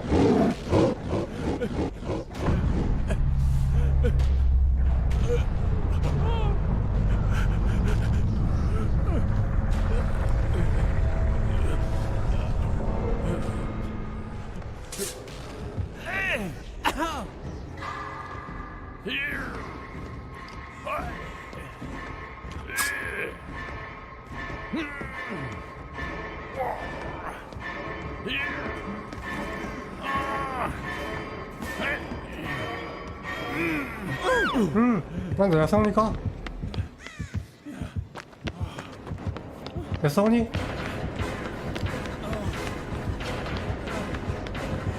やさおにっぽいな。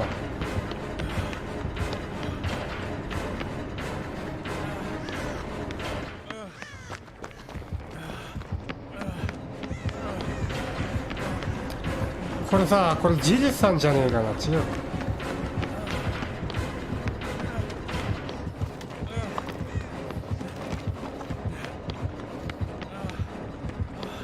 ハッチ誘導してくれてる。ありがてえ。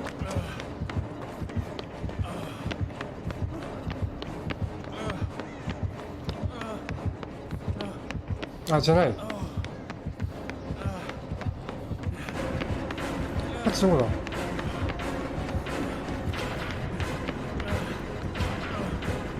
中国語。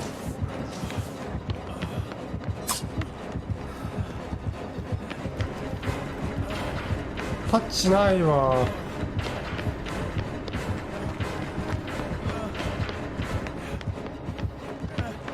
どこになんだハッチ。あー、ナスいいっすか。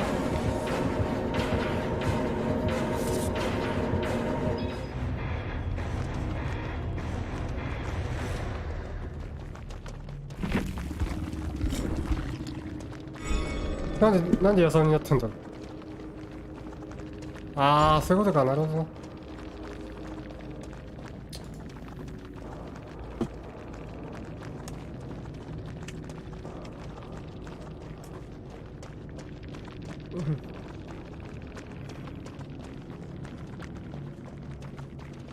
ああ、なるほど。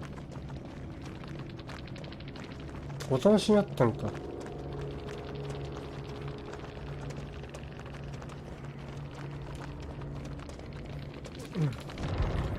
ああ、今度ね、さっきのマイケルと違ったね。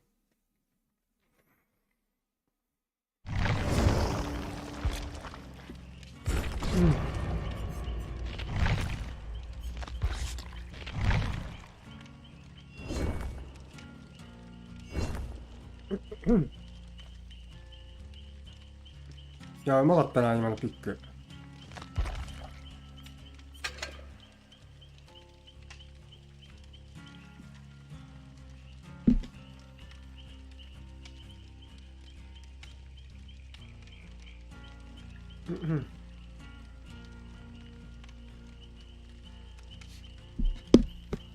また来たよ。こいつマジ。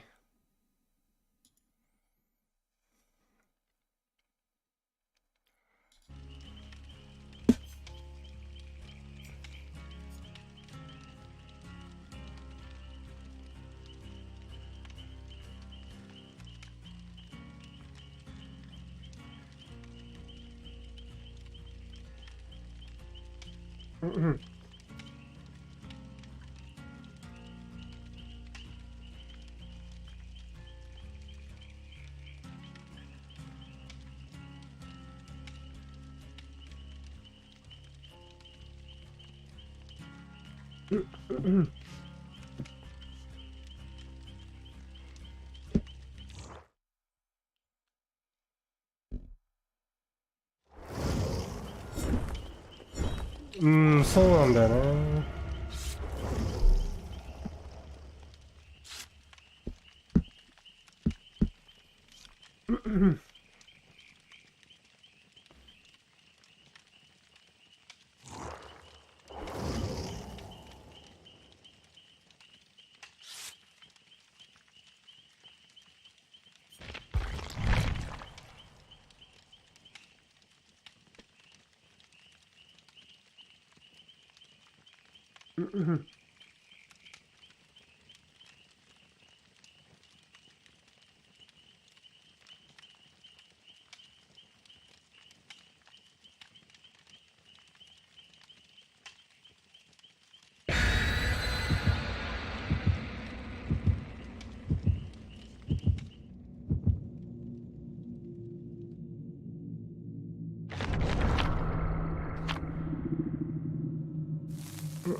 아, 편집이 쩌쉬.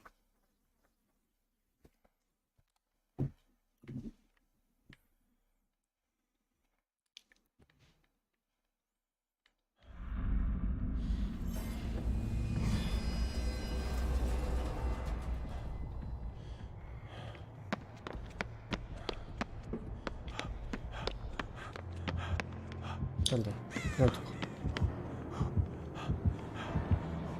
かそこ見つかったんだけどマジか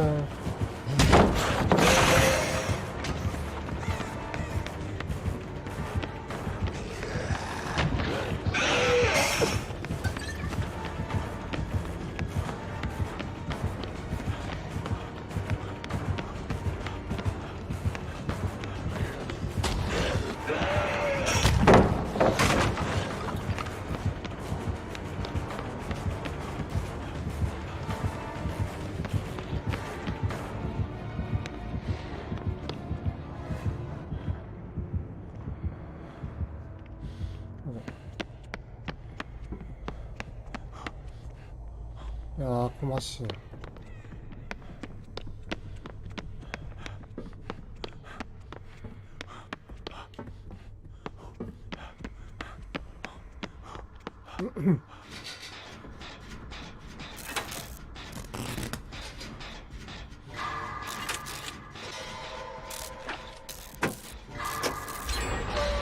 ナイス。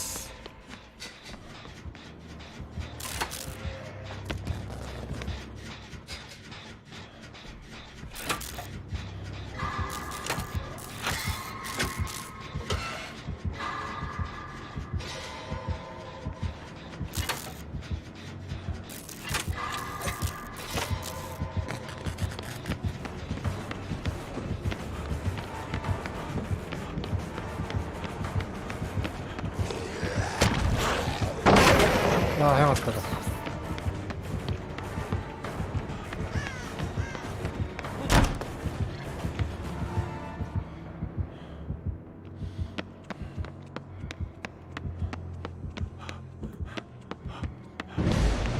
です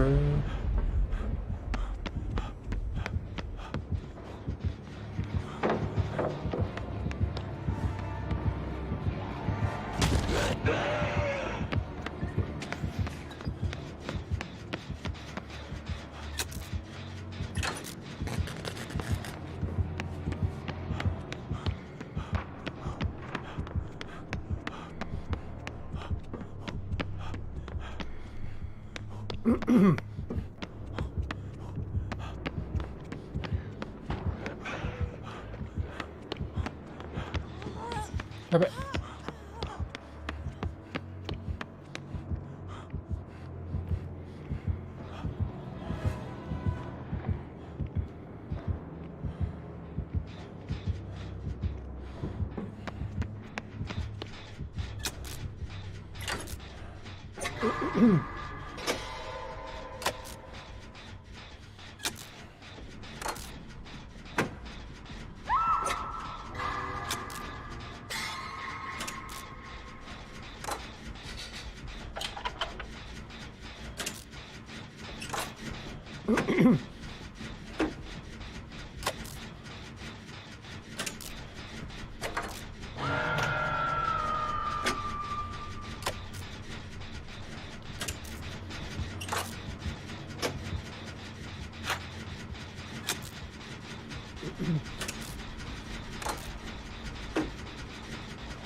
村さん90いってるのがナイス。うわー、来たじゃん。マジかよ。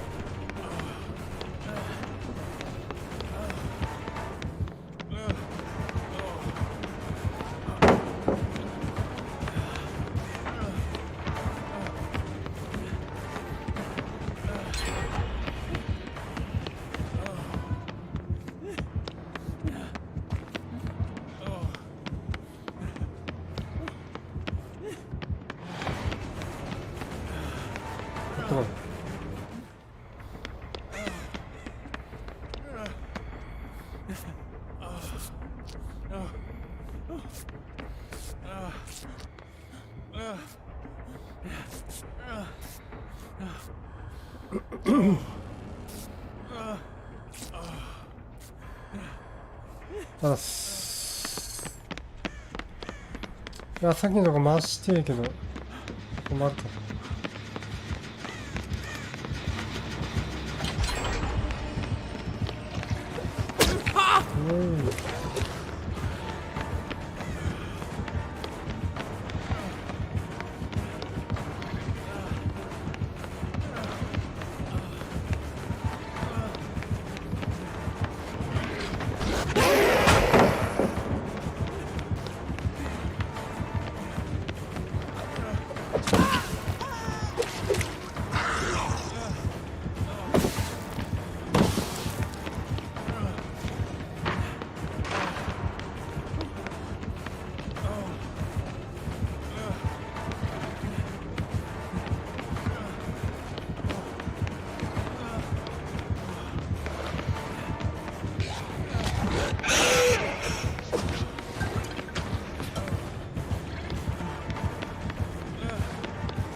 That's her.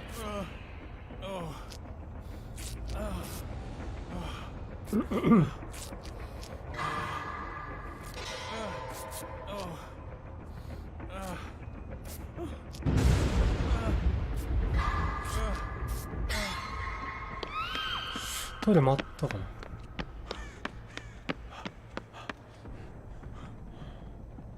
回ってない。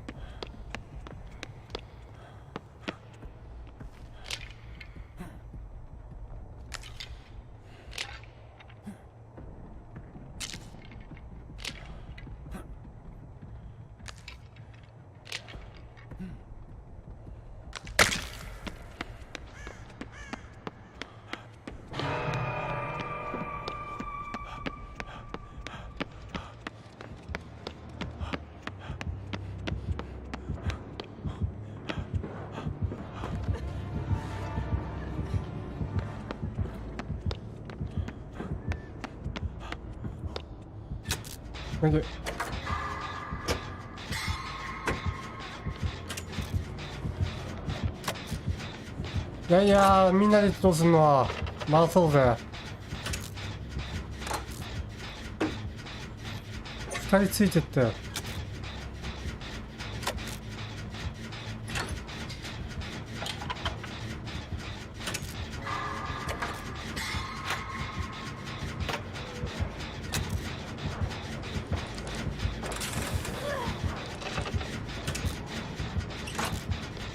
下来るかこれ。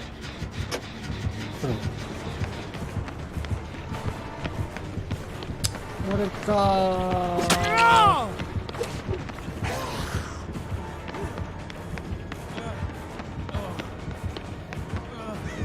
や、来るか。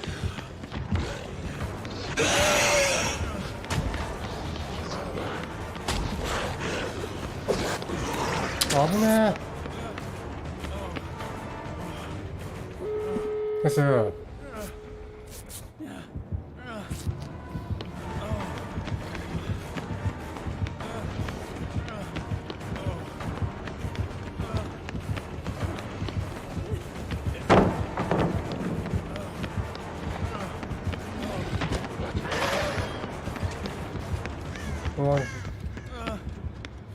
いや、開けてない。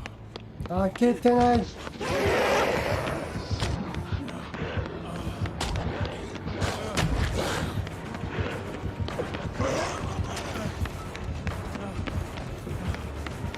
あいたら無限ねえよ。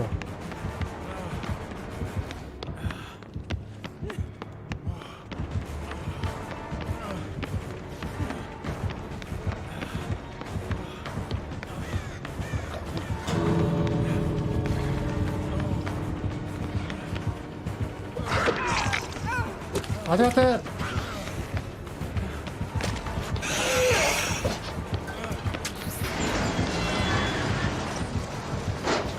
危ねえ。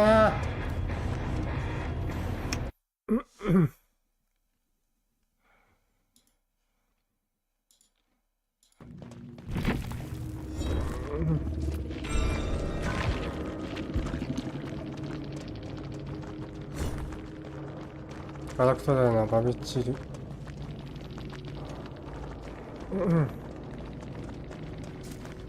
やー、奈良くんじじい。いいね。あ、リズさんこんばんは。じじあざっす。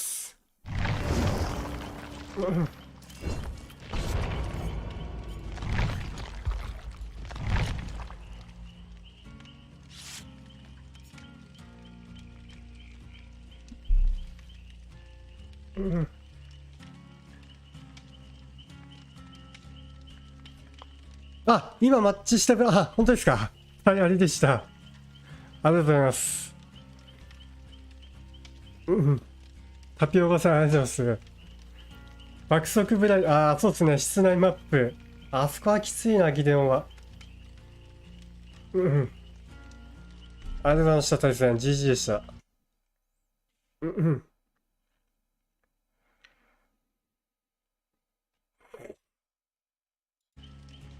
結局言い訳なんですけどね。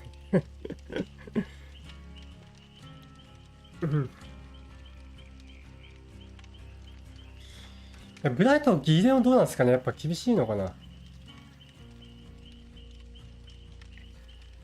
今日リズさん、4周年見てたんですよね。あ、違う、ごめん。6周年か。6周年の配信みんなで見てて。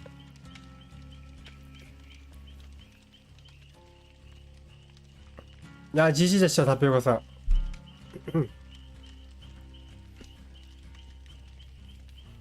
今やばいことしてるかも。なんだろう。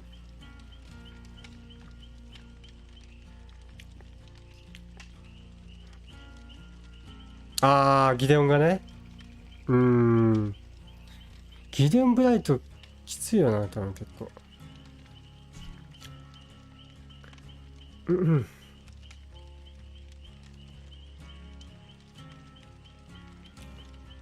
そう、PTB、やったんですけど、自分。なんかよくわかんなかったっす、キラー。マジでよくわかんなかった。なんかパークもね、結構微妙でしたね、どれも。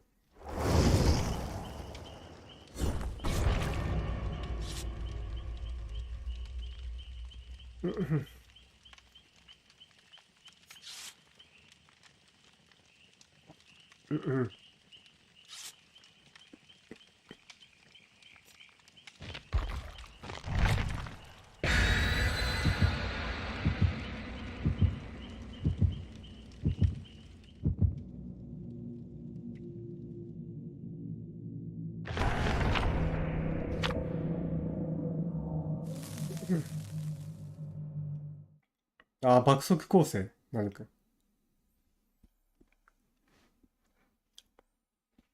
あ、いいですよ。やりましょう、やりましょう。やりましょうよ。タピオカさん、スチームなんですけど、僕、今日概要欄書いてねえかも。でも概要欄、僕のチャンネルの概要欄に、スチームの ID 載ってるんで、そこから申請してもらえればと思います。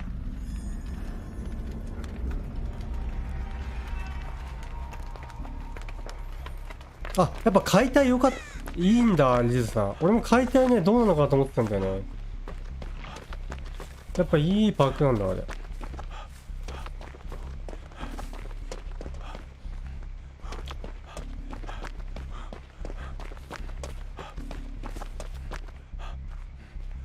CS OK です、OK です。そしたら、YouTube から、入れてもらえれば、大丈夫です。あれ、レガシースキンじゃね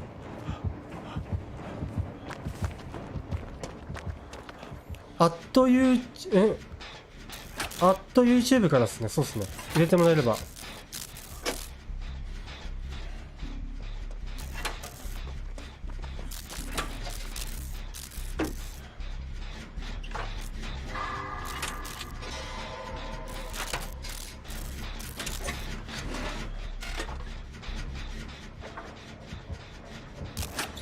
トラッパーか。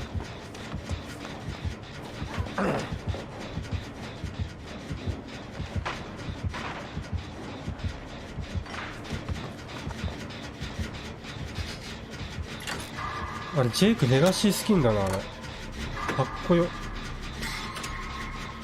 めっちゃかっけえんだけど。やば。か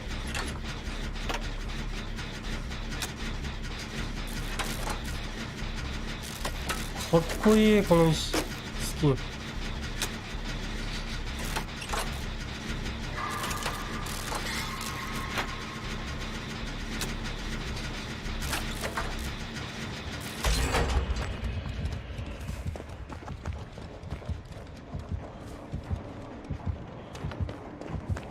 あれかな。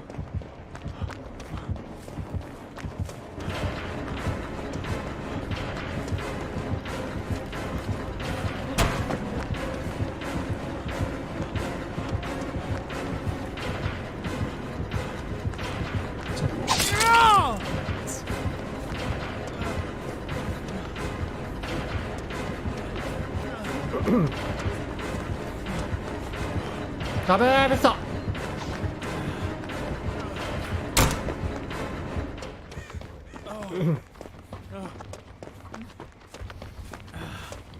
日高おかえり。あれガチのレガシースキンじゃない？めっちゃかっこいいんだけど、ジェイク。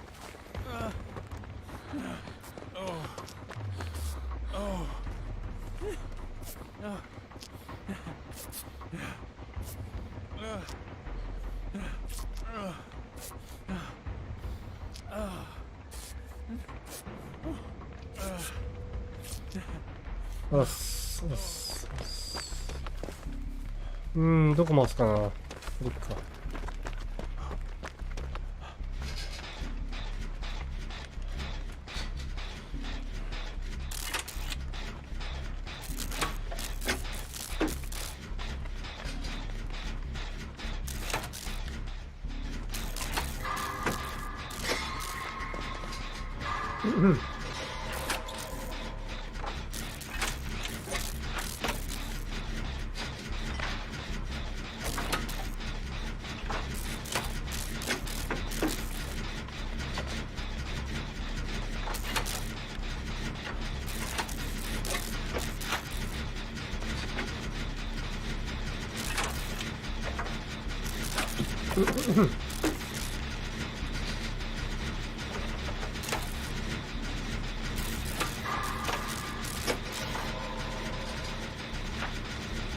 これ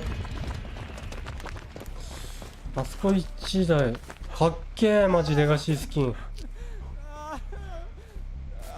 待って、こっちだとなんでなんだ。多分あの人回してるよな。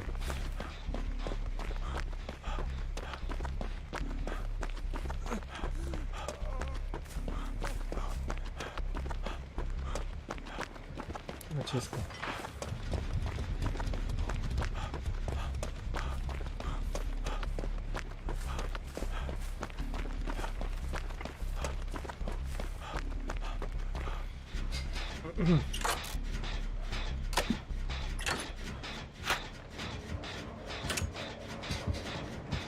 いやー、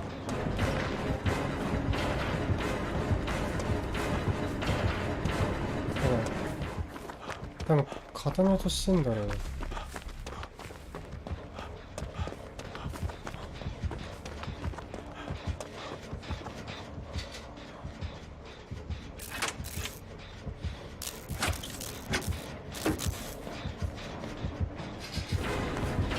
やべえ、こうなる。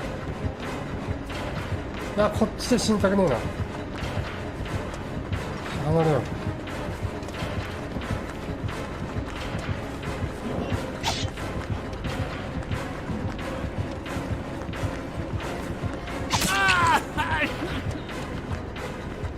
あ、どうなの。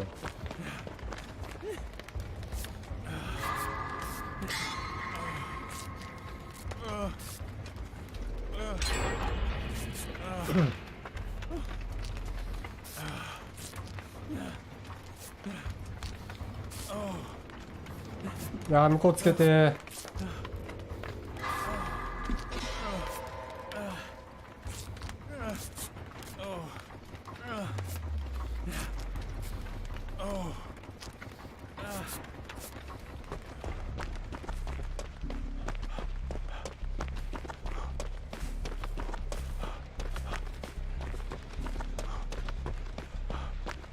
ここら辺なんか罠だらけの気がする。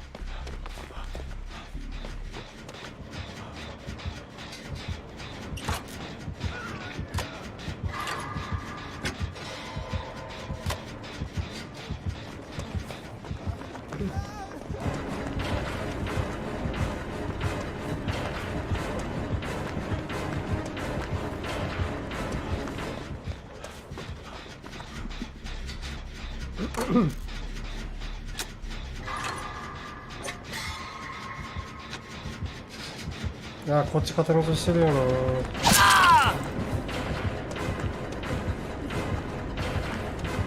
ってくる。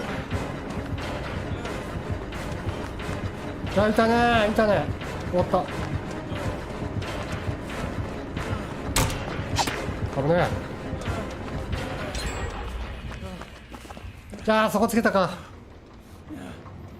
あっち固まったわ。これ厳しいぞ。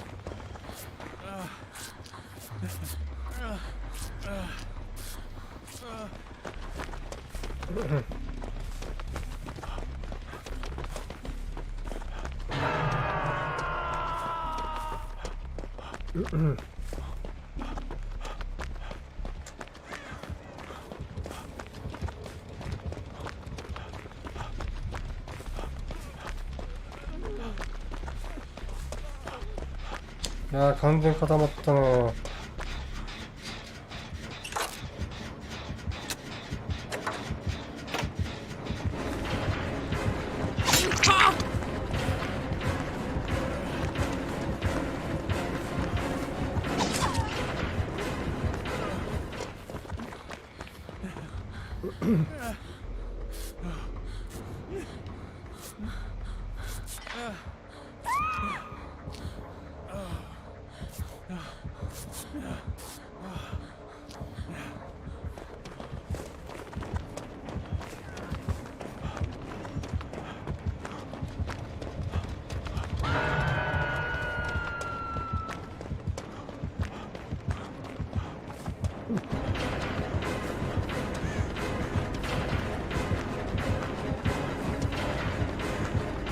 あ、追ってくるけど。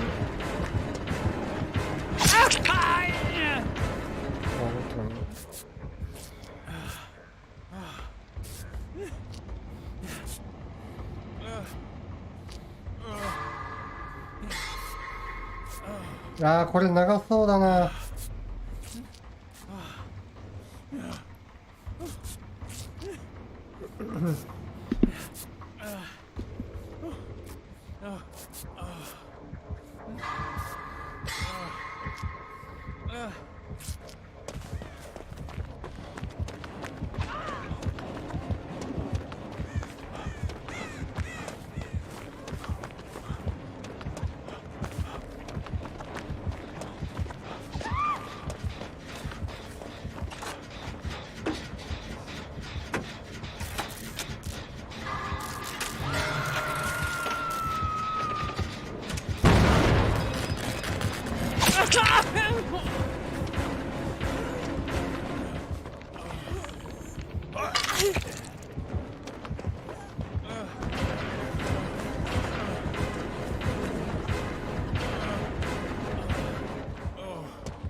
Yes, yes.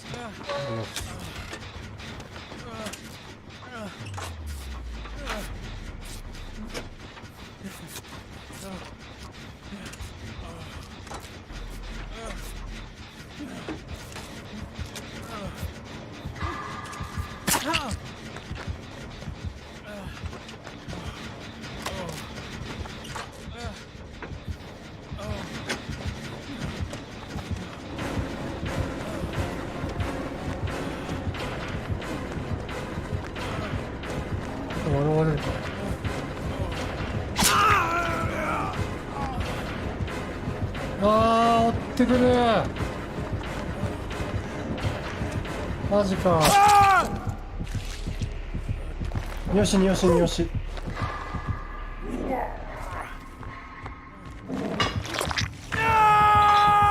疲れた。ナイス。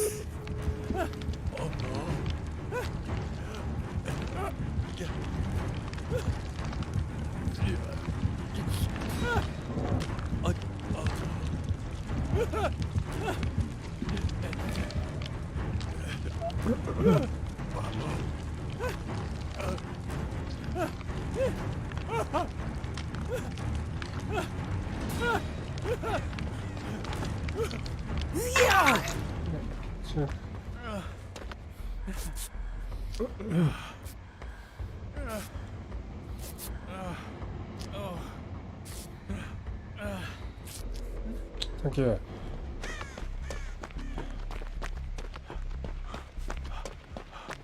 危ね。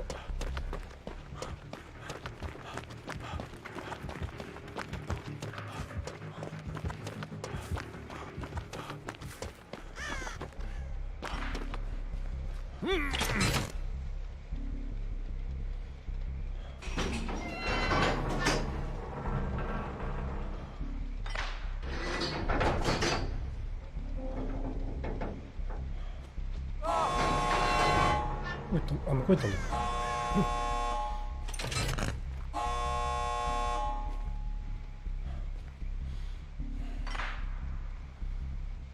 あ、飲まねえか。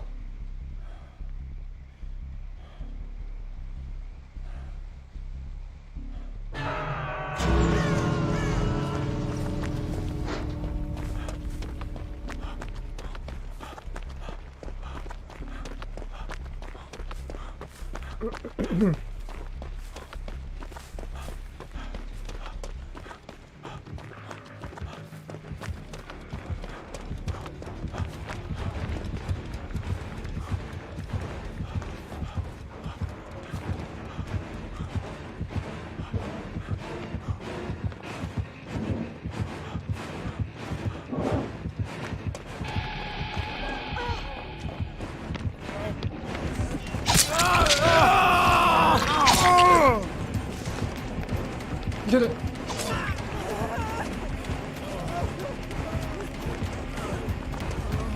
ける。ナイス。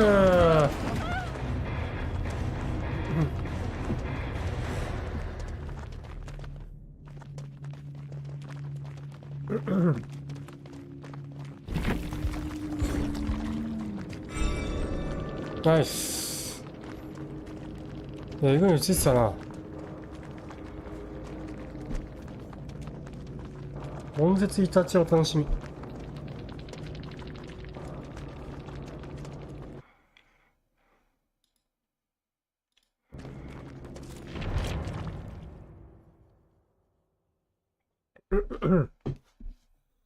ね、知力、まあそれはめっちゃつけてたからね。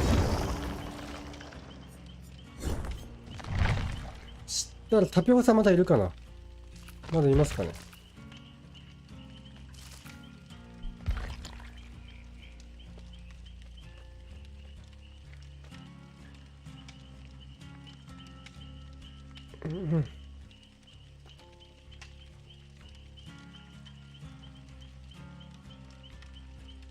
あ、ジェジャーザッスー。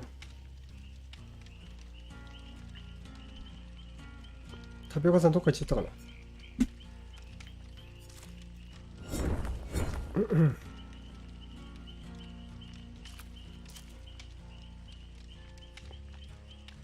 行くか。誰か行こう。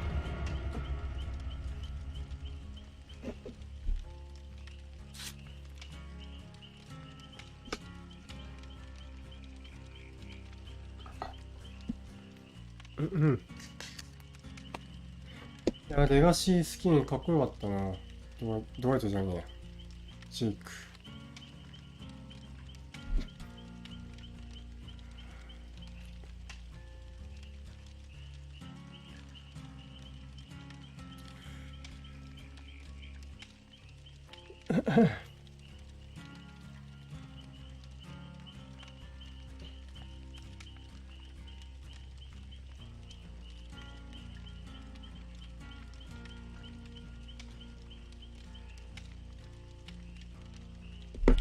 あ、眠くなってきた。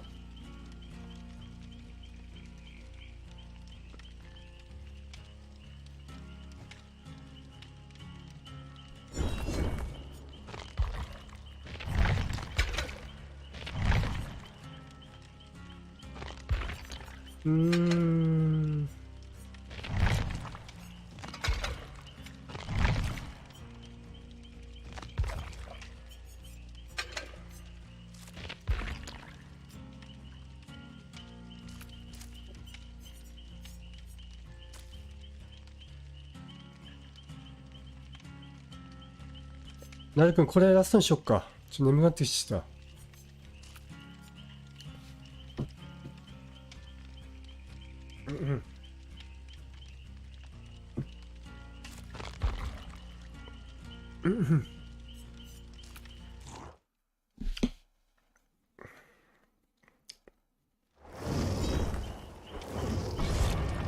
よし。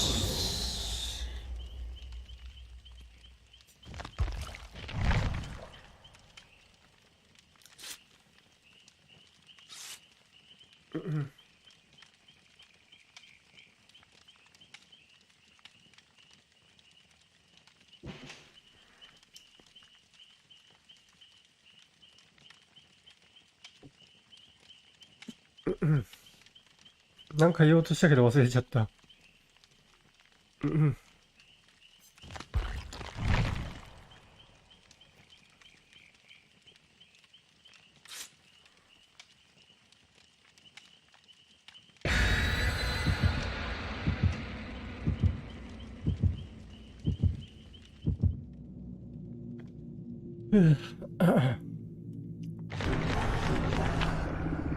あれメメントじゃないか。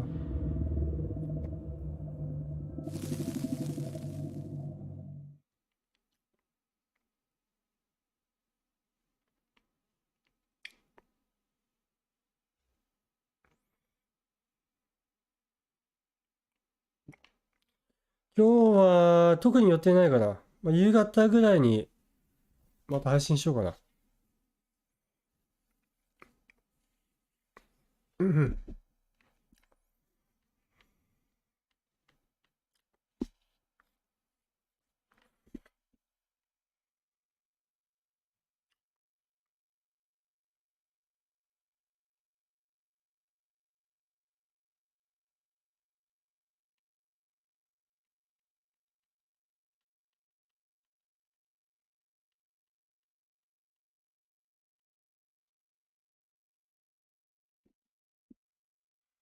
うん、まあ、シャドーバーチってやるかわかんないけど、まあ、エペと、そうね、ドラバー。エペチってやるか。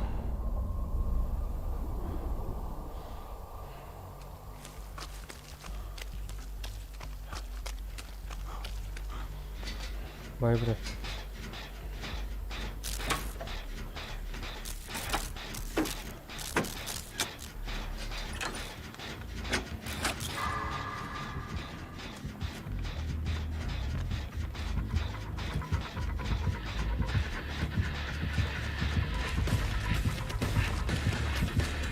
これかよ。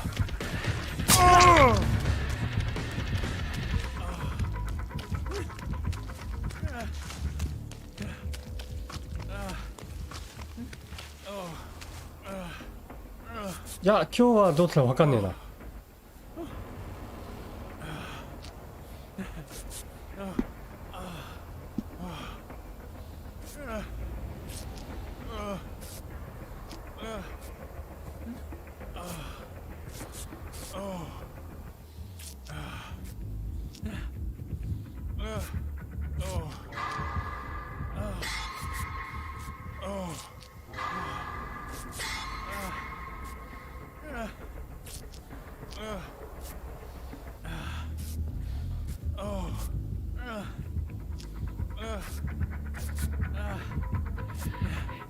おい、せっかく治療してたのに。マジかよ。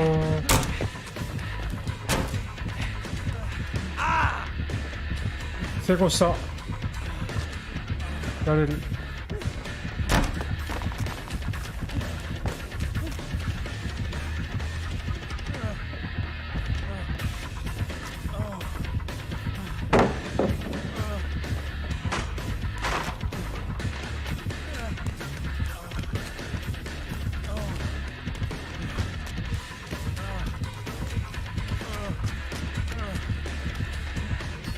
やべえ、最悪。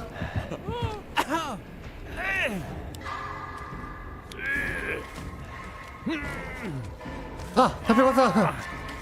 そうなんですよ。あ、じゃあもう一回やりますよ。そしたら左って言ったんですね。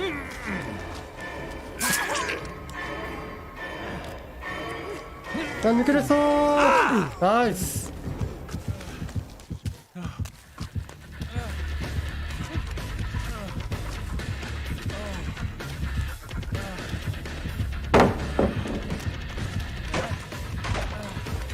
北壊しついてんな。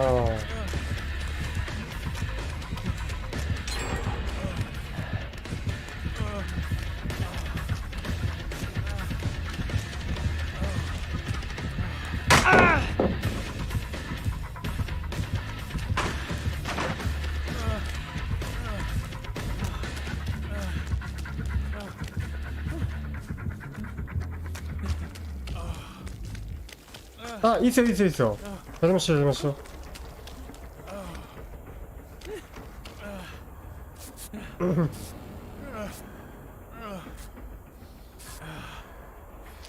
せっかくなんだな。い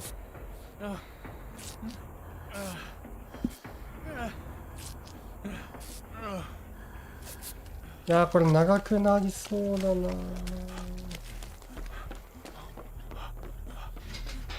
全然ジェネ回んねえもんね。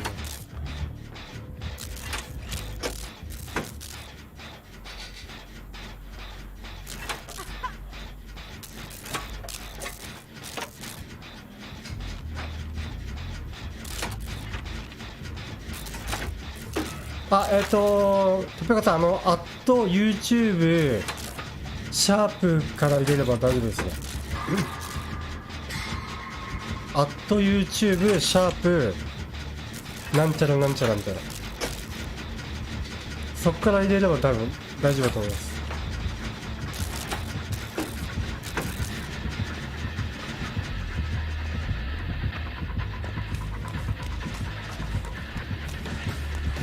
また俺かよ。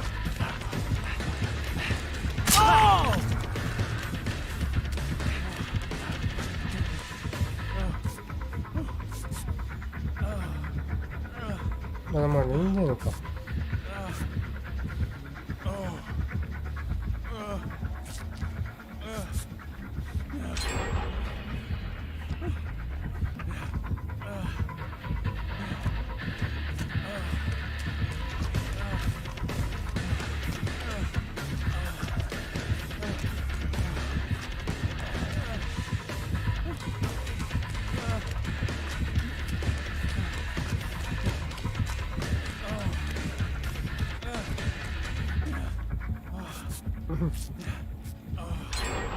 ナイス。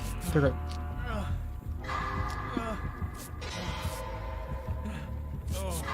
あそこ回してるの。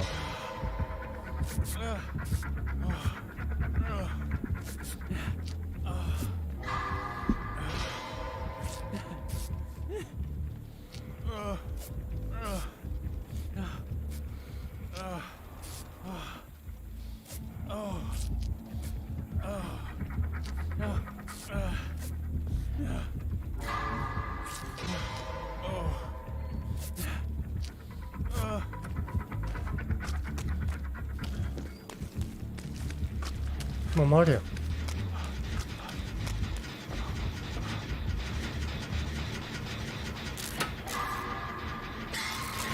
あ、出てこないですか。誰かやれるかな。誰かやれる。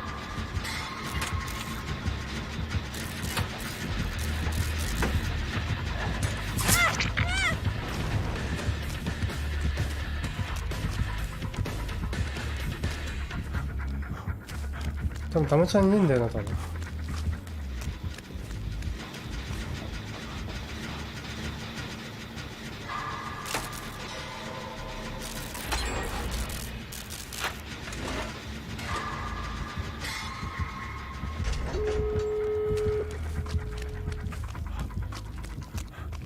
ちょっと待ってもらえます。そしたらもうそれ待ち終わるんで。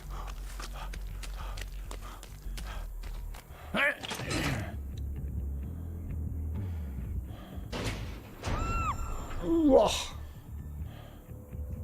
絶対来るやんこれ。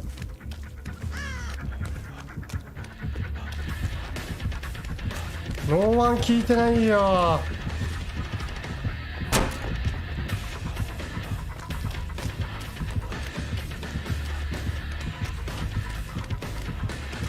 ノーワン聞いてないよマジで。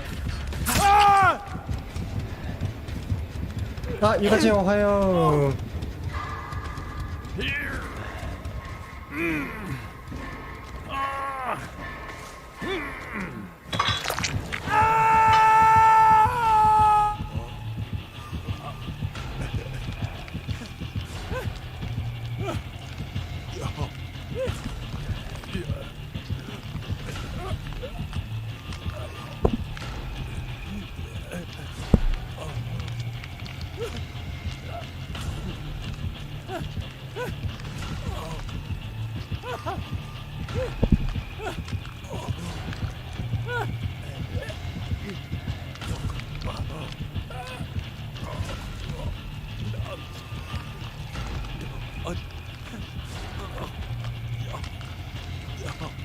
ノーワン壊してるか。ナイス。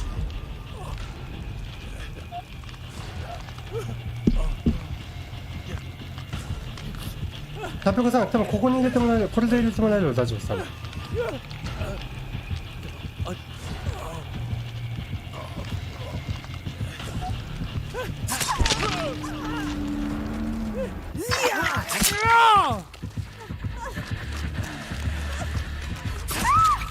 うん。ちょっと空いてるか。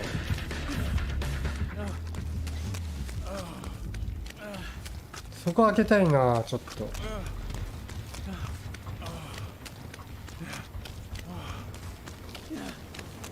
開いてねえよ。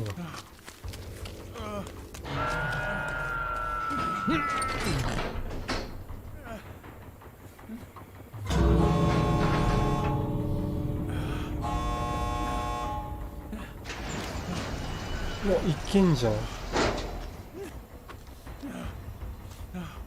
出れんじゃねえか。出るか。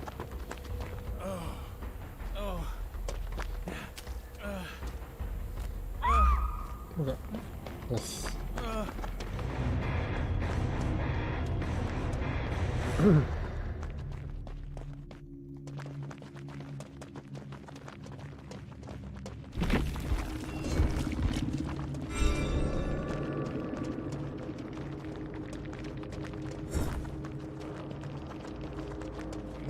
オッケー、じ。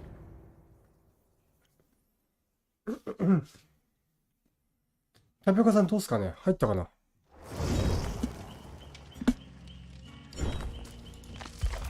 来てる。来てます。多分これかな。オッケーです。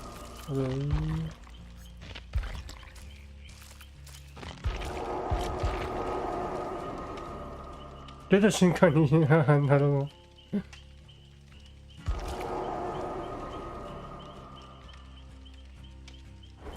オッケー。よっしゃい。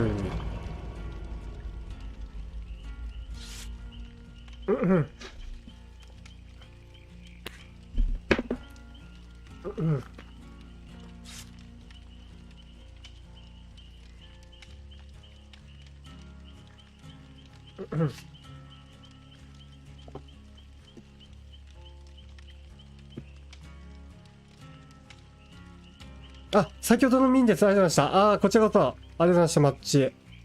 GG でしたね。4逃げ良かったっすね。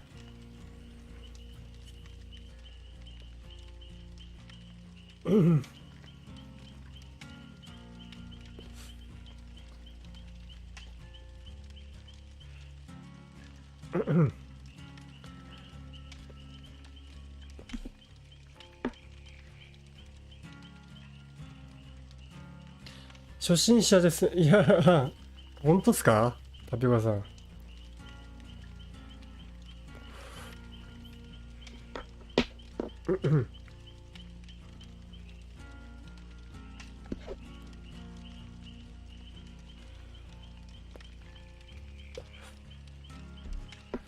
あ、ボルタイね。オッケーオッケーオッケー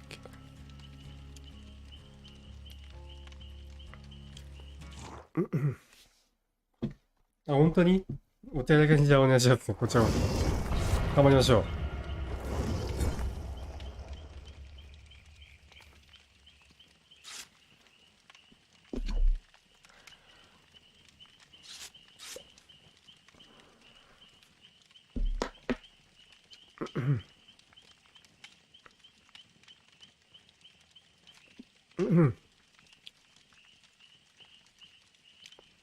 いや最後ノンワン、まさかノンワンあると思わなかったな、最後。ね。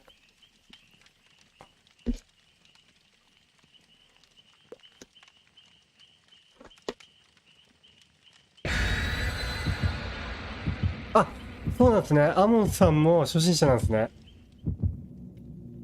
ハマっちゃいました、デドバ。いや、わかるわ。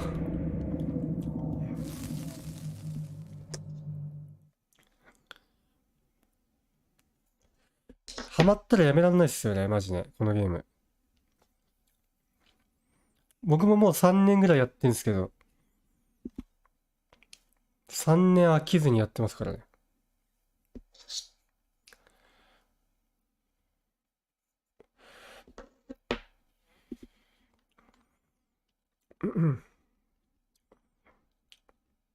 ああ、そう、自分もっすね。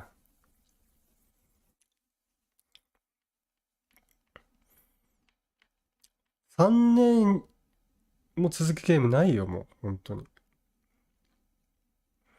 そうそう、やり込み要素、そうっすね。やり込み要素が他と違う。確かに確かに。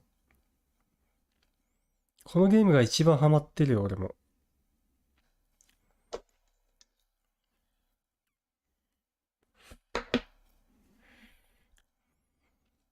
私生活が、ああ、わかりますよ。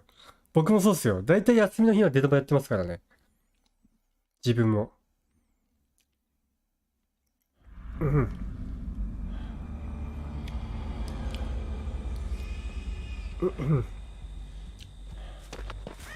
いや、毎日やってんだ、多分。毎日やってますよ、データバ。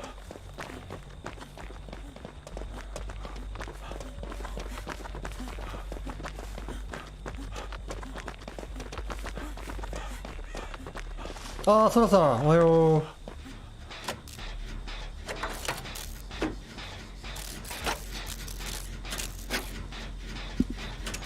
家族に心配されるぐらいずっとやってます。あ、でも気持ちはめっちゃわかります、マジで。ずっとやりたくなるよ、これ。止まんないっすよね。やりだすと。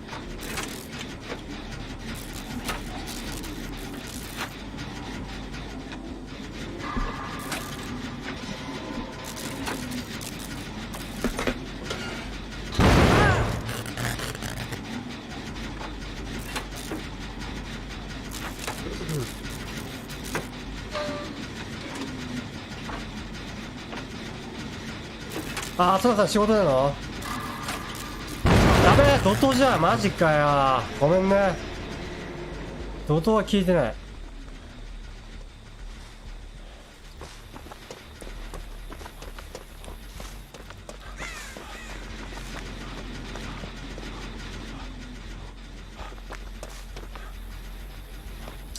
いやー、回して、怒涛何秒だっけ？ああ、もう、あれか。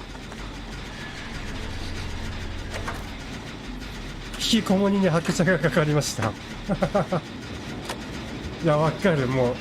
引き込みたい。あーべー、すいません。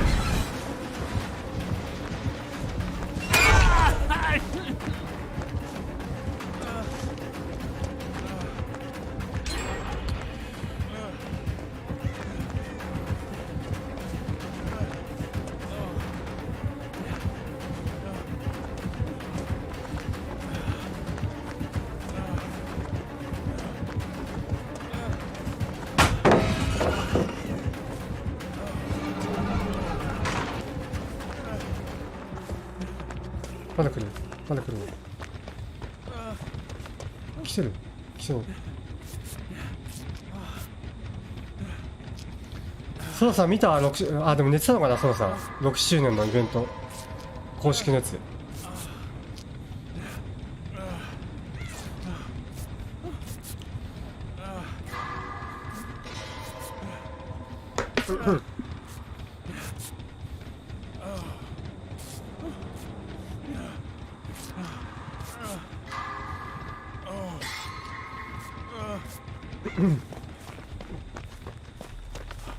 どこ着いたか。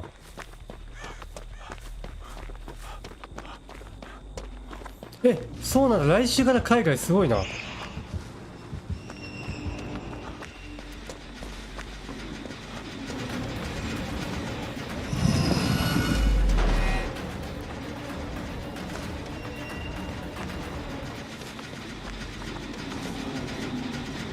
あもさんプレステですか？プレステだったら持ってけばプレステだったら持ってけば。ナイス。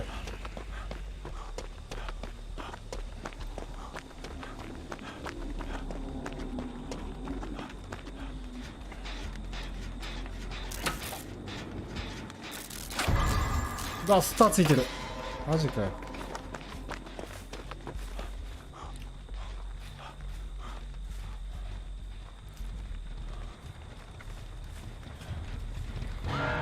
こういった使ってる使ってる。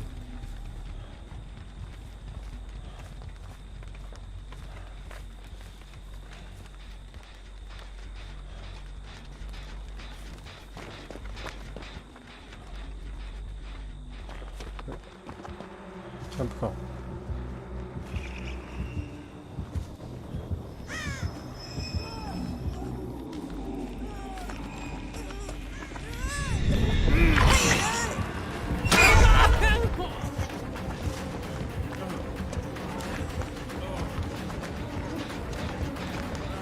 こっち痛ねえんだよな、痛ねえんだよな、ここ。終わってるか。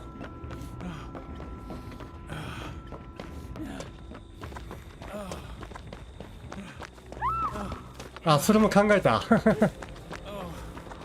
僕のリスナーさんの友達はホテルまでプレステ持ってってますからね。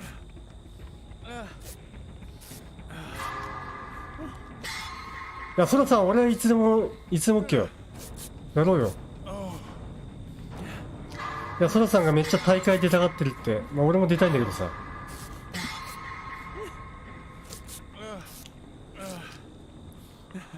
いや、また来たよ。なんだよ、マジで。どんだけ起きてんの。あ、ダマちゃんいねえんだよな。俺マッチ中だしな。ちょっと待ってね。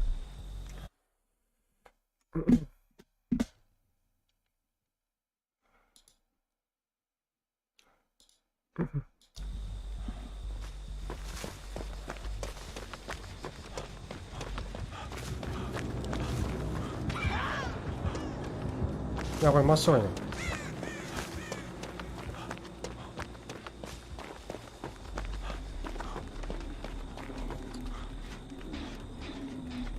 ソラさん、俺はいつでもね、ウェルカムですよ。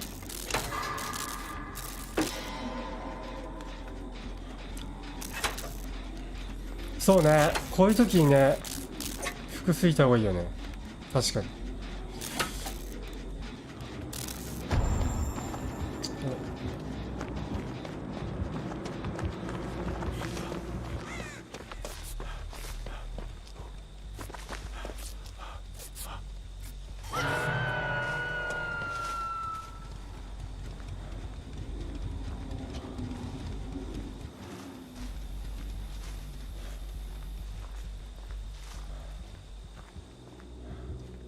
いや、キャンプしてんな。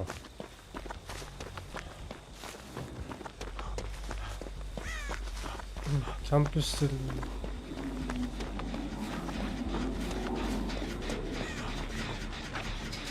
あ、オッケーオッケーオッケーオッケー。全然オッケー。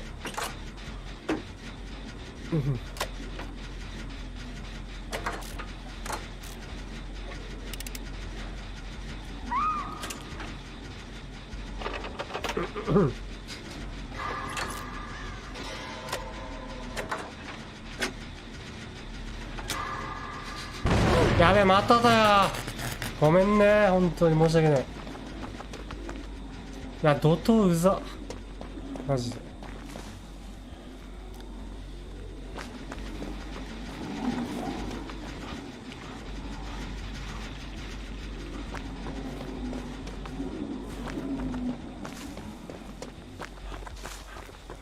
するか。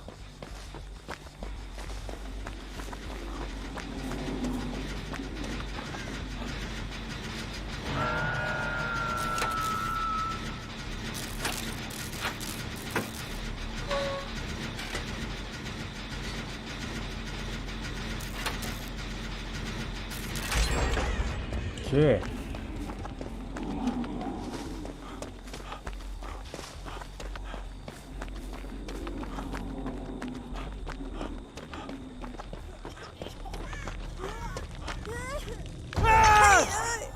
天秤もついてんのかよ。天秤。ここ回ってないよね。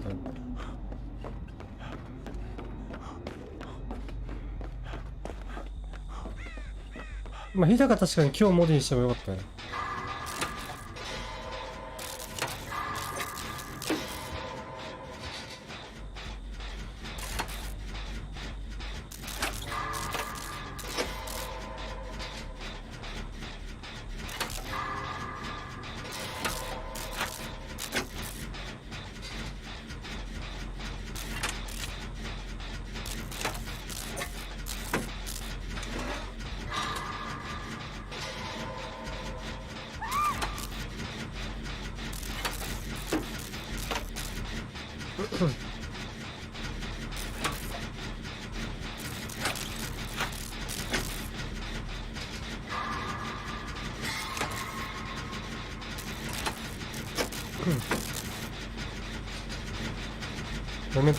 メメントだっけ。メメントっぽくね。怒涛クリア、怒涛気をつけないと。オ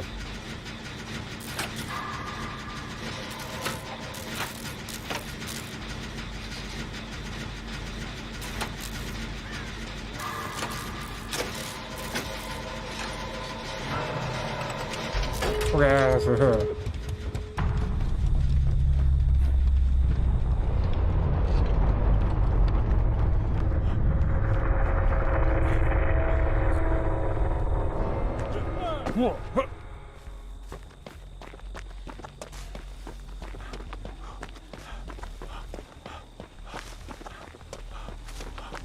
いや、なんでメメント多いんだろうね。わかんない。なんでだろうね。なんか知らないけどめっちゃ俺ライト持ちだからね。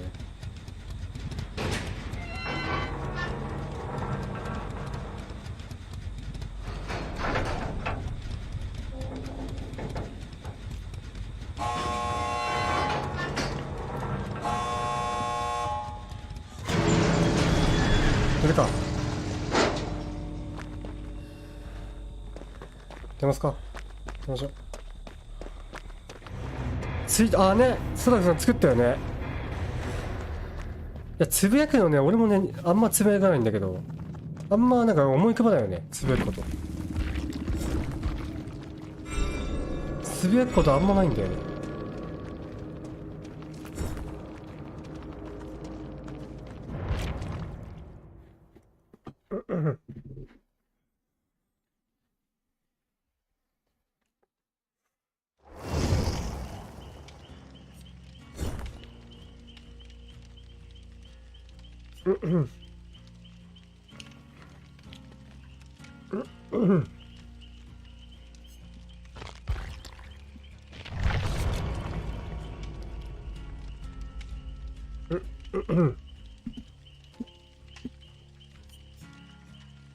あ、じじありがとう。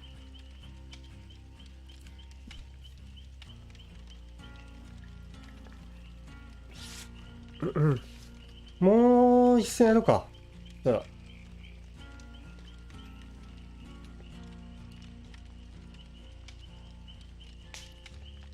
あ。あ、アモンちゃんもありがとうございます、じじい。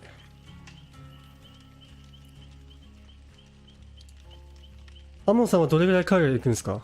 どれぐらい滞在するのかな？ 1 ヶ月ぐらい。うん。つぶやくことが思いつきません。まあ、それでもいいんじゃない？全然。全然そういうことでもいいんじゃない？多分。あ、笹田さんおはよう。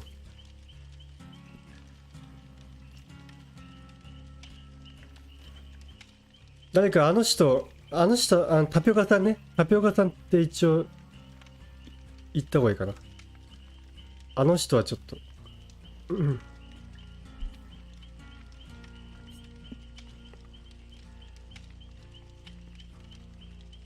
ああ、でも2週間データバできないのは確かにきついな。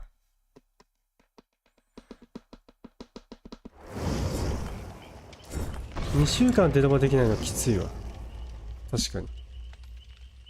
プレステ持ってきましょう。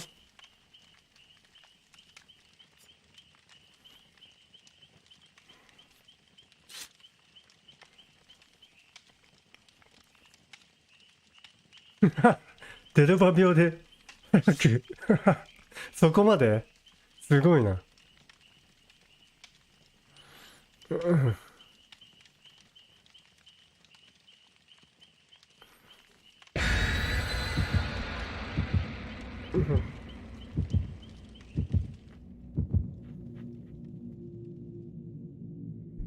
ああ、コンセントとか違うのか。その可能性あるね。確かにね。海外だから違うのかな。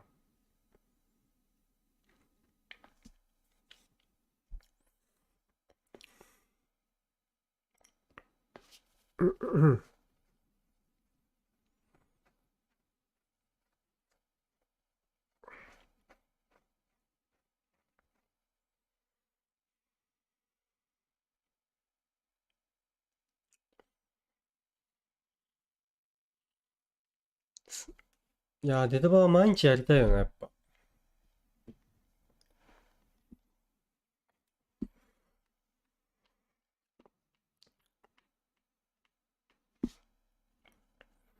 あ、ホテルのコンセントで大丈夫？あ、じゃあ持ってきましょう。持ってきましょう。まあ、持ってったらでも仕事どころじゃねえか。さすがに。仕事がはかどらなくなっちゃうんじゃないですか。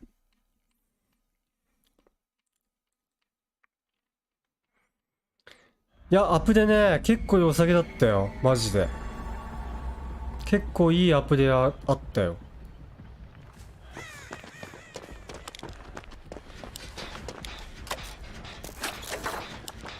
いやー、三好はあれだな。ドクターだ。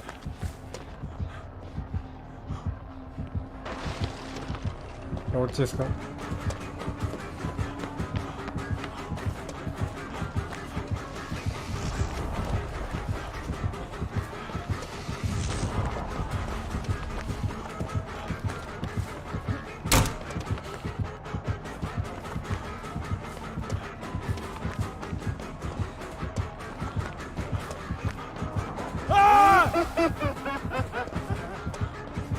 これ、ミスター。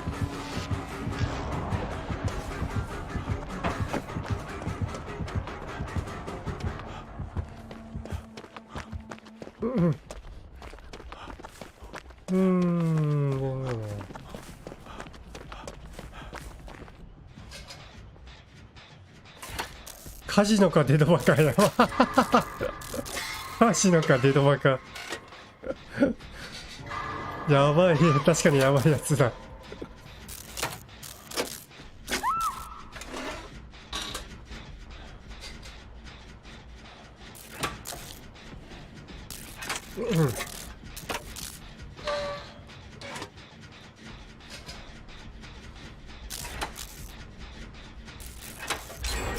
です。ね、6周年良かったよね。結構。いいアプリいっぱいあったよ。結構。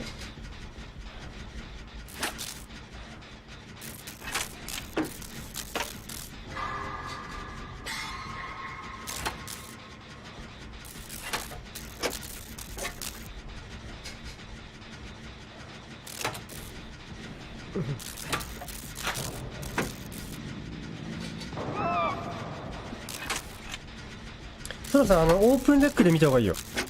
オープンデック見るんだったら。日本語、字幕があったから。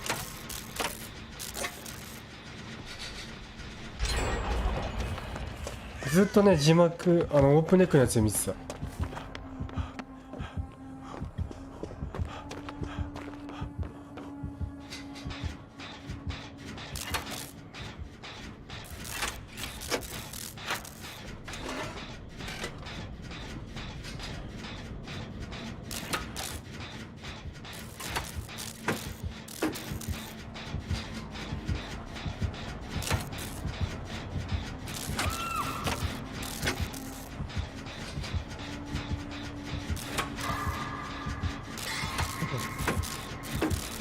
あ、もうまとめサイト出てた。あれだな、さすがに。こ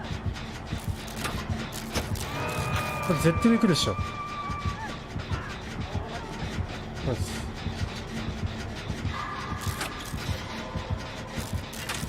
そう、アニメのスキンね。言っちゃっていいのかな。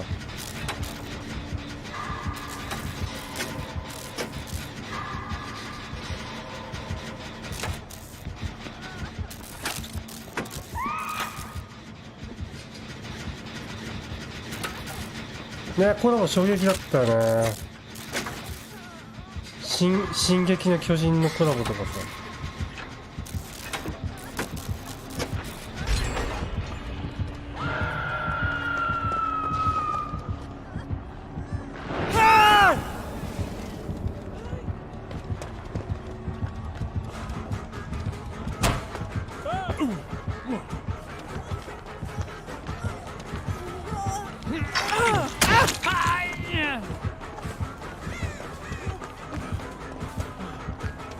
笑ってこるんだね。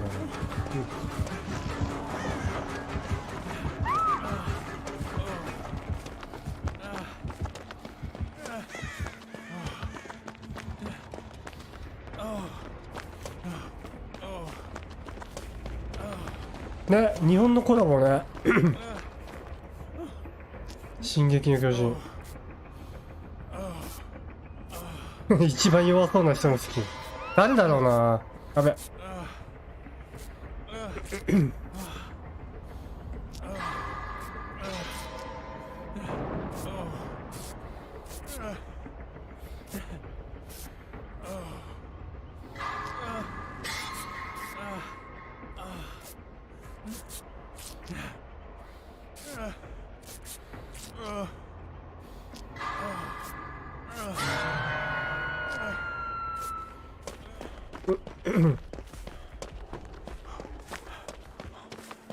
いやー、間に合うかな。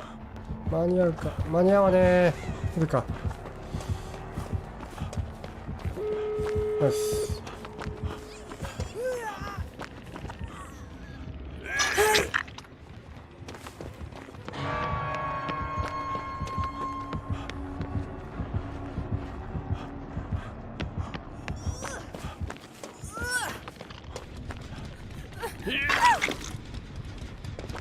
レナリだ。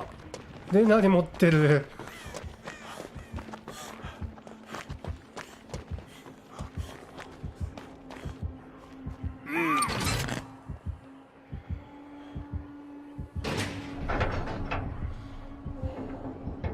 大丈夫いけんじゃない？いいか。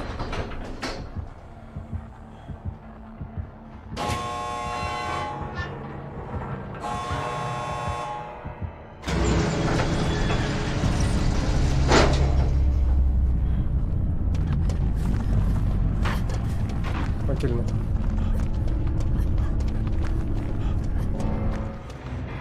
ナイス。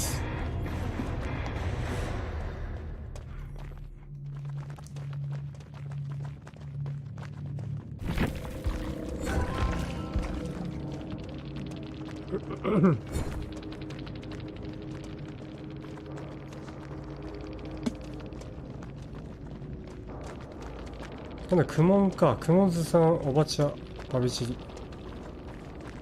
なるほどね。あ、ジジャだすー。かもさ、バイオ2とのコラボもあるんだよね。あ、バイオ2じゃねえ、ごめん。なんだっけ。バイオコラボ。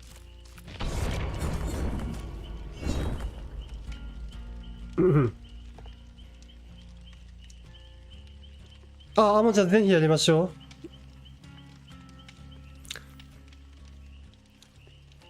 う。海外帰ってきてからですかね。ぜひやりましょう、一緒に。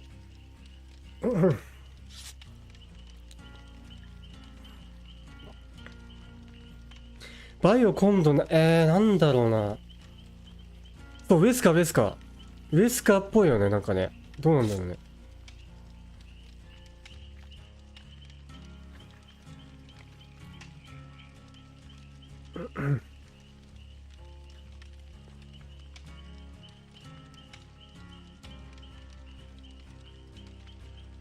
あ、27日までは日本にいるんだ。じゃあまだ全然ですね。僕大体深夜帯にやってるんで、よかったらまた来てください。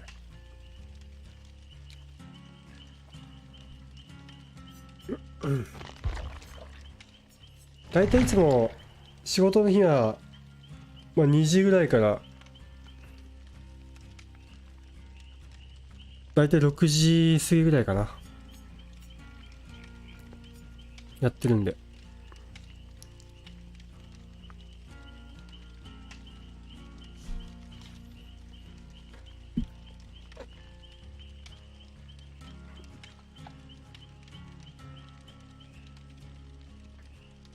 ナルさんを2回も知らせてしまった。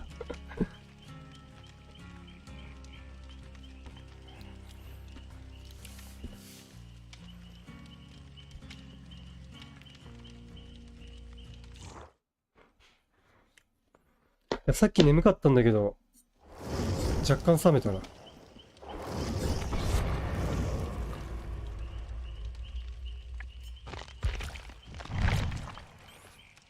あ、いいっすよ、いいっすよ。なんだっけ、俺さっきなんだよな。ちょっと待ってください。プレステの方っすよね、多分。アモンさんプレステっすよね、多分。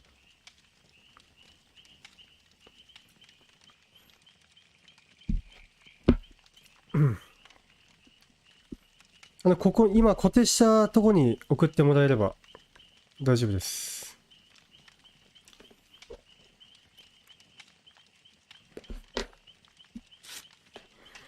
ボロ小屋にアイテムショップを了解です。なんだろう。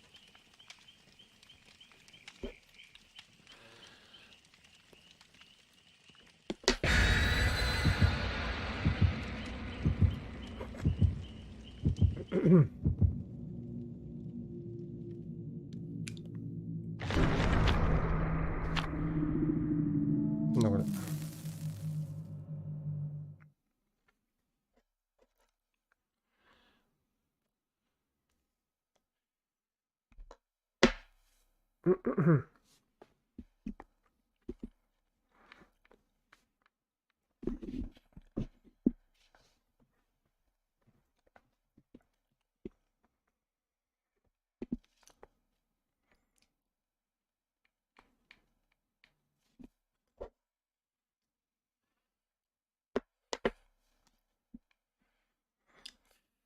いや、払ってきたね。俺も払ってきたわ。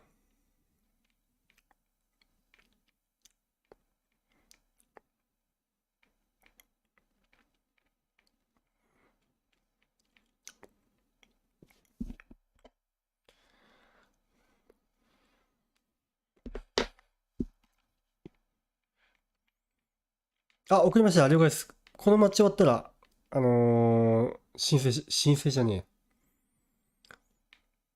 OK です。何食べたい？何食いたいかな。さっぱりしたもの食いたい。うどんとか食いたい。冷たいうどん。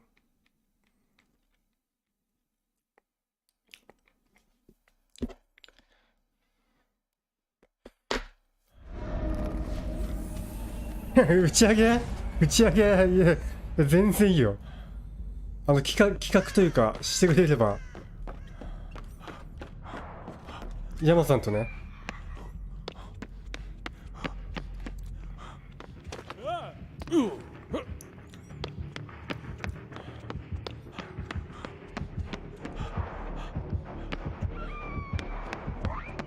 でもみんな、でも山さん関東か。空さんも関東？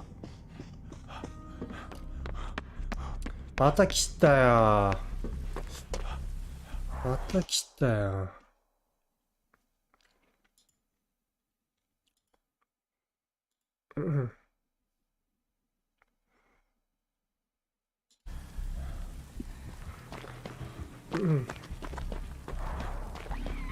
あ、関東だったらじゃあ全然あれか。大丈夫だね。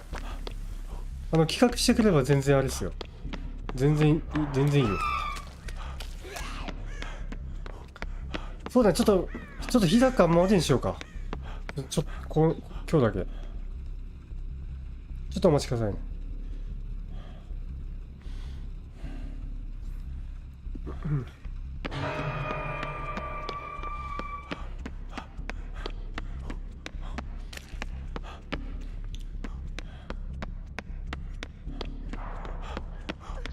いける？ OK。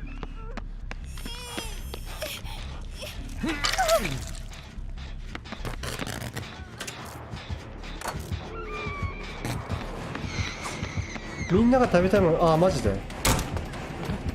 じゃあそこちょっと山さんにあれしよう。そしたら。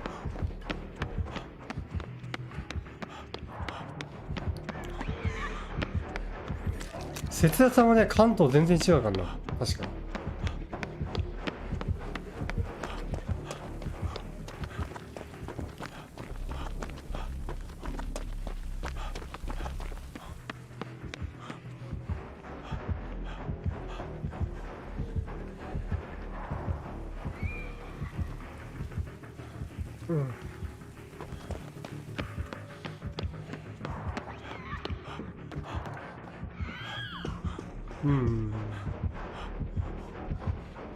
近っ。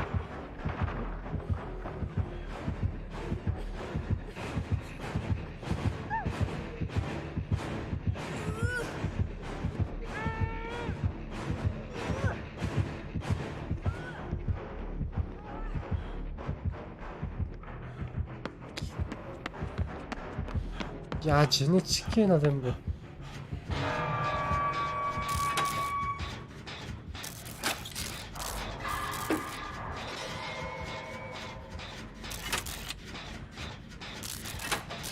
車で関東まで。あ、節田さん来る？あ、マジさ、節田さんと幕張、なんか奥さんとか、来たじゃない。その時節田さん来てたらマジで、ご飯おごってもらおうかと思ってた。あ、ごめん！邪魔したな、俺今。いやー、申し訳ねえ。今ごめんね。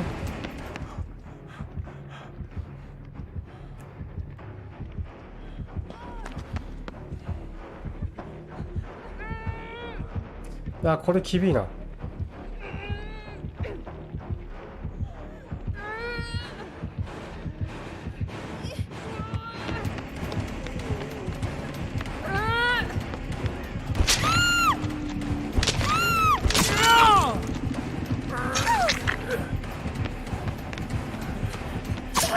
わかります。やばい、引っかかった。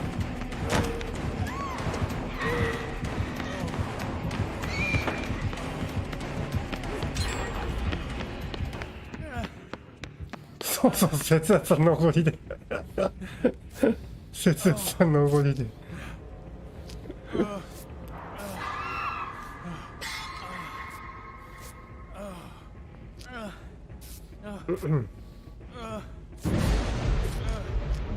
ナイス。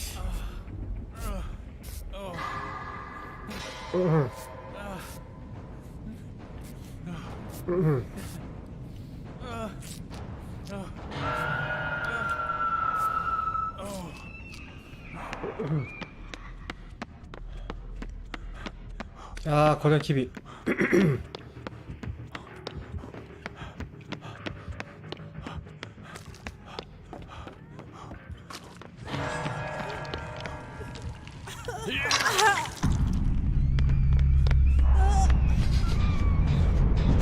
消されてる消されてる。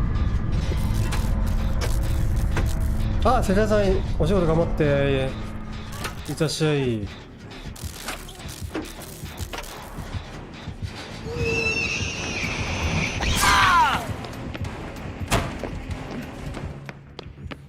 やいや、俺の方ではちょっとな、ごめん。みんなで割り勘しよう。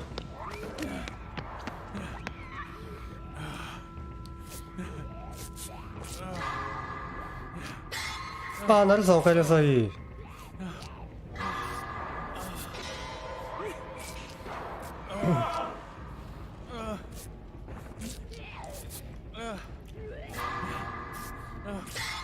や、ラクーンナースやっぱ強いよな。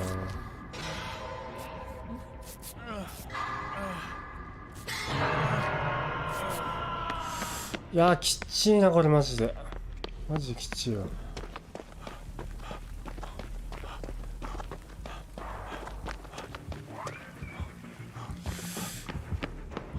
あれどうやって行くんだっ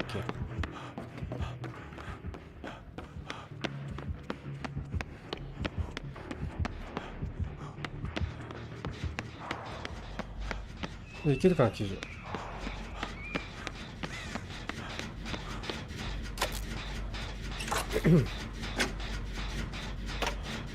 あ、X さんおはようございます。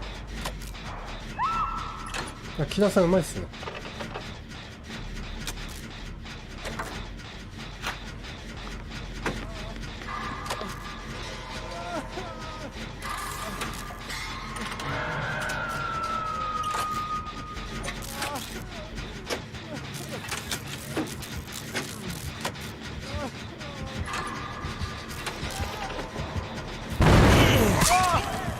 やべえ、無理じゃんこんなん。絶対無理だ。無理だった。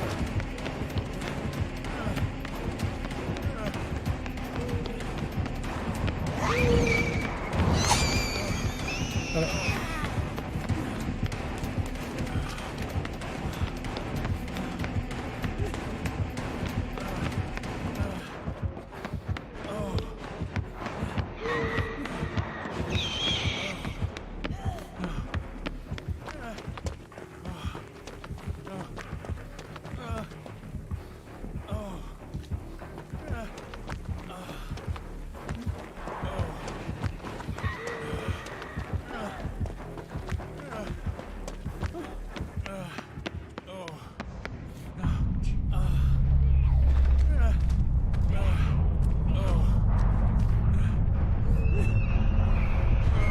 バレてるか、バレてる。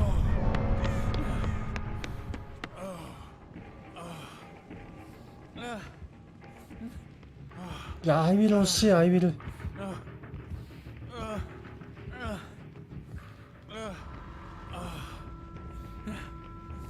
りあえず手固めてえな。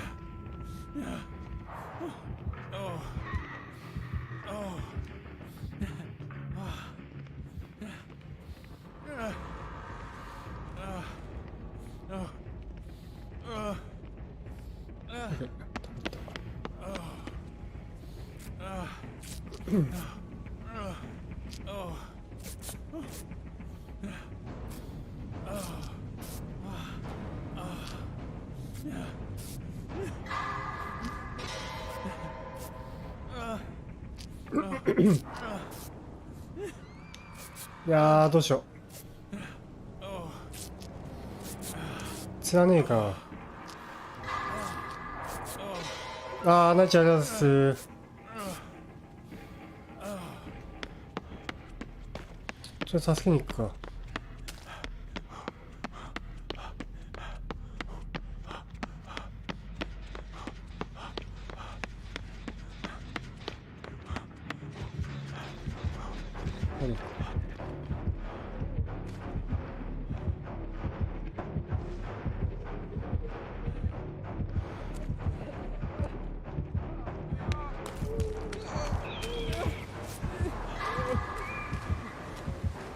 ごめん。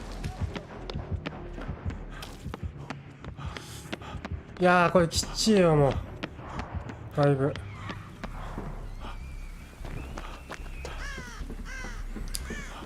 うん、キラさんうまいっすね。普通にうまいわ。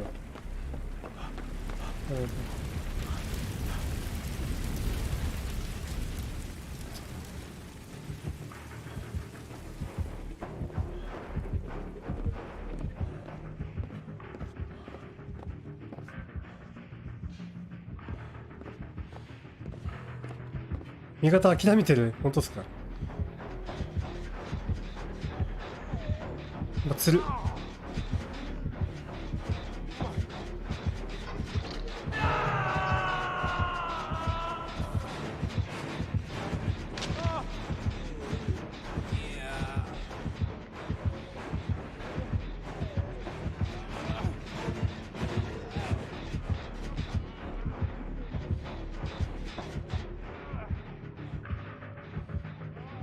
浦さん死んでくんねえ。死んでくれる。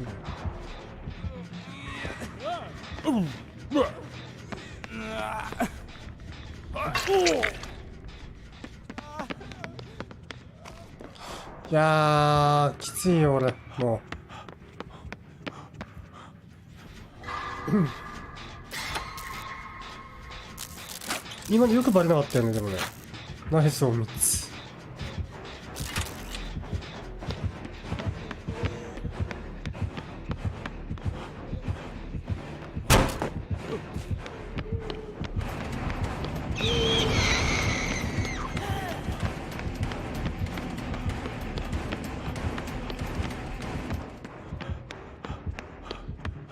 持ってこないな。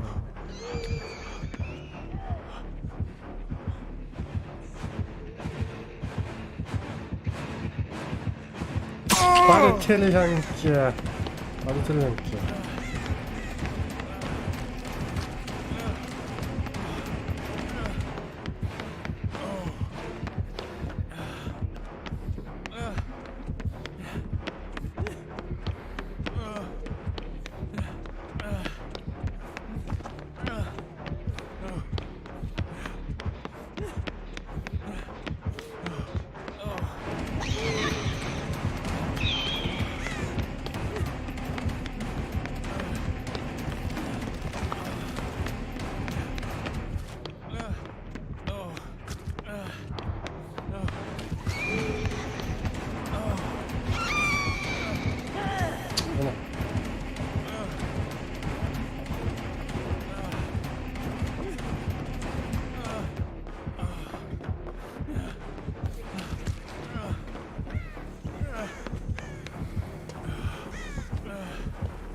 丸。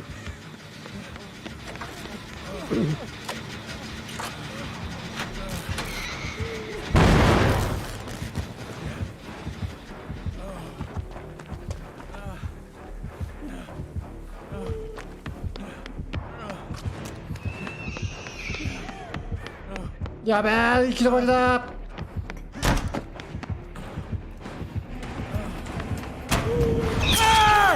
あ、ダメだ。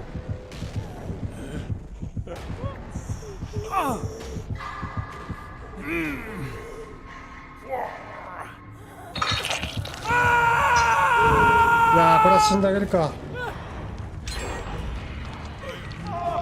いや、死ぬと。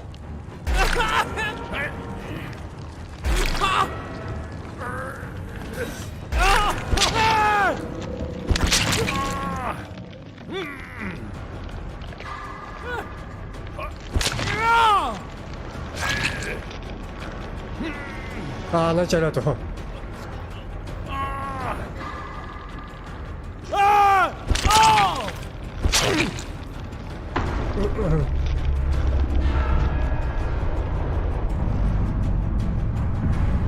いやー、長かったな。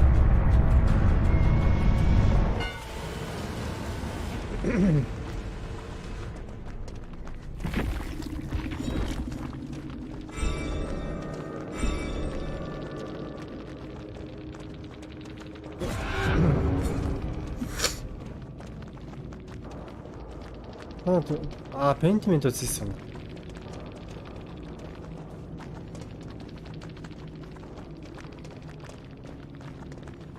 い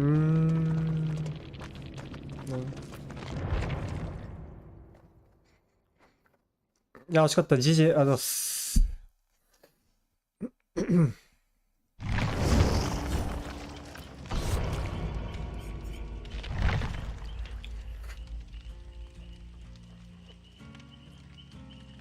あ、アモンさん、そういえば申請したって言ってたな。OK。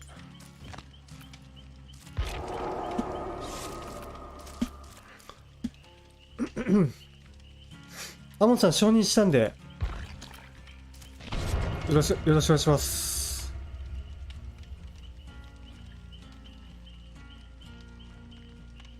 じゃあこれラストにしようか。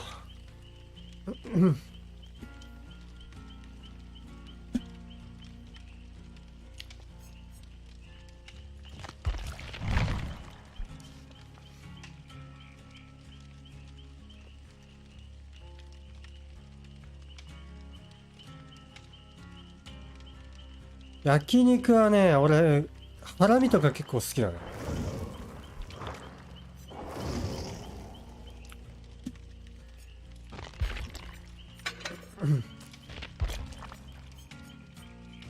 あとやっぱタンかな、タン。塩タンね。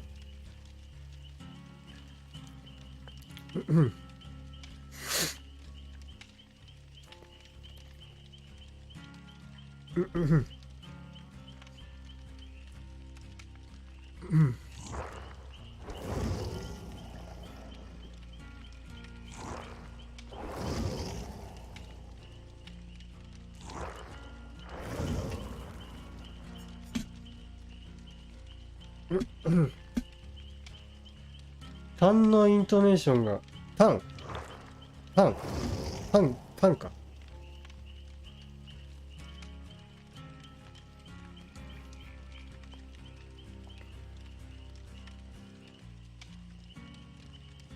まだってどういうことだ？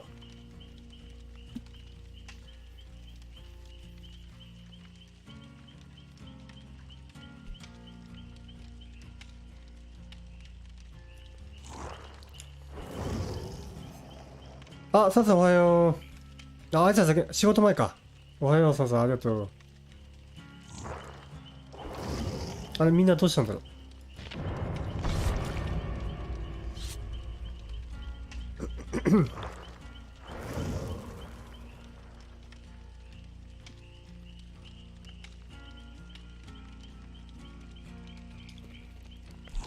あ、ゆうさんおはようございます。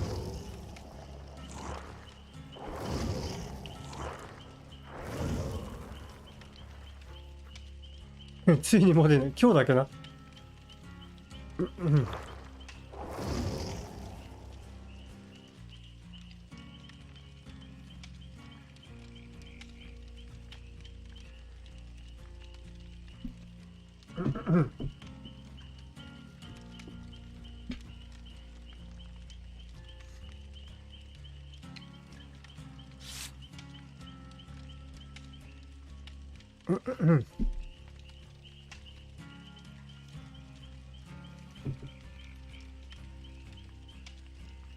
PS の人はアモンさんは今日はね、あれ、アモンさん今日やるってことかな。そういうことだっけ？次回って言ってなかった、アモンさん。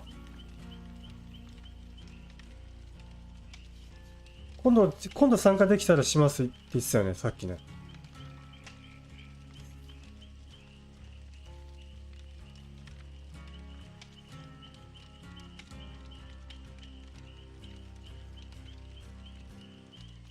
いや、さっさん今日だけよ、今日だけ。なんか、嵐が多いんで。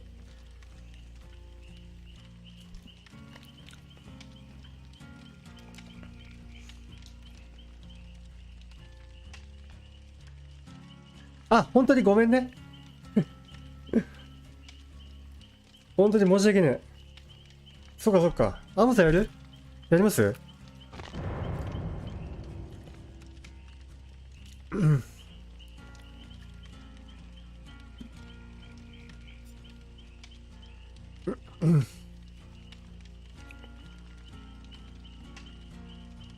アモンさんやるかな？せっかくだから。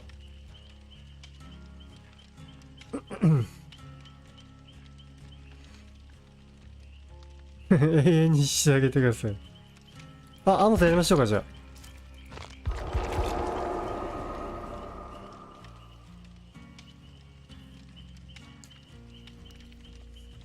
6周年大型バックアップでいつだろうね。アップで次ね、多分6月の4日ぐらいじゃなかったっけ、多分。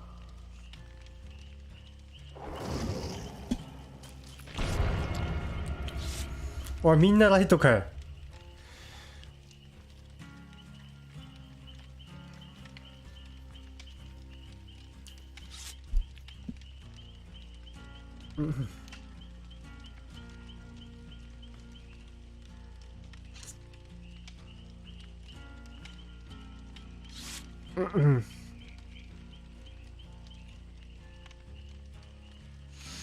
いや、3人いたらちょっとね、多分ね、まずいね。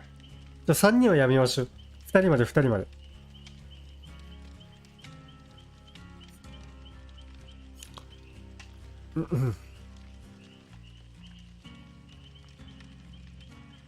あ、4ヶ月目。あ、OK です。データバーデキね。データバーデキ4ヶ月目ね。OK、OK、OK、OK。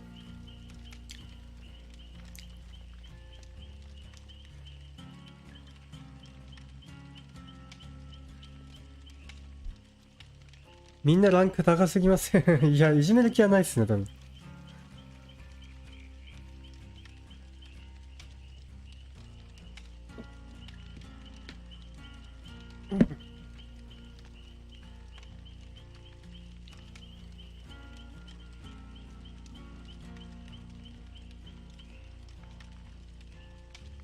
打ち上げに私も呼んでる。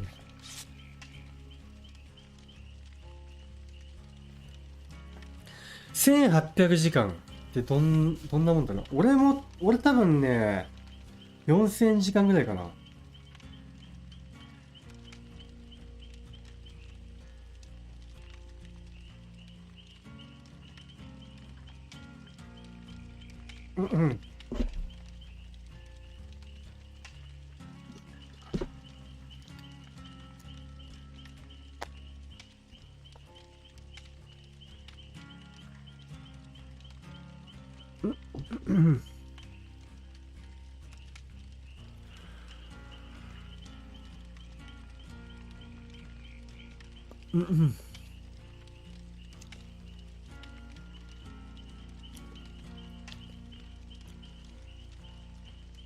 俺も PS4、5でやってて、PS4、5で、多分3500とか、このぐらいかな、4000ぐらい。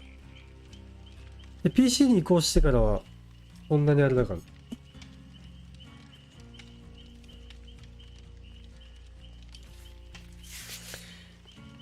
日高さん、焼肉食べたいだけでしょ。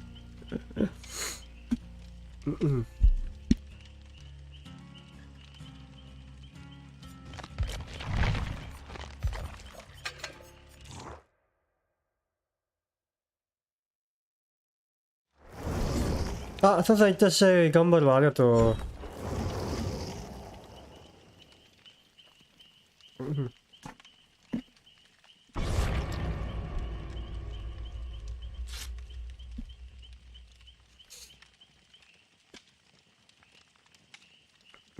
あ、放置ね。ゆうさんね。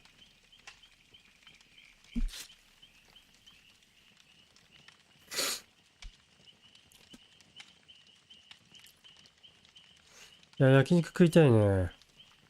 めちゃくちゃ。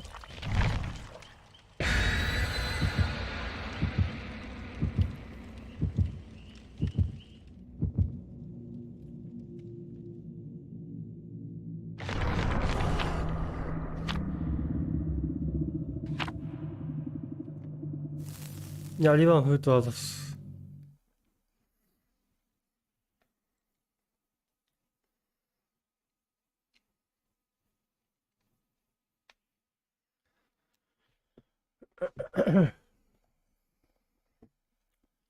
うん、そうね。ソラさんが計画。でも俺の休みの日、みんな休みバラバラだから、結構合わせるの難しいかもね。でも。山さんも俺も。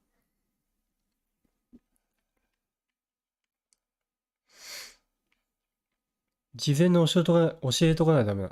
多分。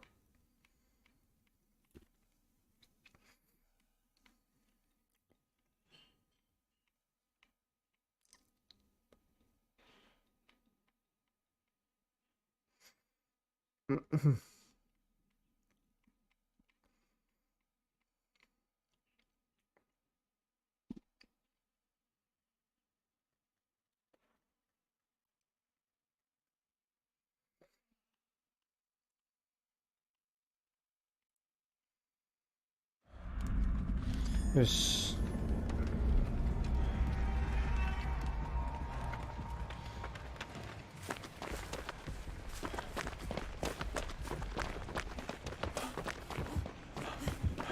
手すりじゃね？どこだ？どこにいる？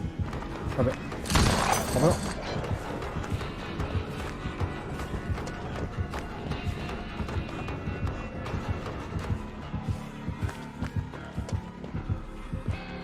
まやかし手すりまやかしマジかよ。そりゃ聞いてないわ。暗っ。マジで暗っ。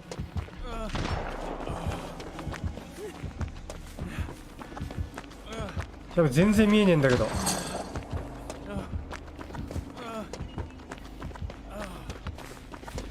あー来ちゃった、ごめんなさい。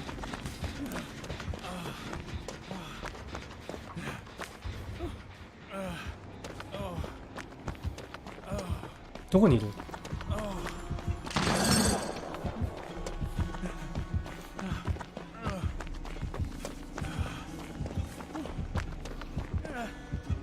いや見えねえ、マジで見えない。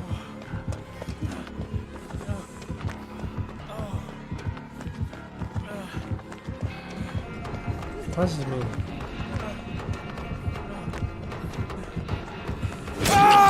今倒せなかった。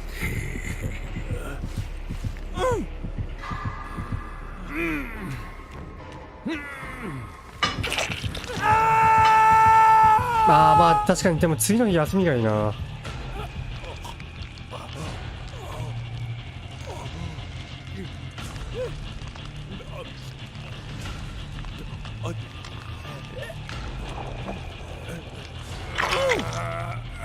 全然見えない。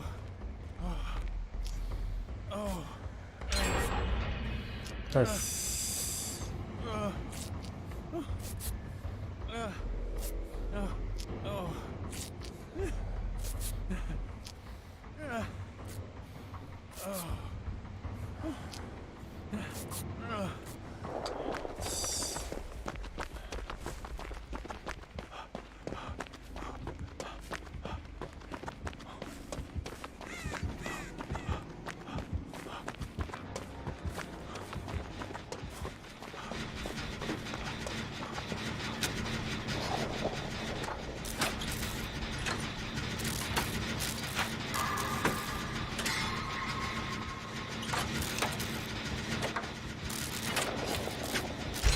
何です？じゃ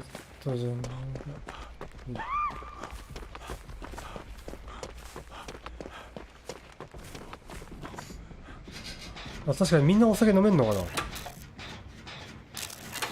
あ、そうか、山さん飲まないんだっけ。じゃあ俺と一緒だ。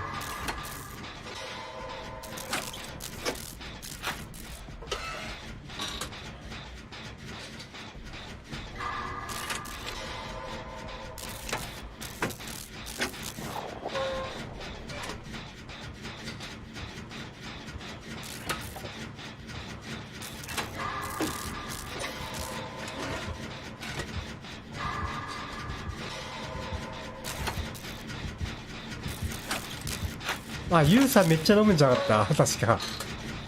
ユウさんめっちゃ飲む人だよね。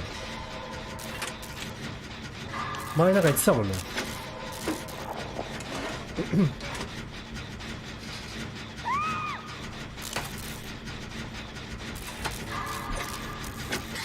そう、俺と山田さんはそうね。タバコを吸うから。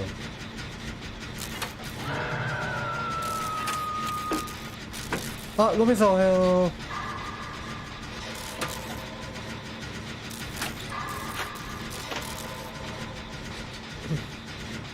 酒と肉なら、ユウさんめっちゃ飲むんだよな、確か。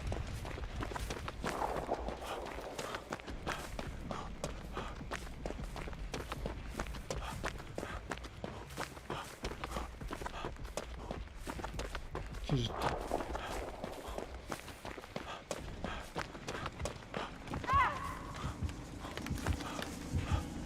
ああ、それは助かるわ。喫煙可能なお店。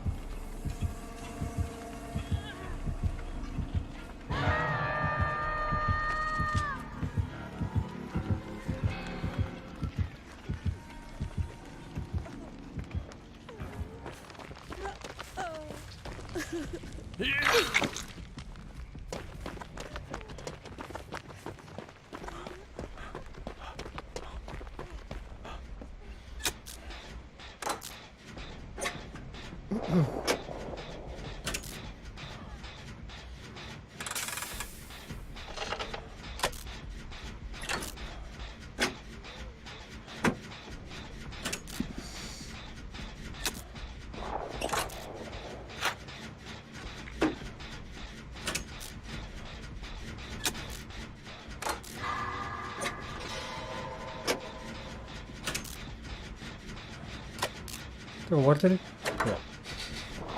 割れてるな。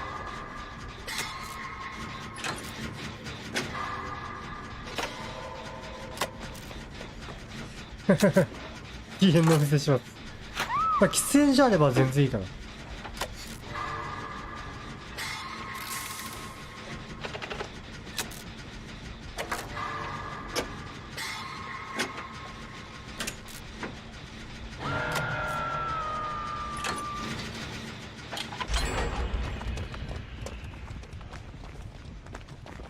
タモさん行く？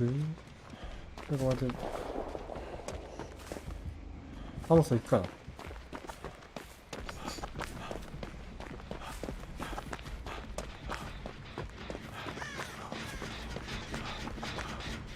白米に肉を挟んで一緒に食べながら酒を飲む。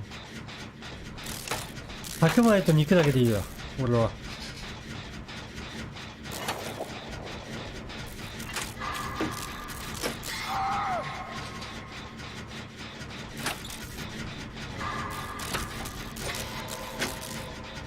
山田アイコースなのかな、わかんない。どうだろう。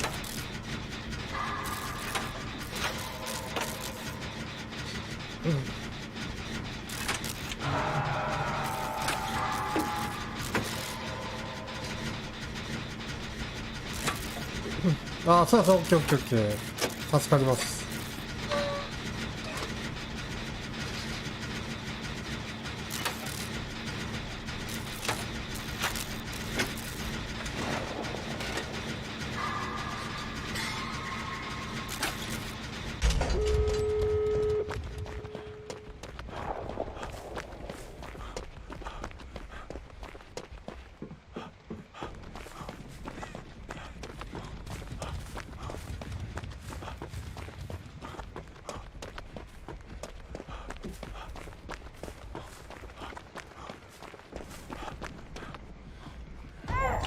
うわー、マジか。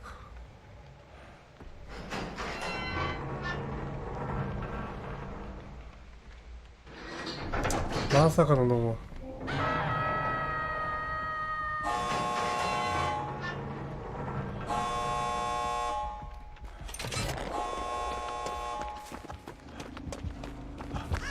やべえ、やべえ、やってもうた。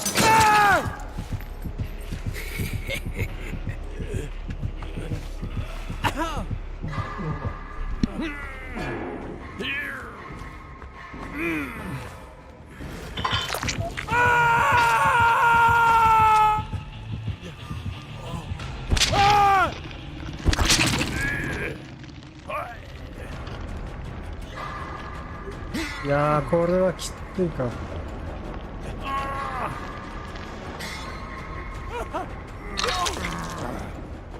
おお、すいません。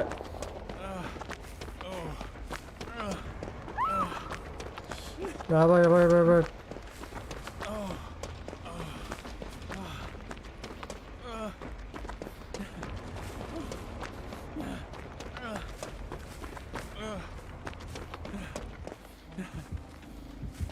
あ、でも何か終わりか。やべえ。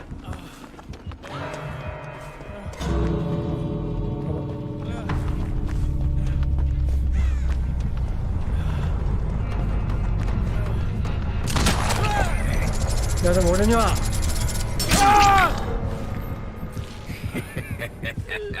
担がない。担いで担いで。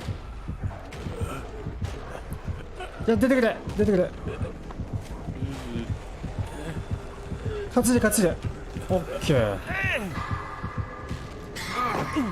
危ねえ。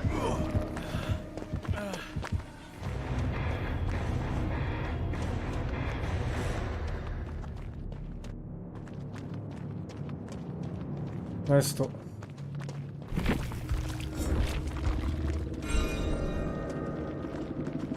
ノーワンズさん前がシータチか。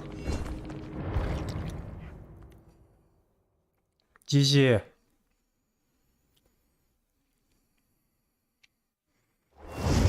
あ、ロメさん GG ありがとう。じゃあもう一戦行こうか。もう一戦でラストにしましょう。これでラストにしましょう。アモさん1試合だけだし。もう一回行こうか。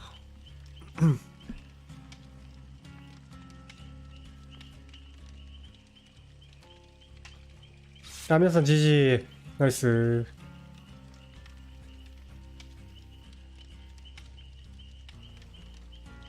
そうね、今日ラスト5回ぐらい行ってる。すいませんね。アモさん入ってくれたから、1試合だけじゃあれかなと思って。無限に続くラスト。確かにラスト5回ぐらい行ってるわ、今日。多分6時半ぐらいからラストっつって言ってる。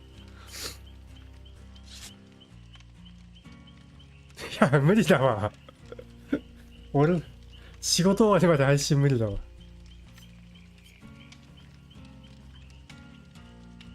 あ、タピオカさん何ライト級してたんだ。ナイス。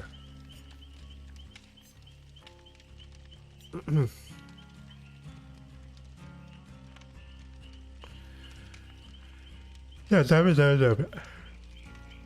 もう結構眠くなってきたし。まあ8時だよ、みんな。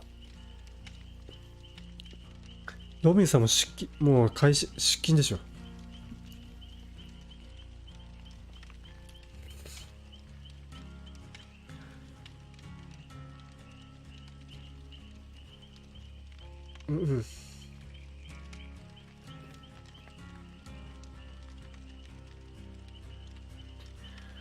そう、俺今日休みよ。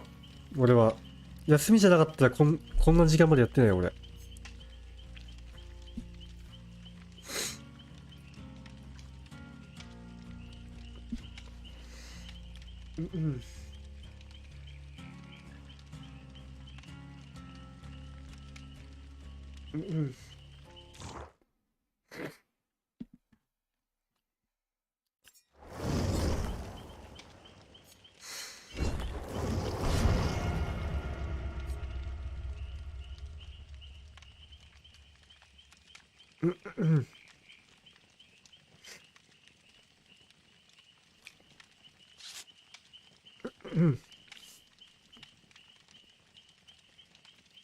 あ、日高ナイス。夜ちょっとやれるかな、多分。何時ぐらいだろう。時間によるけど。多分9時以降ぐらいならできるかな。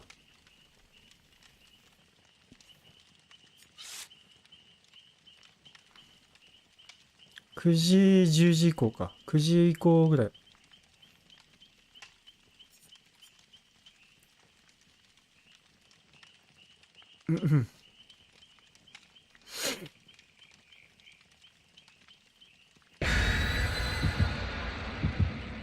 あ、9時なら大丈夫だね。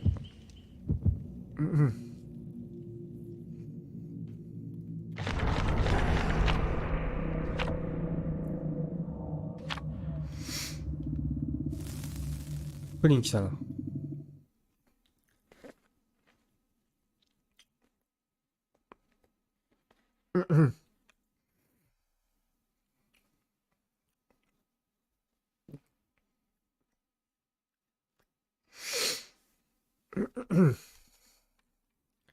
じゃあマジのラストでこれ。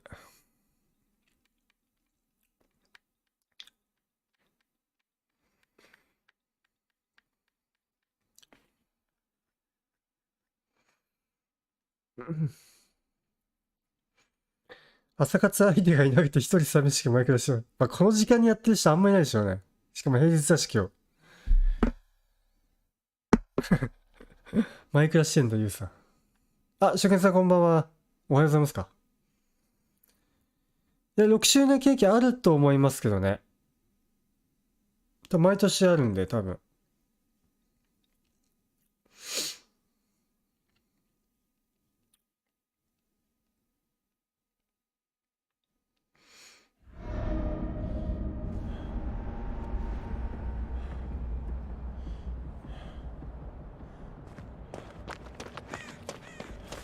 じゃあ、マジラストね。眠だな。い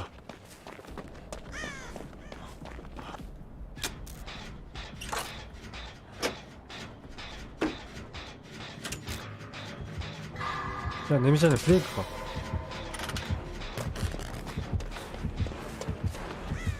おい、ラストプレイクかよ。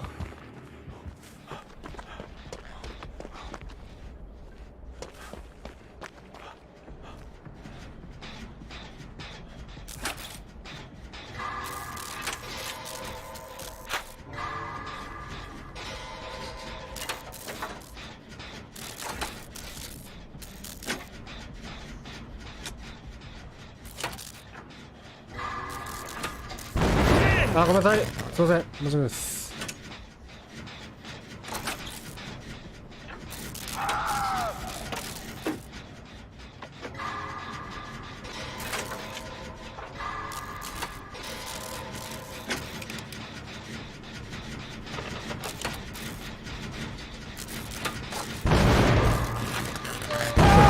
やべえ、みんな死ぬ。何してんねん、俺。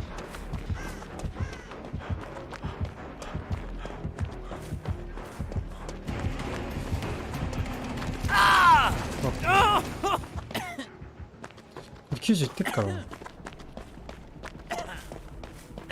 ってんな。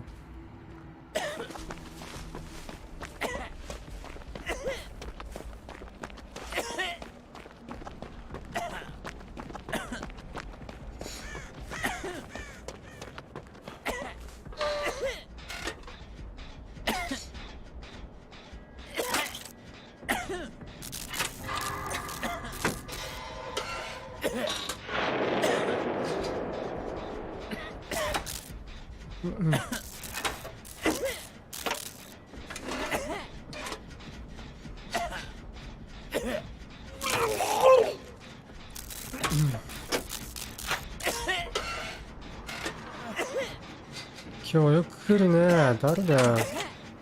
マジで。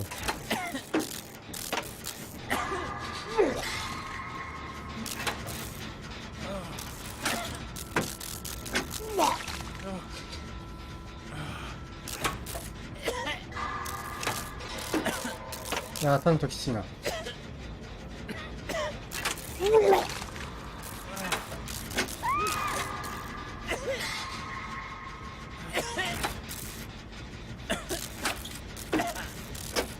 ねえ、ほんといつ来るかわかんないな。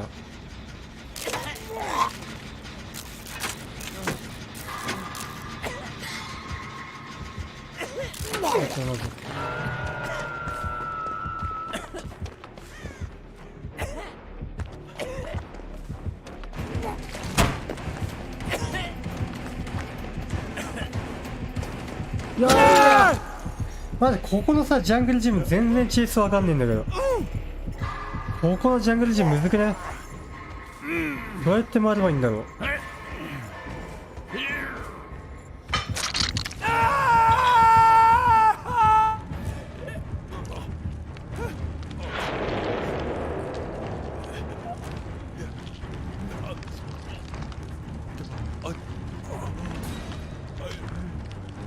いや、ルインがきっちいな、ちょっと。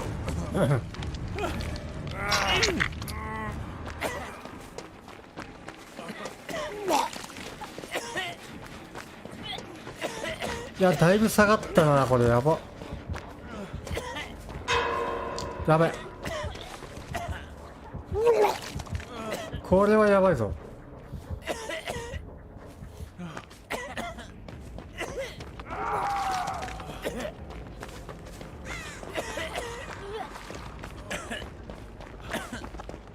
ちょっと洗いてえな。い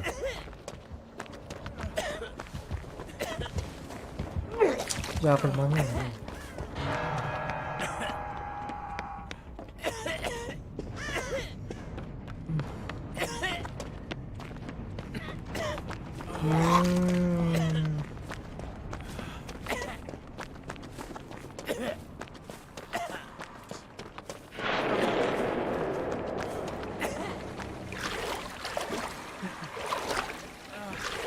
あー、さらされた。あ、俺のチャンネルが。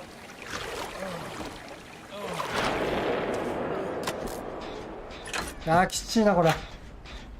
マジで。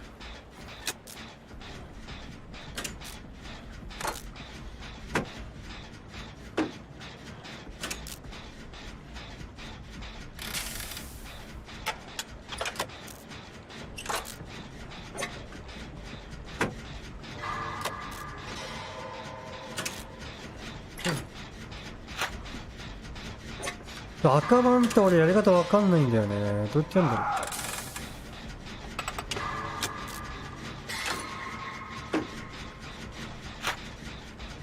複数のアカウントから来てる。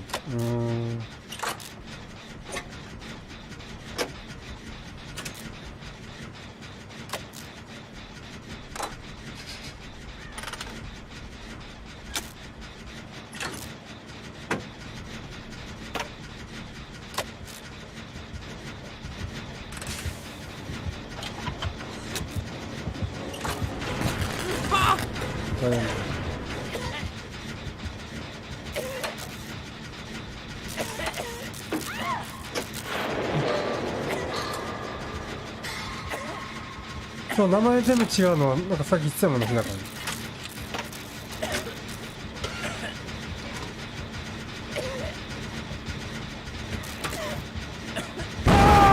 に。いや、悶絶。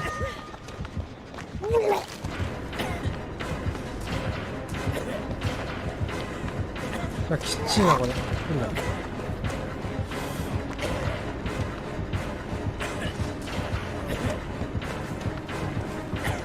これじゃねえもんね。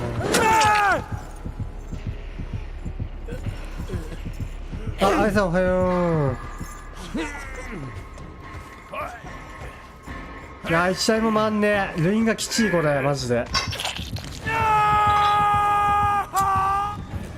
ルインがきつすぎる。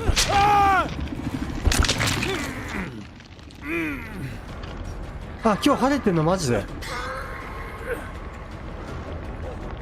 今日晴れてんだ。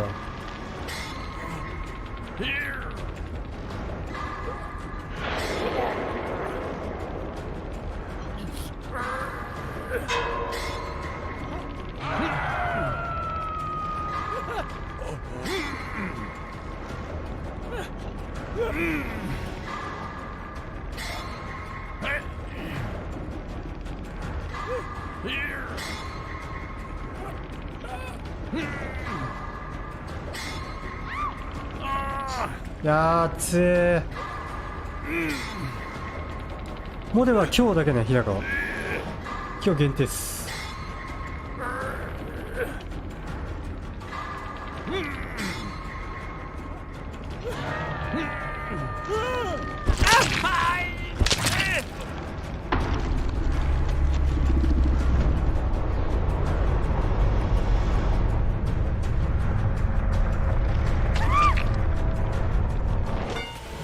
いやー、きちい。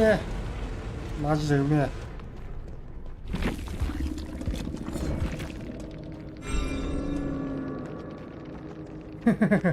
そんなに強調して今日だけって言わない。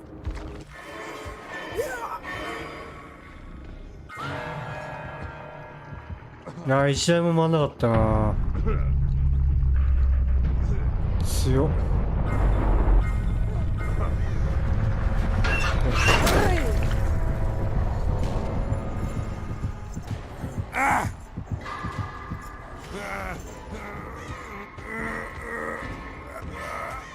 いやー、マジか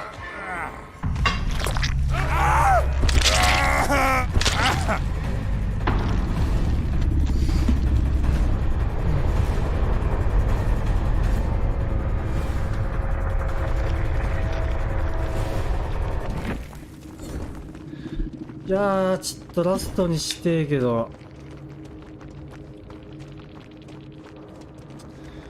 ラストにしてえけどな。もう一回いきます？あ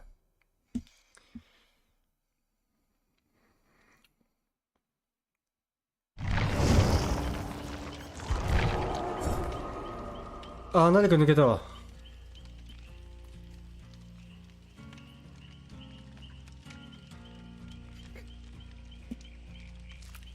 うん。まあ、ちょうど落ちた。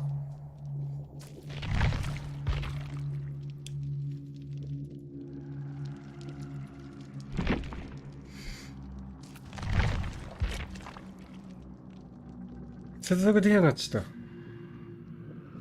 た。なんでやろ。ラスト6回目。アップできた。マジで。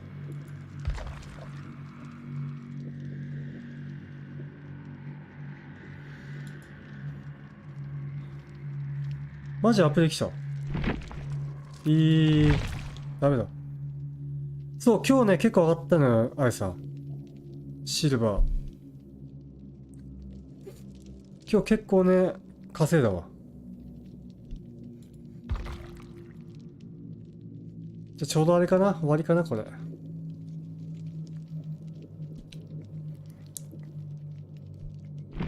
ああ、ダメだね。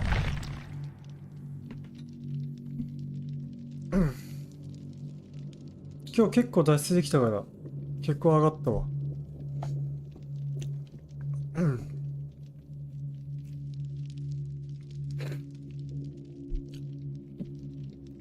6回目のラストはなかったですね。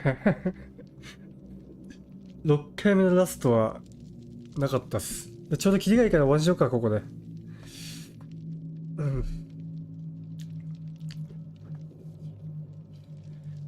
やべ、8時になっちゃったよ。ああ、何かありがとね。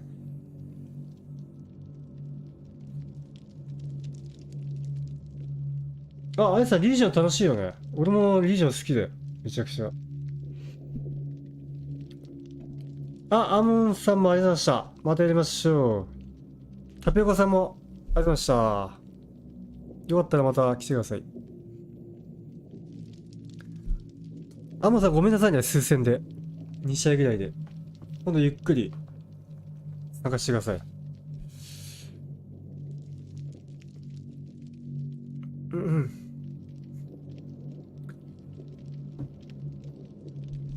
あやさんお疲れ。お仕事かな、これから。お仕事頑張って。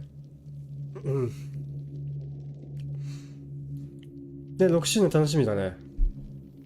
これから。いや、アップデート多分入ってないんじゃないかな。この時間のアップデートおかしいもんだって。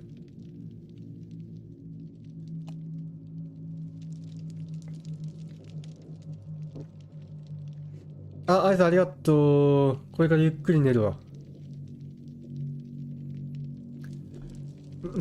日高もありがとう。助かりました、本当に。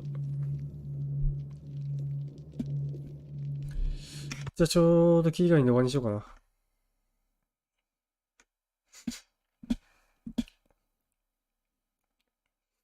起きるのは多分2時ぐらいでしょうね、多分ね。2時、3時ですね。そらさんもありがとう。お疲れっした。今日はゴールド入るまでやります。めっちゃやるね。またお願いします、アーモンさん。これからもで頑張って。いやー、今日だけかもしれないですよ、もしかして。スチームの定期的、そうなのかな。じゃあ、あと、これ終わったらやってみますか。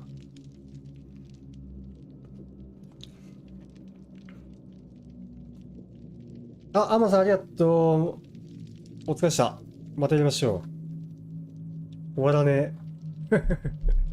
終わらねえ。終わらねえ。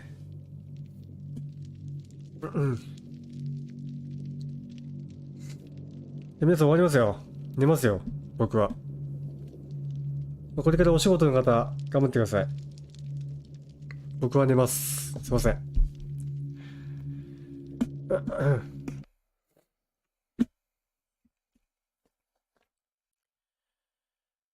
じゃあみんなまたね。いっぱい食べていっぱい寝てね。バイバイ。おやすみ。